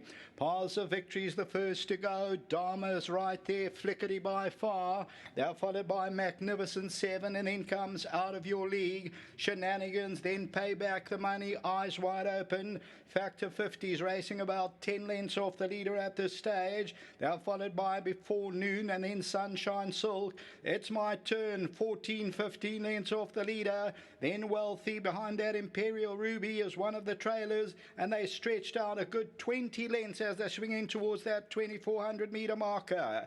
Imperial Ruby and Dark Moon Rising, the last two. Paths of Victory is taking them along. Flickerty by far second and Magnificent Seven's third. Payback the Money's on the outside. Dharma's near the rail. Then comes Shenanigans in the blue, followed by Factor 50. Out of Your Leagues, giving them about 8 or 9 lengths start. They're followed by Sunshine Silk, Eyes Wide Open. Then Marching On Together, that's racing about 12, 13 lengths off the leader. Marching On Together is just in front of Before Noon. And then comes Wealthy, It's My Turn, and further back Imperial Ruby and Dark Moon Rising, and they stretched out at least 20 lengths. Paths of Victory in the World Sports Betting Gold Cup, the leader. Flickerty by far second, Payback the Money, then Dharma, Magnificent Seven. Shenanigans giving them about 8 or 9 lengths start. Then Out of Your League, Factor 50's on the outside of Eyes Wide Open. Then Sunshine Silk. Before Noon is about 16, 17 lengths off the leader. They really stretched out. Further back is Wealthy. It's My Turn. No panic at this stage. 20 lengths off the leader. Then Dark Moon Rising and Imperial Ruby. And Paths of Victory takes them to the 1200 meter. So Paths of Victory's out in front. In second position, Flickerty by far. Payback the Money's in third place. Then Dharma, Magnificent Seven, Out of Your Leagues in the blue near the rail. Shenanigans is on the outside. Eyes Wide Open has got the red cap near the rail. Marching On Together, Before Noon. Sunshine Silk, Wealthy. Imperial Ruby's in the yellow on the outside. It's My Turn, Dark Moon Rising. They're still 20 lengths off the leader. World Sports Betting Gold Cup moves towards the 700 and Paths of Victory still in front.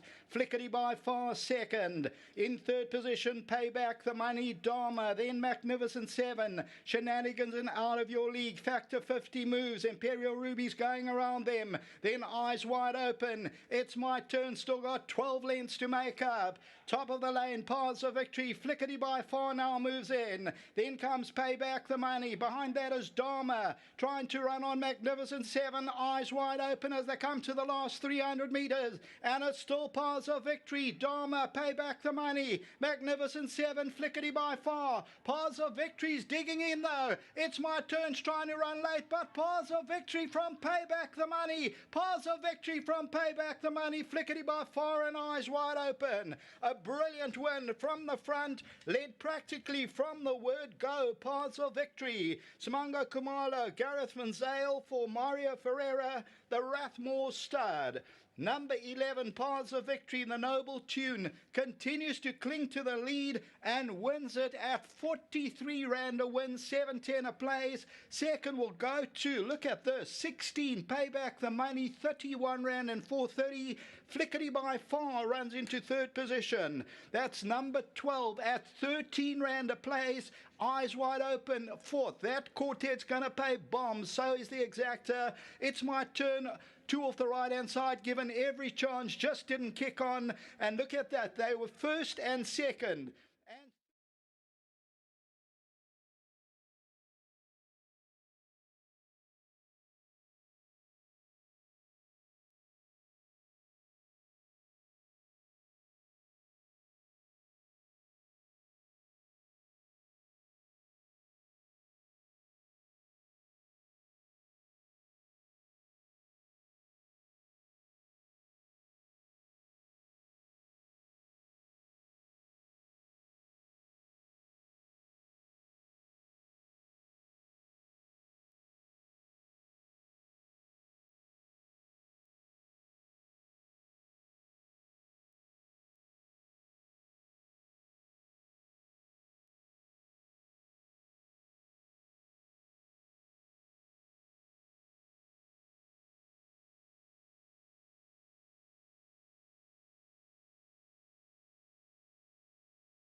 Welcome back as we move on to race number 8, the World Sports Betting Mercury Sprint. It's grade 1, it's over 1,200 meters.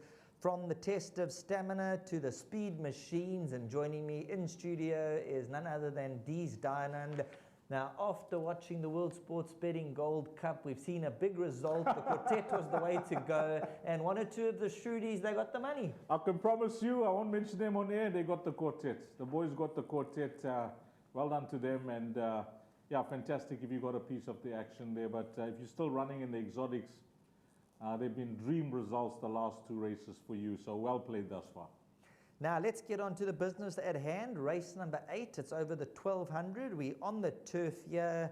Let's start off with number 12, Casimir. Now, if this horse arrives, there's a few players who are still alive. Yep, and the guys have gone with the Fury Magic. They've gone with Eric the Red into Casimir, and of course Justin Snate. Do it again. That was the play for most of the guys that I've spoken to today. They thought that that was the play, but we still got 2 races to go. So this race, the best weighted column says it all, but the best weighted column are all drawn poorly.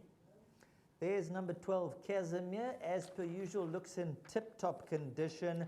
We've seen the speed being holding up this afternoon. Is it going to be a case of Casimir, catch me if you can, from the draw? There are a few horses that are quick here that are better drawn as well, but he's the class package in the race. From their draw, I think Richard Fourie is going to have no problem placing this horse. He's an absolute star, champion sprinter, tops the best weighted column. He's had his 2 runs now leading up to this race. The Drill Hole Stakes, he found Bunker Hunt, his stable companion, too good on the day. And then last time out, that Golden Horse Casino Sprint is a handicap. The high merit-rated horses, they have to give weight to the entire field. And this is weight for age. So this is the type of sprinting race that usually the best guys come up on top. There we go, Casimir at the top of his game, and it looks all systems go for this individual.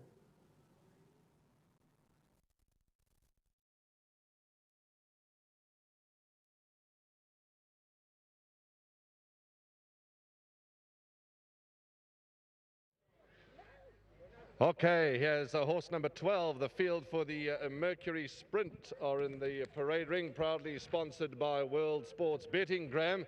And number 12 is Casimir. The Captain L. Gelding looks a picture. Yeah, he looks absolutely magnificent. He's been beautifully turned out by the Justin Snaith yard. He is the defending champion. He won this race last year, and he'll go close again. Okay, and just to let everybody know that Casimir is your first choice. You've got to be thrilled with the way he looked. And another horse that particularly looks well is number 11, Down to Zero. One of the long shots in the race. Jason Gates rides for Mike and Adam Azzi. That looks magnificent.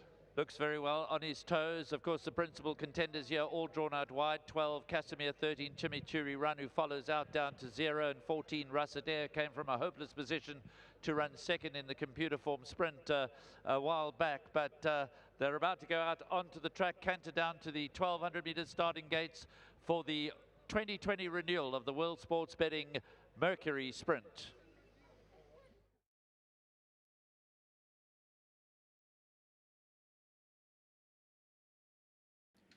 Field about to step out. Grade 1 World Sports Betting Mercury Sprint. 425,000 at stake.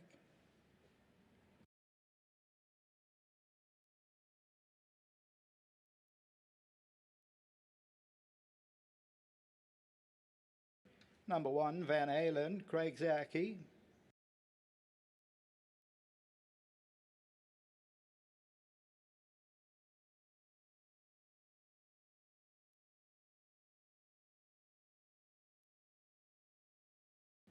Number 3, Fabian, Grant van Niekerk.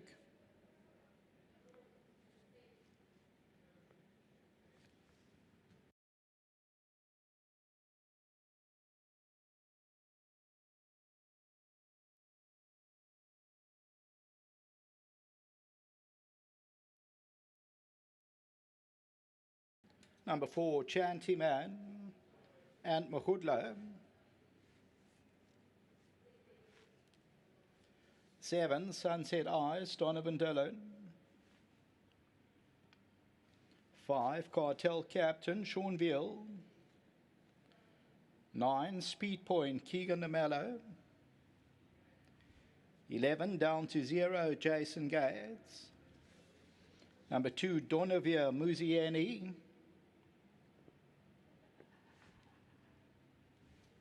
Six, Eden Rock, Lyle Hewitson.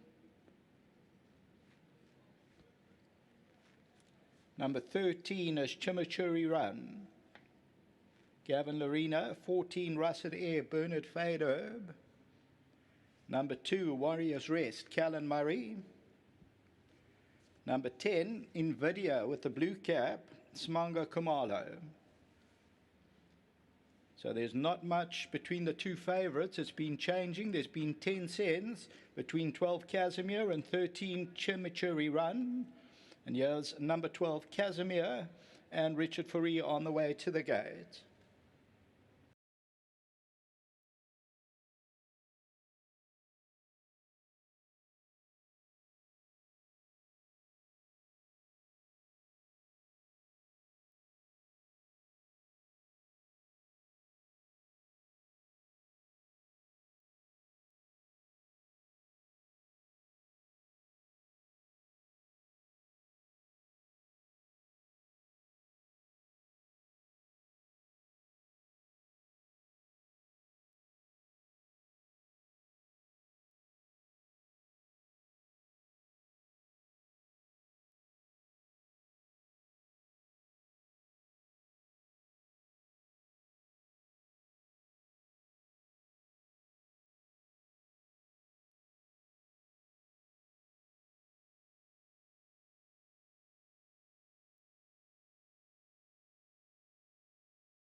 Welcome back to the studio here at GTV, Hollywood Bets Greyville, and it's wonderful to have Reino du Plessis, who is the Marketing Director of World Sports Betting, in studio with me. And now we're going to talk about the World Sports Betting Mercury Sprinter Group 1 race over 1,200 metres. Reino, wonderful to have you in the studio, but more importantly, wonderful to have you and your team behind such a prestigious race day. Thank you. Thank you, Warren. And again, you know, it's one of those things, we come here every year, as was most of our race days, and everybody says thank you, thank you, thank you, and we appreciate it, but it's not all us. I mean, I have to also give the credit to Gold Circle in this instance for keeping it together and making this race day happen. I mean, it's not been an easy season, and I think everybody needs to also applaud them. Well, you know, as you say, you know, everybody, and that's the right word, because there's no doubt, and I'm happy to say it, if racing is going to go forward, everybody, whether you are a driver of the transport, whether you're a trainer, whatever you are, everybody has to pull together. Absolutely, and I think that's probably one of the main motivating factors for us when we decided obviously this is our third year as a Champions Cup sponsor, but to take on the additional 2 race days. I mean, it was, you know, we sat back and we looked and we said, racing needs all of us right now. If this is something we can do, then this is something we'll have to do. Okay, and of course you put your name behind the Group 1s today and the other races, and the Mercury Sprint, it's really a prestigious race, and wonderful to have it named the World Sports Betting Mercury Sprint over 1,200 metres, and as always a star-studded field, and so it should be. Yeah, and I you know, we tend to get lucky with these, and if you look at the last 3 years of the Champions Cup as well, we always had an amazing field, we always had an amazing winner. You know, hats off to your wife. We always get photos of the best horses in our winners' blankets afterwards. So today we're going to get 3 of those. Absolutely. All right. And that's Reino du Plessis and the marketing director, and the whole team are on course. Of course, Warren Tanhouse, the Tanhouse brothers. So we welcome them all and we thank them for their contribution to racing. But Sheldon's going to give you some tips. Let's see how he thinks the race is going to unfold. Well, certainly one of the races of the day. We've been waiting. We had the test of stamina. We now have the need for speed. The World Sports Betting Mercury Sprint, Grade 1 over 1,200 meters, and a top-class field, as would be accepted, has been assembled here. Now, D's Casimir, number 12, is the marginal favorite at 330, R1.70 the place. Van Halen's attracted good outside support. You've got horses like Chimichurri Run and Russet Air. Tactics could be the play here. It has to be, but I'm going to still stick with the best weighted column. That's usually the best guide in these type of races. And if you missed the interview with Richard Fourie and Justin Snaith, Richard was very upbeat about his chances here on number 12, Casimir. The prep's been good in the province. just the draw to overcome. But this is his distance. He's the class package. Chimichurri Run will have his followers. He'll be flying at them at the business end of the race from a poor draw. Russet Air, the same can be said about him. What a run from him in the computer form sprint as well. He's got a serious turn of foot. And then Van Halen, who also features in the best weighted column. He's no stranger to the surroundings at Greyville, and he's a serious racehorse on his day. So I'm hoping for a form result, but that hasn't been the case. 700,000 Rand, that was the Cordet paid in the previous race. Well, I can tell you Van Halen, and from 14 to 1, there's been strong support. His odds have been slashed in half, down 6 and 7 to 1. You can still get 8 Rand 20, 2 Rand 80 the place. He's got the draw, and he really loves the Greyville circuit. So course-wise, he's had the 2 runs. He's got a victory. He's won on the turf. He's won on the poly. So he make it 2 victories at the course, and he loves the distance, number 1, Van Halen. And then number 2, Warriors Rest, certainly worth a mention. But I believe they are about to start loading up. This is the World Sports Betting Mercury Sprint. Grade 1, 1,200 meters is the distance. Get those final bets on. The quartet's on 300,000 up to Craig. Loading up, World Sports Betting Mercury Sprint. Eden Rock about to come forward. The rider wears the black cap. Sunset Eyes is in. Warriors Rest. Chanty Man. Dondavia.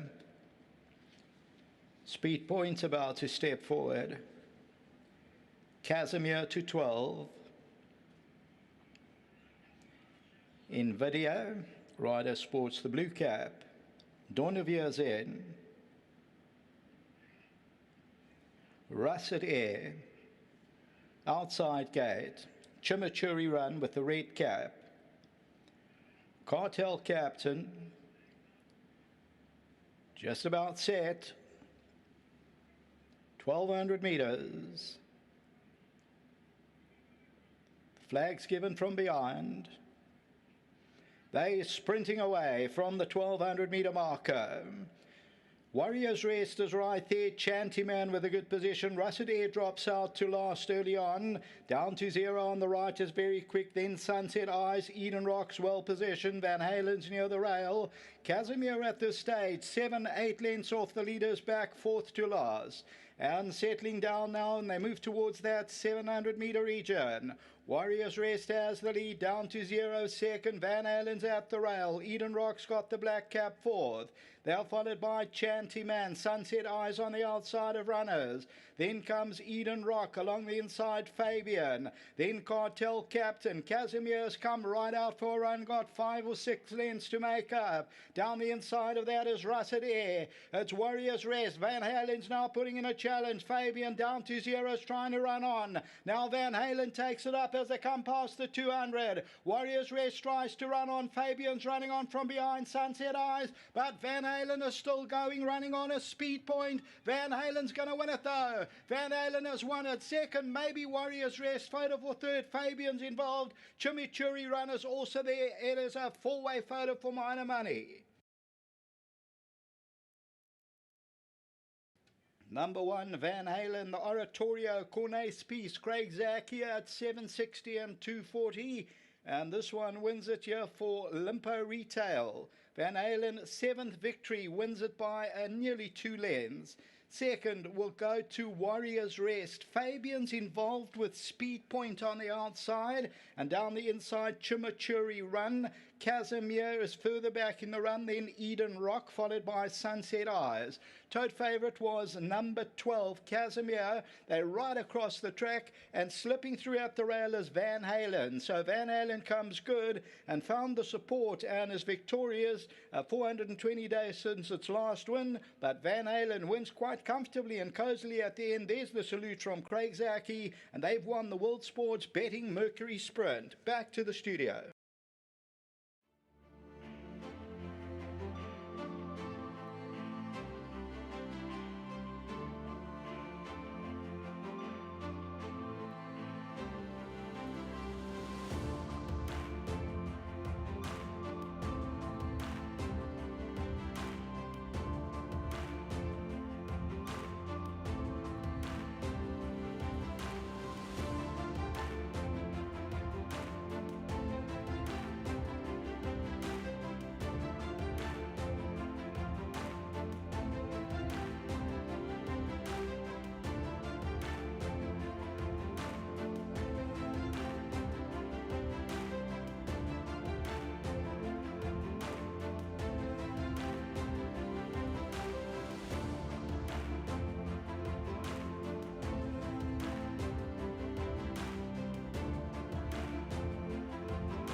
Well, the 2020 running of the World Sports Betting Group 1 Mercury Sprint will belong to number 1, Van Halen. Well done to all the winning connections here. Craig Zaki doing duty for Corne Spies, the owners Van Wyk, Ponson, Spies and Corne Spies Racing. And well done to the groom Louis and of course the winning trainer Corne Spies. The breeders of this horse, Limpo Retail, 100,000 Rand purchase. He's already an equine millionaire, just increasing his stakes this afternoon. A superb ride by Craig Zaki, who knows the horse well. Craig, pole position was a major plus for you. Big plus, D's. This horse prior to his last run hadn't run for just under a year, and no one really knows how good that last run was. A horse filled with so many problems, and every time I ride him I say if he's 70% he'll beat any sprinter South Africa has to offer. And I mean, he went to the start like the young him, and I just started smiling. I said if he helps me out the gates, instead of coming from last like he usually does, if he can just give me those 2 extra lengths out the gates, he'll give them a run for his money. And I must say, he's everything just mapped out, and he really banged his A game today. Turning to the straight, you had plenty of horse. Plenty of horse, D's. I actually had to give myself room from the front horse because I was going so well, and I wanted him to build that momentum as a false rail open, so I gave him his room. He felt good, and like I say, when I pushed the button, he was all horse and not ever for the catching. We know that the season has already started, but this is like the official end of the season, and it's a great way to cap it off because you had a wonderful season, Craig, with all your travels to Cape Town, Joburg, Durban, etc. It's just been incredible, D's. One of the best seasons of my short career. 4 grade ones, it's not easy to achieve in a single season, and I've pulled that off, so I must just cherish that and just thank every trainer, owner for every opportunity given, and I'm just glad I can provide the goods as often as possible. Beautiful memento for you from the sponsor World Sports Betting. Well done on winning the Grade 1 Mercury Sprint. Thanks, Deez. Also just to Corne, Eric, to the whole team, Toby, Francie, great training feed from all of them. They really put in the work, and their yards in fine form. Just really, really big, staunch supporters of mine from day one, and I couldn't be more grateful to them, to Mr. Van Wyk, Alfred Paulson, to all the winning connections, really well deserved. To my sponsors, Maurice Fontaine, Vogeboschef, thank you, and to World Sports Betting, thanks. Well done, Craig Zaki. Let's get Corne Spies in. No stranger to the #1 box and feature race day. We love him when he visits down KZN. You know that his horses are fit well and ready to put in a performance. Judging by the betting, Corne, this horse had plenty of followers. Deez, yes, look, I mean, he is our superstar in the yard. He's really a top horse. He's franked his Group 1 form now again. He's really just come so well off that July run. And look, he hasn't run for almost a year. Correct. You know, last year in this race, he got terribly taken out. He should have never got beaten. He got completely closed off. And he took his revenge today. So great for Freddie Van Wyk, Alfred Paulson. It's lovely to have my son Zander here to also represent us. It's his first Group 1 winner, so it's a lovely day all round. And just great for Van Halen to have him back winning a Group 1 race. Always lovely to win in Hollywood country. We really like coming down to Natal and like I say, Hollywood bets and winning form sponsoring us. It's always nice to keep their name high, and thank you very much, guys. Well, Corne, to yourself and your team, hearty congratulations. You can add another group success to the Spies yard. Well played. Thank you very much, Deez, and a lovely ride by Craig. Let's grab the trophy and then we'll get to chat to Zander. He's going to represent the owners. You have a go at Zander. Thank you. Well done, Zander. I mean, firstly, you must be a proud son, the way your dad runs things and the success that he's had. Yeah, obviously, first and foremost, one must give accolades to the old man. He's an exceptional trainer. From my granddad to him, they both exceptional horsemen, and how they don't get more support, I don't know. But anyway, this proves it. We can win Group 1s when we come, when we go. This is my first one. I'm ecstatic. I'm almost speechless, so it's a bit difficult to talk coherently, but I must also thank my co-owners, Mr. Pawson and Freddie van Wyk. Both of them are stalwarts of a stable, and it's also nice having Dad getting a Group 1 winner today as well. He's in the owner's box as well. Well, nice to see you share the passion as well, Xander. Yes. It's definitely in your veins as well. Yes, obviously, once a bug bites you, you can't get loose of it. Hey, it's addictive almost. Anyway, thanks a lot. Well, I can only imagine what it is to lead in a Group 1 winner. It's the height of being an honor to yourself and all the rest of the partners.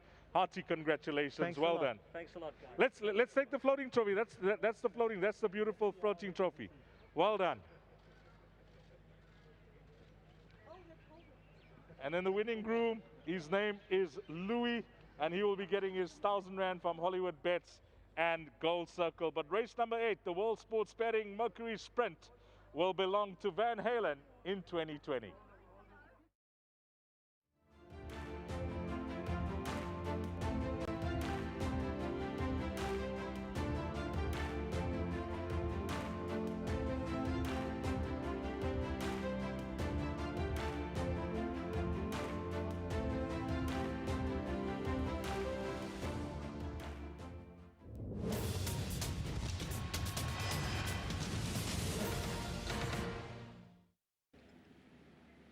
$1,200 meters. Flags given from behind. They sprinting away from the 1,200 meter marker. Warriors Rest is right there. Chantyman with a good position. Russet Air drops out to last early on. Down to 0 on the right is very quick. Then Sunset Eyes. Eden Rock's well positioned. Van Halen's near the rail. Casimir at this stage. 7-8 lengths off the leaders back. 4th to last. And settling down now, and they move towards that 700 meter region. Warriors Rest has the lead down to 0 second. Van Halen's at the rail. Eden Rock's got the black cap 4th. They're followed by Chantyman. Sunset Eyes on the outside of runners. Then comes Eden Rock along the inside. Fabian. Then Cartel Captain. Casimir's come right out for a run. Got 5 or 6 lengths to make up. Down the inside of that is Russet Air. It's Warriors Rest. Van Halen's now putting in a challenge. Fabian down to 0 is trying to run on. Now Van Halen takes it up as they come past the 200. Warriors Rest tries to run on. Fabian's running on from behind Sunset Eyes, but Van Halen is still going, running on a speed point. Van Halen's going to win it though. Van Halen has won it. Second, maybe Warriors Rest. Photo for third. Fabian's involved. Chimichurri runners also there. It is a 4-way photo for minor money. Number 1, Van Halen, the Oratorio, Cornet's Piece, Craig Zakia at 760 and 240. And this one wins it here for Limpo Retail. Van Halen, 7th victory, wins it by nearly 2 lengths. Second will go to Warriors Rest. Fabian's involved with Speed Point on the outside, and down the inside Chimichurri Run. Casimir is further back in the run, then Eden Rock, followed by Sunset Eyes. Tote favourite was number 12, Casimir. They're right across the track, and slipping throughout the rail is Van Halen. So Van Halen comes good and found the support and is victorious. 420 days since its last win, but Van Halen wins quite comfortably and cozily at the end. There's the salute from Craig Zaki, and they've won the World Sports Betting Mercury Sprint. Back to the studio.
Well, we've seen some fantastic racing thus far, some great performances, some outsiders winning, and all building up to one of our major features on the day, the Weight for Age World Sports Betting Champions Cup, a Group 1 over 1,800 meters. And really nice to have Michelle Wing join us for this race.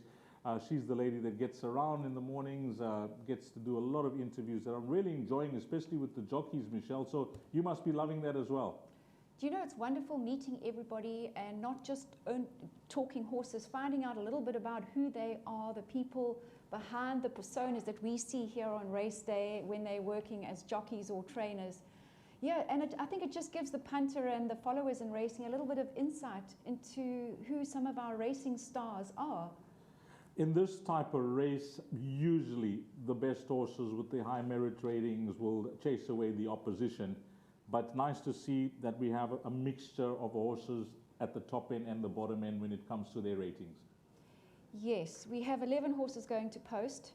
If you have a look at the stakes that this field have won, it's 25 million, but 3 horses have accounted for 20 of that 25. Sure. Those are the 2 at the top of the board, and throw Cirillo in as well. But it does seem to be a 2-horse race though, Dees, in terms of what the betting market is looking like. When you look at these 2 horses, Do It Again, we know how he wasn't himself down in Cape Town. They've given him his time to come back. We saw flashes of that brilliance in the Vodacom Durban July. When you look at that race, arguably the performance of the race was Do It Again. I think it was. From where he had come from the Cape summer season to how he performed in the July, it was phenomenal. He does seem to blossom here in KZN, and it's something that we've spoken about over the winter season. He does seem to love Greyville. I mean, he's raced here 7 times. He's never been out of the placings. Before we hand over to the guys in the parade ring, a comment on Rainbow Bridge, who's here to defend his crown. Unbeaten in his 2 starts over this trip. He's very well at home. That's the news from the yard. Thanks to Michelle. I think for now we're just going to hand over to the guys in the parade ring, and if we have time, maybe we'll come back and get some insight from Michelle. Well, thanks very much. As we move on to the next Grade 1, the penultimate race of the afternoon. This is the World Sports Betting Champions Cup. It's over 1,800 meters. And if you haven't had enough of racing yet, you're not going to get much better than this. We've got Do It Again, Rainbow Bridge, and these top horses in action. What are they going to do today? Now, Warren, when you look at a field of this nature, Do It Again's just walking past. This is another one of those top flight races. Well, it's like that good old saying, like a kid in a candy shop. That's what it is, because I tell you, for racing enthusiasts, even if you're not a racing enthusiast and you're watching, wow, what a field. What gorgeous horse flesh we have here, Sheldon. And to try again and decipher, 1, 2, 3, 4, it's not going to be easy. Never is when they're walking around the parade ring, and the conditioners there have them 100%. In fact, they're mostly looking 110%. They've been turned down absolutely magnificently. There's number 2, Tristful, Rainbow Bridge. I think he's been sprayed down. He's got an apprentice aboard him. So one of those races where we're going to see how the tempo matches out. There's Rainbow Bridge. He has the appy on him, and they're just trying to keep him cool, calm, and collected. Absolutely, and we all know by now that that's his demeanor, that's how he is. This is the son of Ideal World, out of that, well, what world-class mare, Halfway to Heaven. Warren Kennedy rides and takes a step back to the 1800. Yeah, he knows what he's here to do, Sheldon. He's a proud horse. He's the favourite. He's the one they all have to beat. 100% right, and that 2200 in the July, there was a pacemaker. They stretched him. He was wanting in the closing stages. A horse like Crown Towers might put an honest pace on here, and Rainbow Bridge, I think the 1800 is going to be right up his alley. Absolutely, 1800 spot on for him, and yes, he certainly looks in a good space. Here's number 9, Golden Ducat, who is the stable companion. And Eric Sands was on the podcast with us, and we've spoken to him during the week. He said he never thought, this horse has just come on since the Vodacom Durban July, and has actually quite amazed him. He looks a cracker. He looks an absolute cracker, up in the weight, so at the weights he has it all to do, but when you look at a horse like this, he's got the improvement factor to come, and whereas Rainbow Bridge, we know how good he is. Golden Ducat, never mind he's up 6 or 7 kgs in the weights, he's a horse who's still got that 3-4 lengths improvement to come. Absolutely, but wow, he certainly looked good. and number 9, Golden Ducat. I just went across to Eric. He said, yeah, they're looking good, everything's spot on, and we're here for an exciting race. Talking about looking good, well, do it again. It's been well documented that he's in a good space. He's come good. His run in the Vodacom Durban July behind Bulgarian was absolutely fantastic. Anton Marcus rides. What do you make of him? And also, looks like an oil painting in the ring. He's a machine, this horse. Do it again. You don't get a horse that comes out and wins the Vodacom Durban July back to back, and then you can basically call him the winner this year. He ran an absolute cracker, a length behind Bulgarian. He was going for the 3. He was drawn 18 out of 18. He made up the ground, and he just found 2 better on the day. This is his race for the taking. Absolutely, and the horse that... yeah, do it again, Rainbow Bridge. A lot of pundits are making it a 2-horse race. They look, everyone, yes, Rainbow Bridge is sweating, but that's him. He always sweats. And, well, what a race. What an absolute race. A horse that I also thought looked well before we go upstairs to Craig. Tristful, number 2, I thought looked well. He's one of the longer shots in the race. Have you factored him into the back end of your quartets? He's a horse who's so consistent. He's run second in his last 4. Obviously, at the ratings, he's got it all to do. But on his consistency, if he had to run 4th, I wouldn't be surprised. Okay, let's go upstairs to Craig, and he'll call them down. He'll call them home. It's the World Sports Betting Champions Cup, a Group 1 event over 1,800 metres. As Sheldon said a little earlier, if you didn't get enough or you weren't excited yet, stay tuned, because I can tell you this race is set to be a thriller.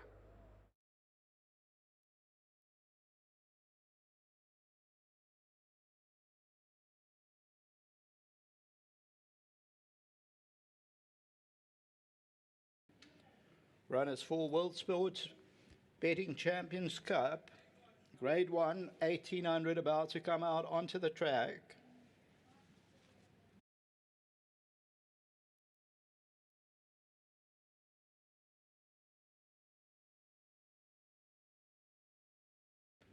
Number 1, Majestic Mozart, Stuart Randolph.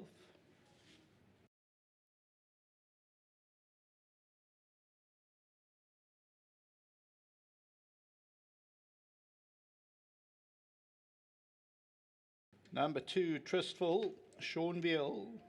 Majestic Mozart is a Dynasty for Candice Bass-Robertson. Tristful is a Trippy, Tony Riverland. Number 3, Royce Rivera, Frank Robinson, Bernard Fader, the All Too Hard. Here's number 1, Majestic Mozart. Number 2 is Tristful.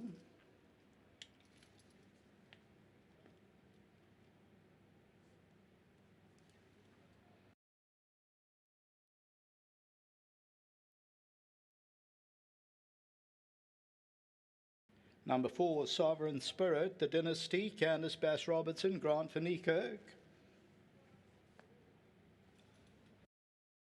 5, Do It Again, Anton Marcus. Sovereign Spirit on the way to the gate.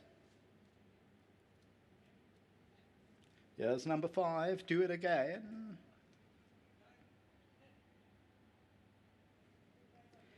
8, Rainbow Bridge. Number 3, Royce Rivera.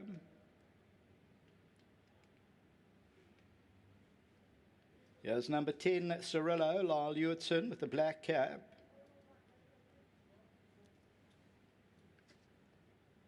Crown Towers on the way to the gate. 10, Cirillo is about to turn.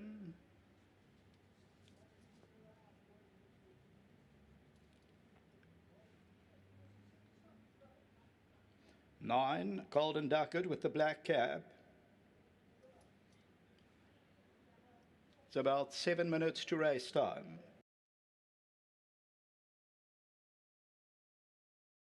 Number 7, Ikigai, Gavin Lorino.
Probably the race of the day, the World Sports Betting Champions Cup. Would you agree, Kev? What a race. Absolutely. As we know, Rainbow Bridge and Do It Again they've raced together 10 times and 5 all. Today is, I think, the decider. Today will be the decider. Let's take you through what they went down like. We started with number 1, Majestic Mozart. A small field, we'll go through them quickly. Strode out very well on the way to the start. Tristal needed a bit of a warm-up, went down bandaged. Roy Rivera strode out nicely. Sovereign Spirit, nothing wrong with that. And then Do It Again. What did you make of Do It Again? Looked very well, Craig. I must be honest. Justin gets into the races and he just looks a picture every time. So he's the horse they all have to beat. Rainbow Bridge, Do It Again. So let's see. And he strode out very nicely and relaxed on the way to the start. And this time round, he's drawn well, and the horse is on his outside this time, Rainbow Bridge. So Anton will give this horse every chance. And then number 7, Ikigai, also looked very nice. And let's talk about Rainbow Bridge and Golden Ducat. Rainbow Bridge, he tends to get worked up. I don't know if he's sweating a little bit or got hosed down. He threw his head down for a stride or two, but this cool weather will certainly really help him a lot. Rainbow Bridge. Absolutely. And as we said, Eric Sands always says these horses, both of them get a little bit stirred up, and they both did. As horses went past, going to the post, they both ducked and followed them, but looked absolutely amazing. And I'll tell you what, Cirilla, another one, looked very nice, and Crown Towers went down with the pony. Absolutely. Crown Towers, we couldn't see too much, but Cirilla looked very well and very fit. If you go in your trifectas and quartets, I think throw Cirilla in at the back. All right, let's go down to the team.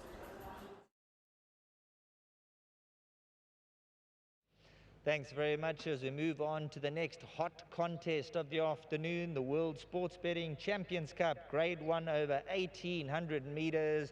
And for me, this is the race I've been waiting for all afternoon. Do It Again, Rainbow Bridge, Golden Ducat. We got the big names here. And Do It Again, he's a horse in a lifetime. Absolutely, Sheldon. A horse in a lifetime. He looked absolutely breathtaking in the parade ring. He really did, this son of Twice Over. He is second best weighted, but only by 1 point from Rainbow Bridge. But he's the top of the speed form rating, also by 1 point from Rainbow Bridge. So in the ratings column, they're close together. You and I are both in the camp of Do It Again, although there's healthy respect for Rainbow Bridge and Golden Ducat. But yes, Do It Again, he's coming good again. He went a bit off form. It was well documented, the reasons why. He looked a picture in the paddock. He's positively drawn. And as you say, this is his race for the taking.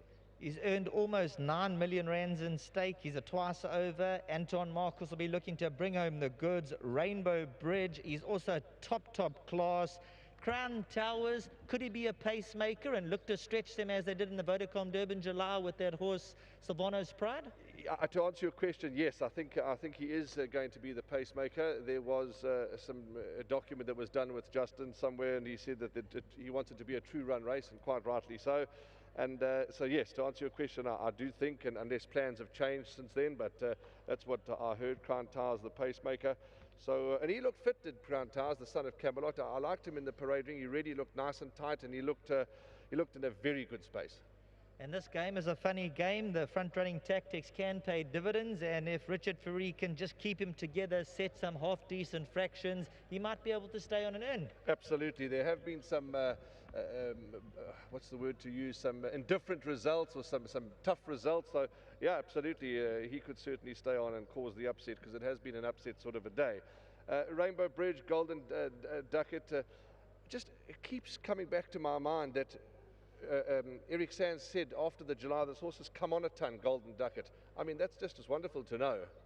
He looked absolutely outstanding. He is up 6 kilograms in the weights department, but then he's got that 3-4 length improvement factor to come. So Rainbow Bridge, watch out. Golden Ducat's going to be chomping at the bit, and Rainbow Bridge, the 1800, I think this is his ideal triple. Though he's won over the 2000, he's run close over 2200. I think 1800, he'll cruise up at the 400, and that's when Do It Again's got to fetch him. Yep, absolutely. So those look like the principal ones. They're going to be loading. In fact, they are loading. Without any further ado, let's go upstairs to Craig. He'll call them home. World Sports Betting Champions Cup, Grade 1, 1,800 meters. Majestic Mozart's in. Royce Rivera, Sovereign Spirit. Van Kelder goes in. Ikigai about to step up. Cirillo with the black cap. Cirillo goes in. Rainbow Bridge. Golden Ducker to full 9. Tristful into 2. The rider of Royce Rivera on the side of the pen. And the rider of Majestic Mozart. Crown Towers to full number 11.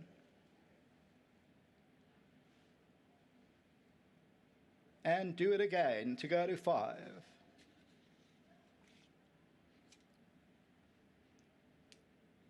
Busy with Do It Again.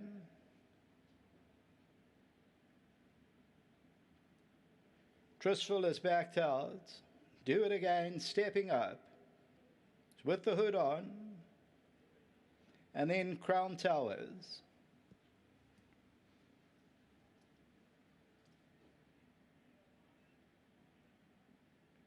Do It Again is ready. Tristful. Crown Towers still at gate 11 to go up. Tristful comes in. Crown Towers, we're ready. They're set free from the 1800 meter marker. Vane Kelders, one of the trailers early on. Crown Towers trying to overcome the draw. Cirillo is right there, and then comes Sovereign Spirit.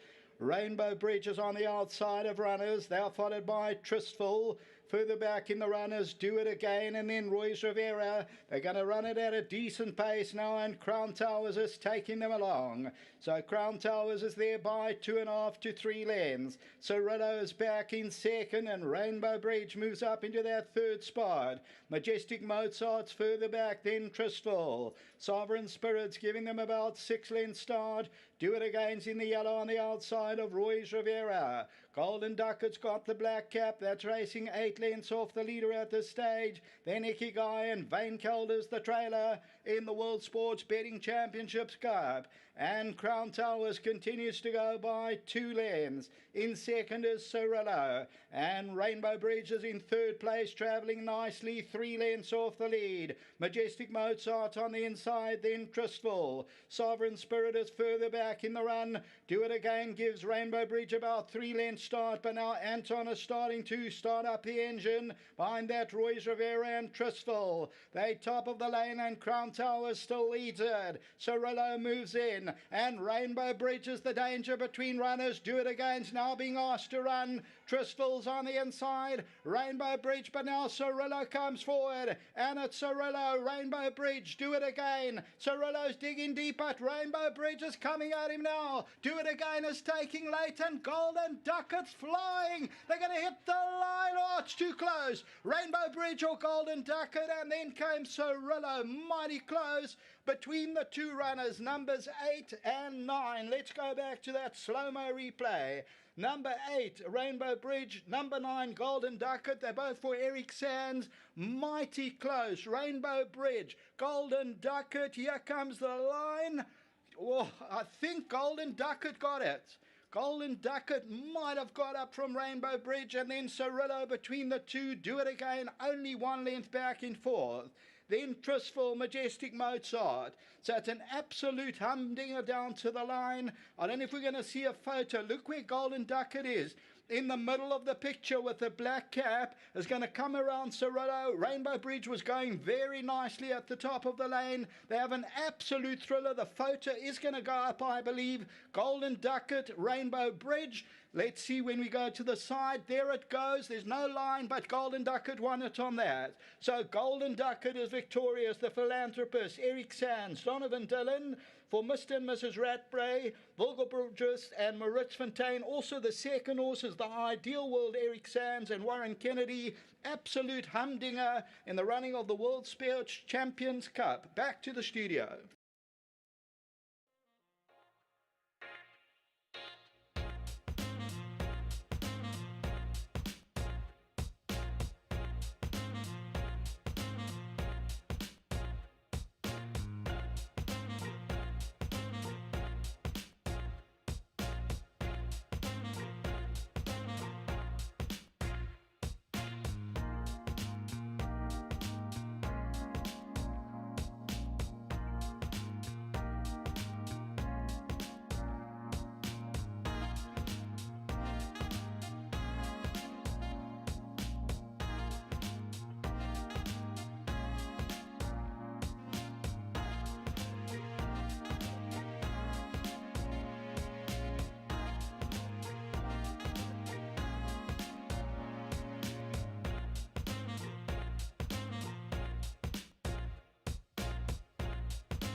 Now, if this wasn't one of the races of the century, then I don't know what. An absolute cliffhanger down to the line. And this horse, Golden Ducat, out of the Jetmaster mare, halfway to heaven. Rainbow Bridge out of the Jetmaster mare, halfway to heaven. The Eric Sands team, Vulgabos Drift, Maritz Fontaine, and the Rat Race, joined by Donovan Dillon. Now, this is an emotional moment for you. Take it away. You know, first of all, just a big thanks to Mr. Sands, Mr. Rattray, the whole Vulgabos Drift for firstly giving me the opportunity in the July and then allowing me to stick with them. It's quite an emotional story. It was hard, but thank God it's paid off. You put in those hard works last time out. You had to get down to the weight. The loyalty's been there. You've kept the ride. The pace was decent, and you've come through. So you deserve all the success. Well done. Thank you very much, Sheldon. Thank you to everybody, all my supporters. This is my first Group 1, so it makes it all that more special. To my family, can't do it without them. Thank you. Pick up your winning memento. You can get your photos taken. Donovan Dillon, the Grade 1 performance on Golden Ducat from the Eric Sands stable. And well done. Let's get Eric Sands, the 1-2 for the Rat Race, Vulgabos Drift and Maritz Fontaine. And of course, halfway to heaven. You couldn't have dreamed of a better race. You know, I just knew that he had come. It's always easy afterwards, but I just knew he had improved since the July. Mr. Rattray, Mary, they're just phenomenal people to train for. A lot of people question why I kept Donovan on. He took a lot of weight off to get down the July. He did nothing wrong there, so why not? He knows the horse. I'm really happy for him. I must say very big thanks to Mr. and Mrs. Rattray. They couldn't be here today. They'd love to be here. We won it for them last year. We won it for them this year with a different horse. To the mare, you can't Unbelievable. say, Mary, Stevie, Jess, I'm at a loss for words. Well, there's your memento, and then we're going to pick up the floating trophy. So there we go. Well done to Eric Sands. Let's hear it, ladies and gentlemen. Micah Norma Rattray, the Vulgabos Drifter, Maritz Fontaine. Well done to Mary, Jessica, the entire team. Golden Ducat, Rainbow Bridge, a 1-2 for the stable. And you couldn't have wished for a better result from the camp. And the winning groom, Busile. He's not here at the moment. He's taking care of those two. You want to have a final word? Can't leave his horse alone. His horse will eat somebody. Well done. Enjoy the moment. Okay, thank you very much. Thanks very much to all concerned. An absolute cliffhanger. Watch this replay. One of the races of the century.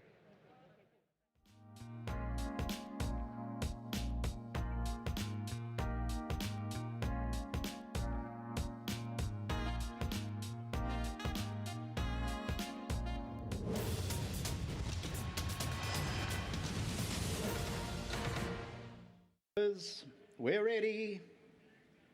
They're set free from the 1800 metre marker. Vane Kelders, one of the trailers early on.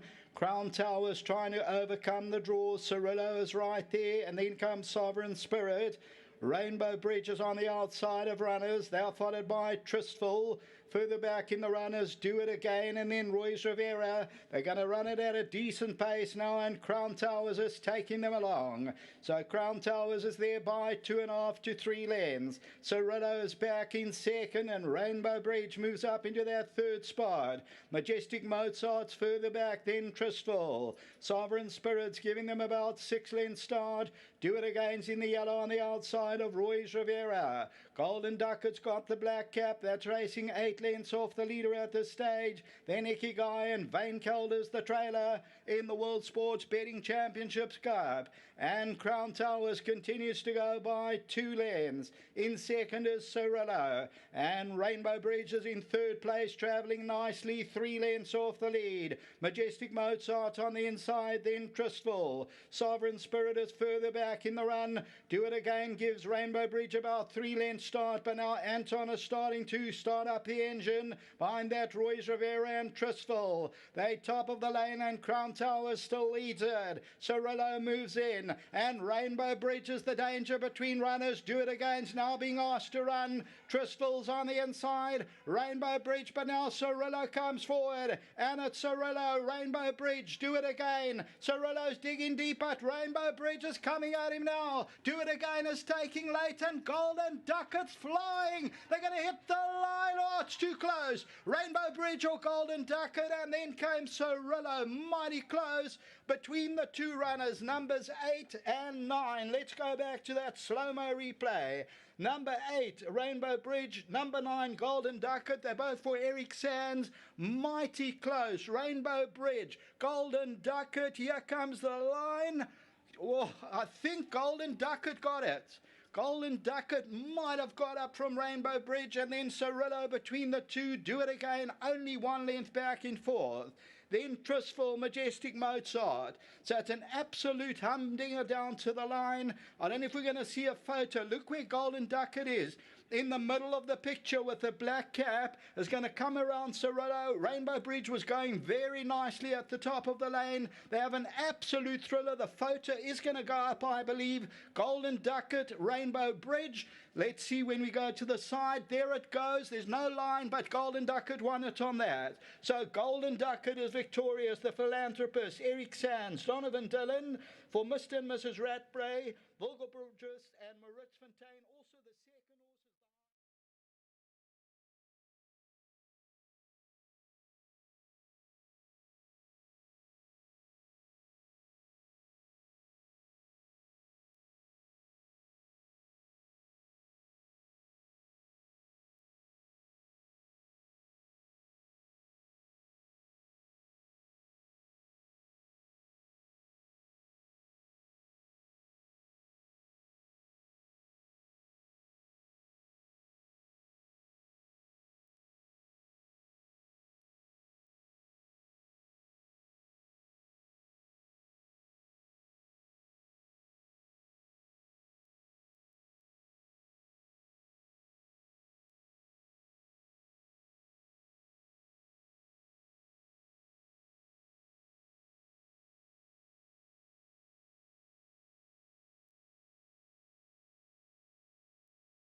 Welcome back to the studio here at Hollywood Bets Greyville. It's time now to look at the 10th race, the lucky last, which is the Cuda Gold Bracelet.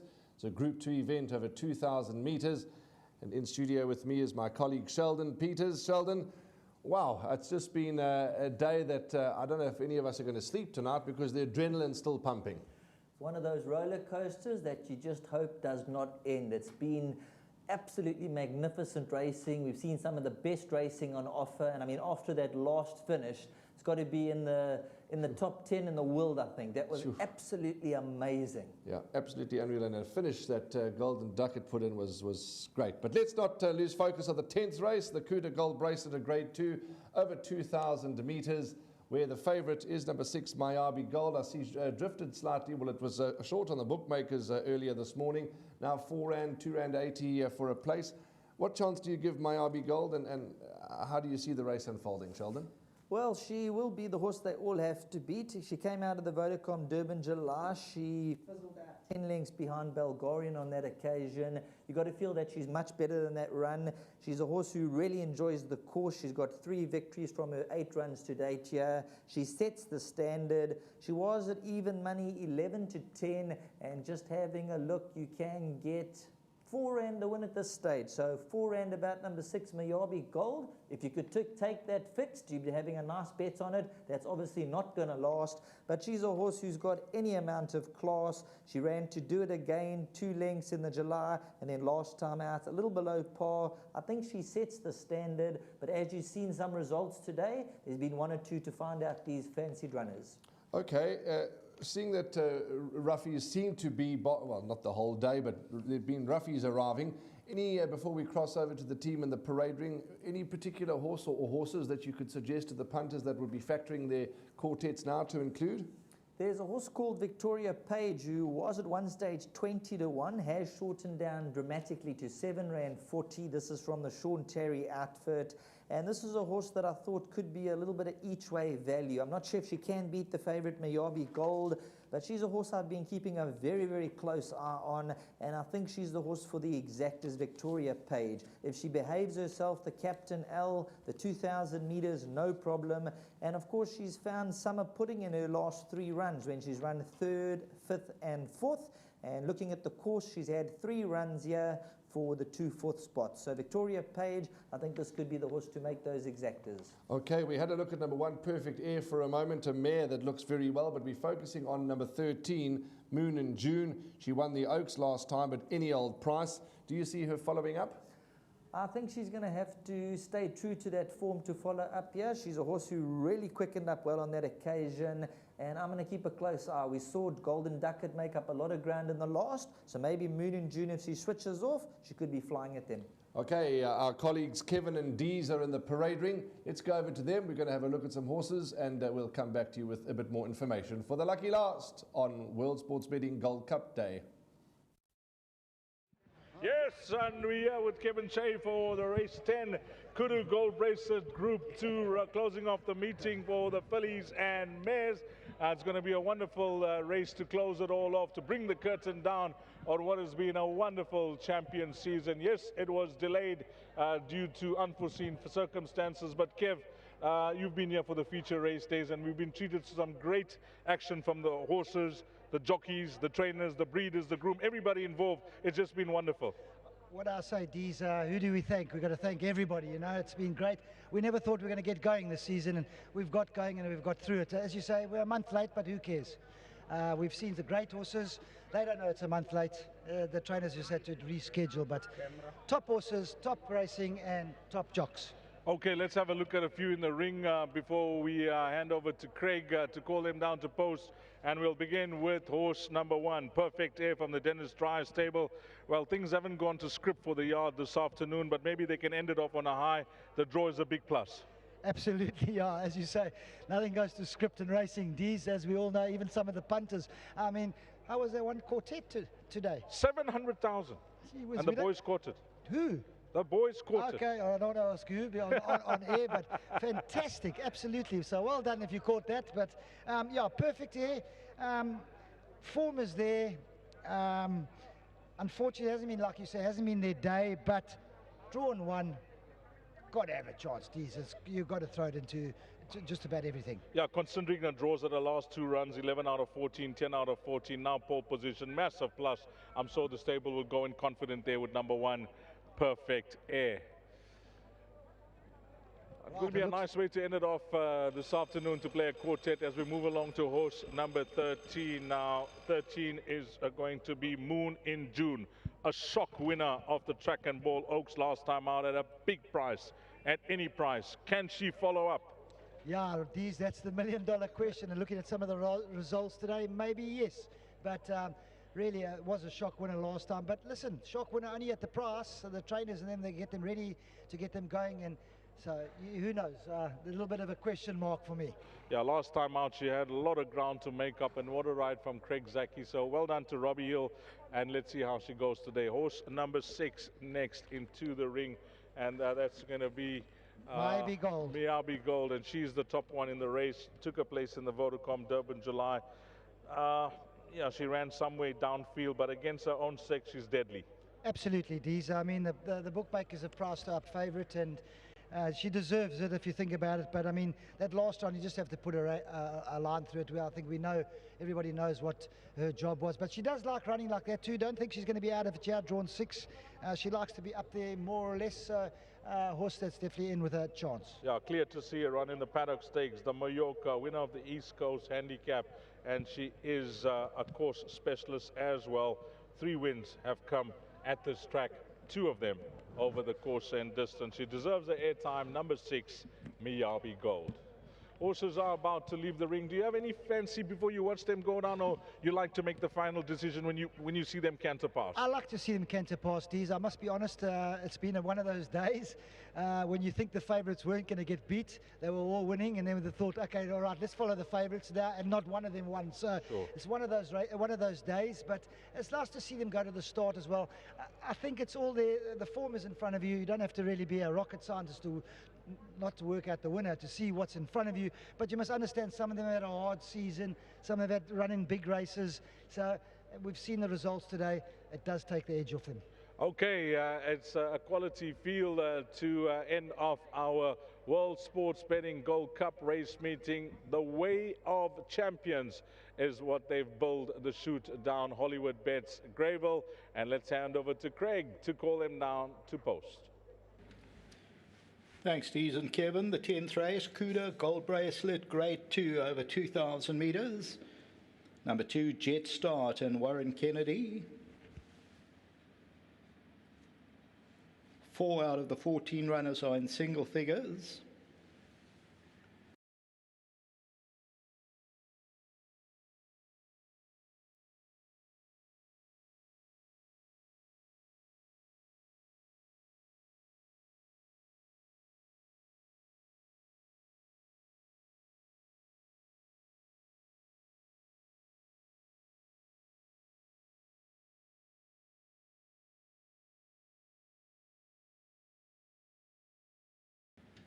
Number 2, Jet Starts.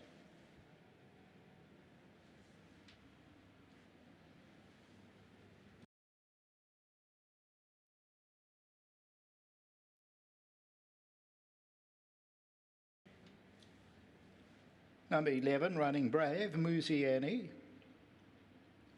1, Perfect Air, Seanville. 4, Master Keys, Pierre Stratum. Here's number 1, Perfect Air.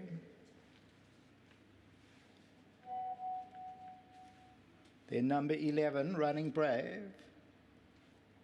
Number 4, Master Keys.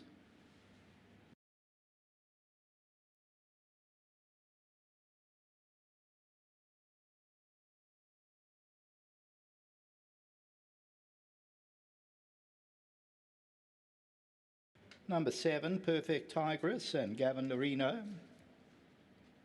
Number 5, Escape Club and Mahula.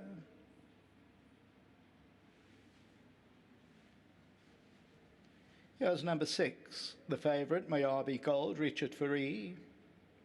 7, Perfect Tigress on the way to the gate. 5, Escape Club.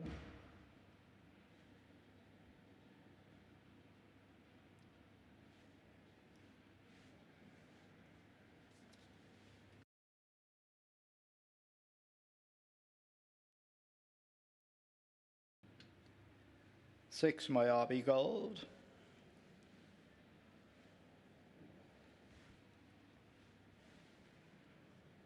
9, Sleeping Single. Number 14, Snow Palace. Stuart Randolph's turn.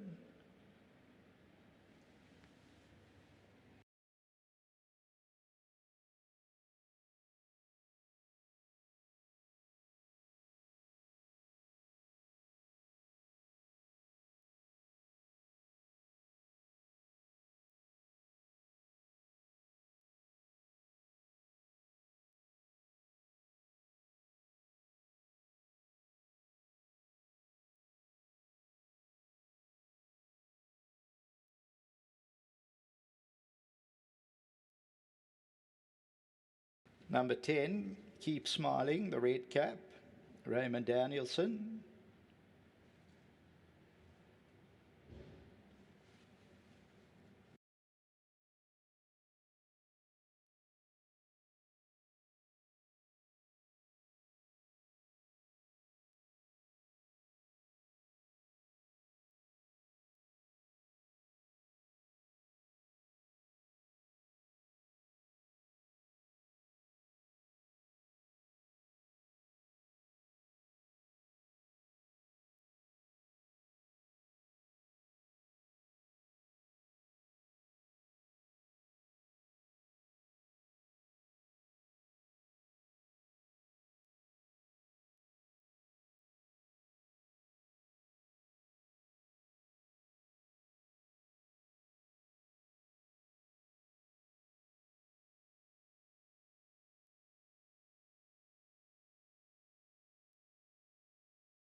Welcome back to the GTV studio for a wrap on today's racing. It's the 10th race. There's 6 minutes to go. It is the, let me get to the right page, it is the Cuda Gold Bracelet, a Group 2 event over 2,000 metres.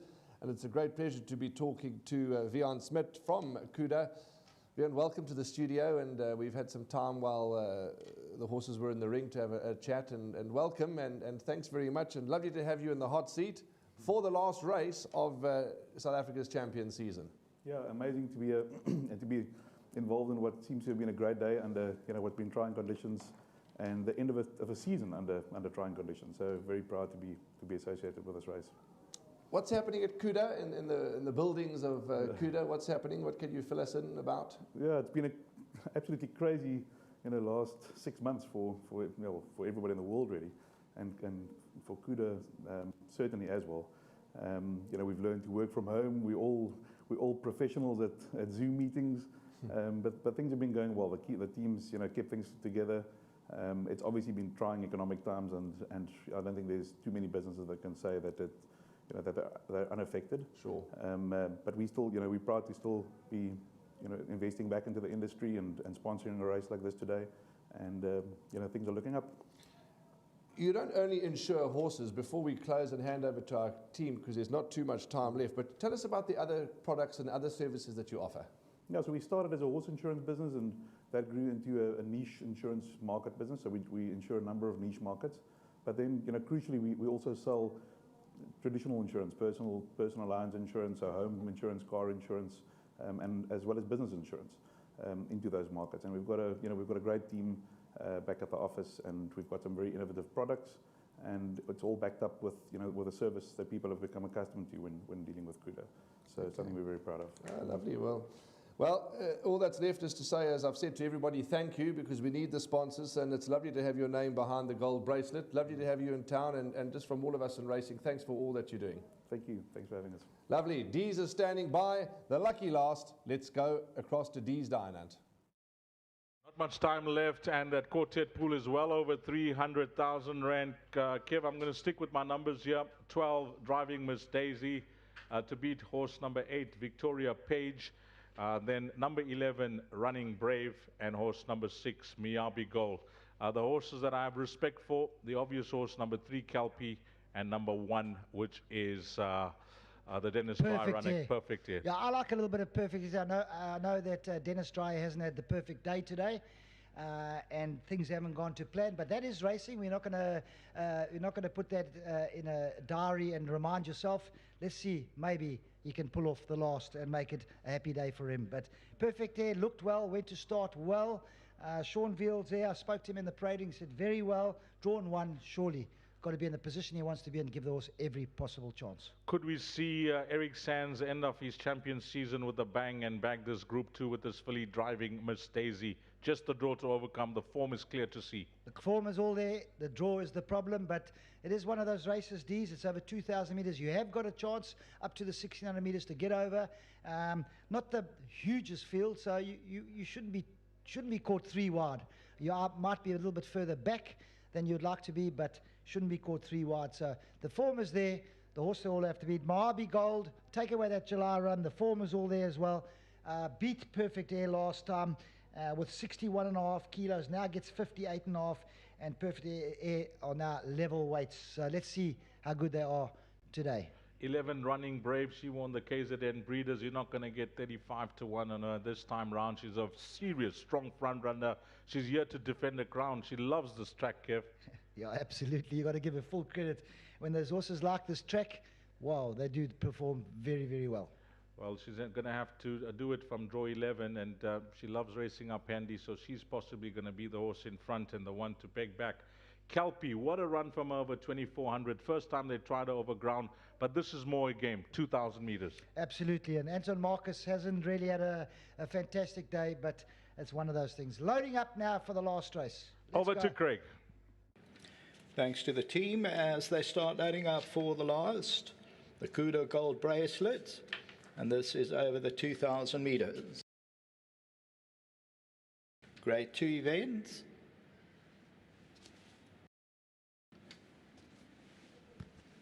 Escape Club goes in. Master Keys. Mojave Gold is in. That's your favourite at 2:30. Perfect Tigress. Sleeping Singles in. Keep Smiling. Moon in June is ready. Snow Palace. Gate 14.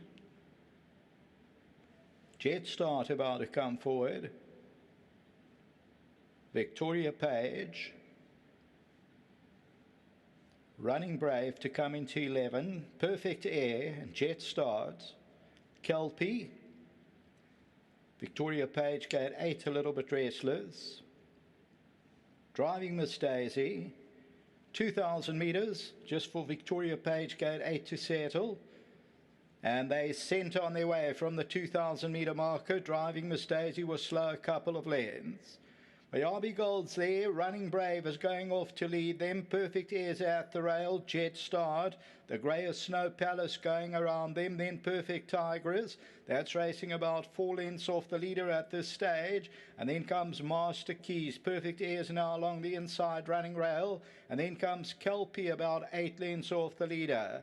Then Victoria Page. Escape Club is further back in the running. And then we drop back to Sleeping Single. That's about 9 or 10 lengths off the leader. Then Keep Smiling. Moon in June is further back in the running. And Driving Miss Daisy is about 15, 16 lengths off the lead.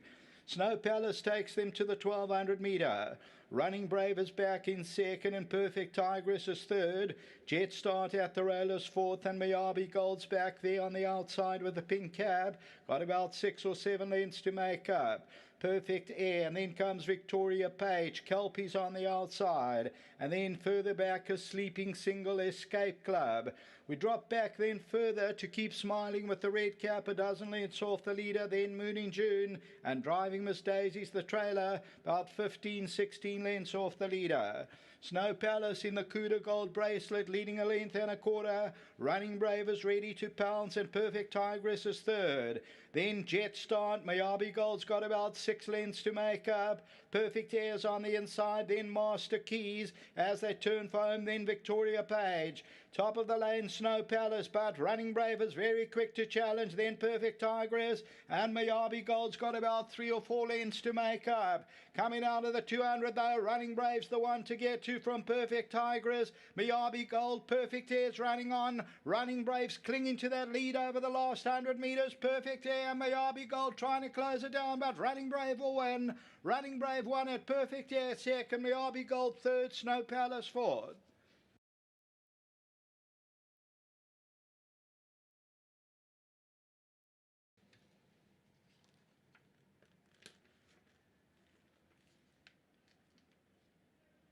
Number 11, Running Brave, gets eased up at the line. The Braveton Soldier, Paul Matchett. Muzieni, win number 7 for Running Brave for Summerhill Stud. They win by about 3 lengths. Perfect Air will get second. Miyabi Gold third. Snow Palace runs into fourth. The tote favourite was number 6. And that was Miyabi Gold. So the winner, number 11, Running Brave, pays 12.30 and 2.80. Perfect Air pays 15.80 and 4.10. And Running Brave, you could see just before they turned for home, was ready to pounce and takes the lead and runs on well. So Running Brave wins comfortably the 10th and last race. From Craig and Sheldon Peters from the commentary box. Hope you've had a good day. Back to the studio.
Race number 10 is the last race of South Africa's champion season. It was the Cuda Gold Bracelet, a Grade 2 event, and it's a winner's enclosure that's absolutely buzzing with atmosphere and buzzing with happiness. Running Brave has done just that. She ran brave, and she ran brave again. She's won, and she's won for Muzi Yeni, Paul Matchett, Fani Bronkhorst, and Mr. Neethling. Let's see who we're going to. Let's talk to Fani first.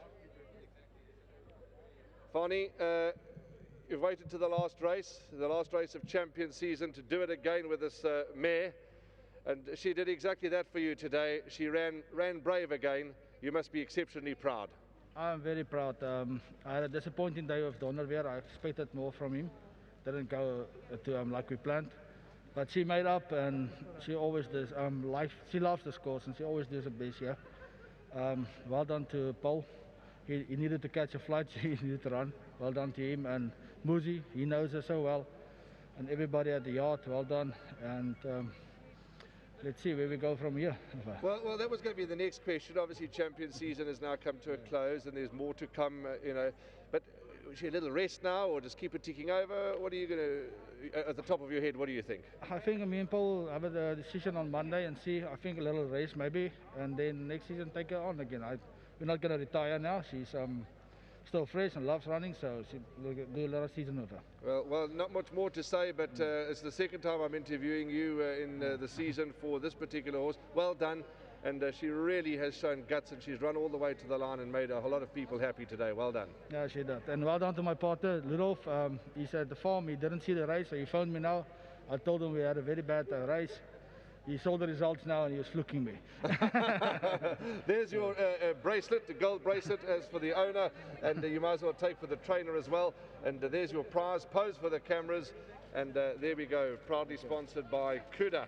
It's the Cuda Gold Bracelet, a Grade 2. Well done. Yeah, and thanks a lot for Cuda for the sponsorship. There we go. Lovely. Let's get Muzi into the winner's enclosure. There we go. Lovely. Absolutely lovely, because it's been a long day. It's been a tough day, but we wouldn't change it for anything in the world. You've ridden a cracker. This horse has run brave for you again. Well done, Muzi. Thank you very much. I won a special filly to me. I won last year when I needed some wins, and it's as much as winners you can ride, you need to win the right type of races as well. And she came through for me last season, ending up the season beautifully, and came back this season. I didn't have a yard to come down for the KZN season, and I didn't have any big horses. She came down from Joburg, and she won a big one for me. And closing today, also I thought I didn't have a strong card. My best ride was this filly, and she always comes through for me. I gotta say the race didn't quite work out in the I thought I'll be able to get in front and have her to switch off, and got the grey filly in front of me, and she's got a very high cruising speed, and she got in front of me, steadied me down a bit. She was over racing quite a bit a long way out. I was quietly concerned. I thought I'm going to come into a straight, how much will she have? But she's just pure class. She gets better and better. She's filled out. I saw in the parade ring, she filled out. Her coat looked right. She went to Joburg. She had the sprint, came back, still won. So very, very courageous filly. Just well done to Mr. Matchett. Well done to Mr. Bronkhorst for an amazing job. Mr. Neethling, she's running brave.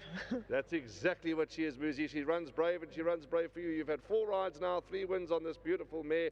Well done. And of course, Mr. Matchett and Mr. Bronkhorst are big supporters of yours, and Mr. Neethling, but you deliver the goods for them time and time again. Well done. Thank you, Warren, and a huge thanks to the sponsors. We can't do it without the sponsors. Well done to all the photographers who always send us nice pictures after racing. Just well done. Cuda Insurance, Gold Bracelet, the Gold Cup, just another phenomenal race meeting. Just well done to all the sponsors. Well done, Muzi. Get home safely. Muzi Yeni, that's there we go. And his bracelet, don't forget your bracelet. There's a lot of ladies around here. They'll nick your bracelet. They'll nick your bracelet, but well done. There we go. Let's get some wonderful footage here. Let's move that out the way. There you go. Right to the end, yeah. Come right to the end. You get that beautiful backdrop. And I'm going to get into the picture too. Why not? Okay, there we go. So let's set some pictures, then we can wrap up. But let me get out of those pictures. Well done. There we go. So, okay. A very, very jubilant winner's enclosure. Well, what's left to say? What's left to say? It's just been a scintillating South African champion season. It's been a long road, it's been a bumpy road, but we wouldn't change it for absolutely anything. Well done to everyone concerned, and let's see if we can remember the whole team. Sheldon, Dees, Paul, myself, Sherwin, and a whole lot that's been involved with today's production. I can't remember everyone's names. The season's come to a close, 2020, KZN's South Africa's champion season. It's been great being part of the team. Please get home safely. Be safe from everybody at Hollywood Bets Greyville. Good evening, good night, God bless. We'll see you soon. KZN's champion season, South African champion season 2020 has officially come to a close.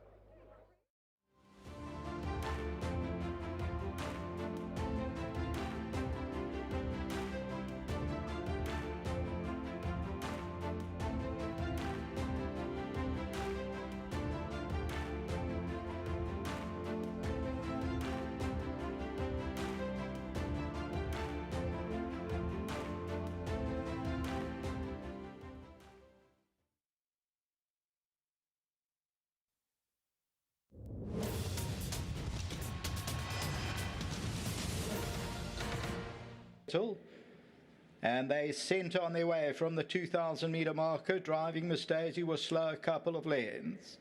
Miyabi Gold's there. Running Brave is going off to lead them. Perfect Air's at the rail. Jet Start. The Greyest Snow Palace going around them. Then Perfect Tigress. That's racing about 4 lengths off the leader at this stage. And then comes Master Keys. Perfect Air's now along the inside running rail. And then comes Kelpie about 8 lengths off the leader.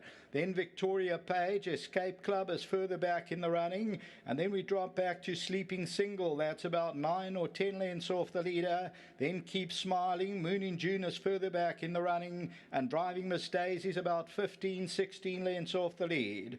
Snow Palace takes them to the 1,200 metre. Running Brave is back in second and Perfect Tigress is third. Jet Start at the rail is fourth and Miyabi Gold's back there on the outside with the pink cab. Got about 6 or 7 lengths to make up. Perfect Air, and then comes Victoria Page. Kelpie's on the outside, and then further back is Sleeping Single, Escape Club. We drop back then further to Keep Smiling with the red cap, a dozen lengths off the leader, then Moon in June, and Driving Miss Daisy's the trailer, about 15, 16 lengths off the leader. Snow Palace in the Cuda Gold bracelet, leading a length and a quarter. Running Brave is ready to pounce, and Perfect Tigress is third. Then Jet Start, Miyabi Gold's got about 6 lengths to make up. Perfect Air's on the inside, then Master Keys as they turn for home, then Victoria Page. Top of the lane, Snow Palace, but Running Brave is very quick to challenge, then Perfect Tigress, and Miyabi Gold's got about 3 or 4 lengths to make up. Coming out of the 200 though, Running Brave's the one to get to from Perfect Tigress. Miyabi Gold, Perfect Air's running on. Running Brave's clinging to that lead over the last 100 metres. Perfect Air and Miyabi Gold trying to close it down, but Running Brave will win. Running Brave won at Perfect Air second, Miyabi Gold third, Snow Palace fourth.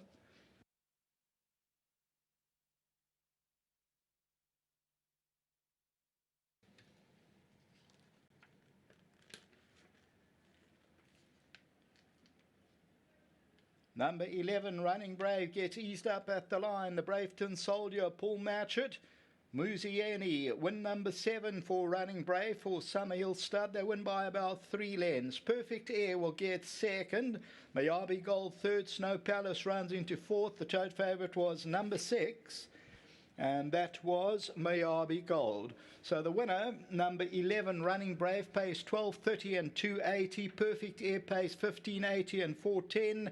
And Running Brave, you could see just before they turned for home, was ready to pounce and takes the lead and runs on well. So Running Brave wins comfortably the 10th and last race. From Craig and Sheldon Peters from the commentary box. Hope you've had a good day. Back to the studio.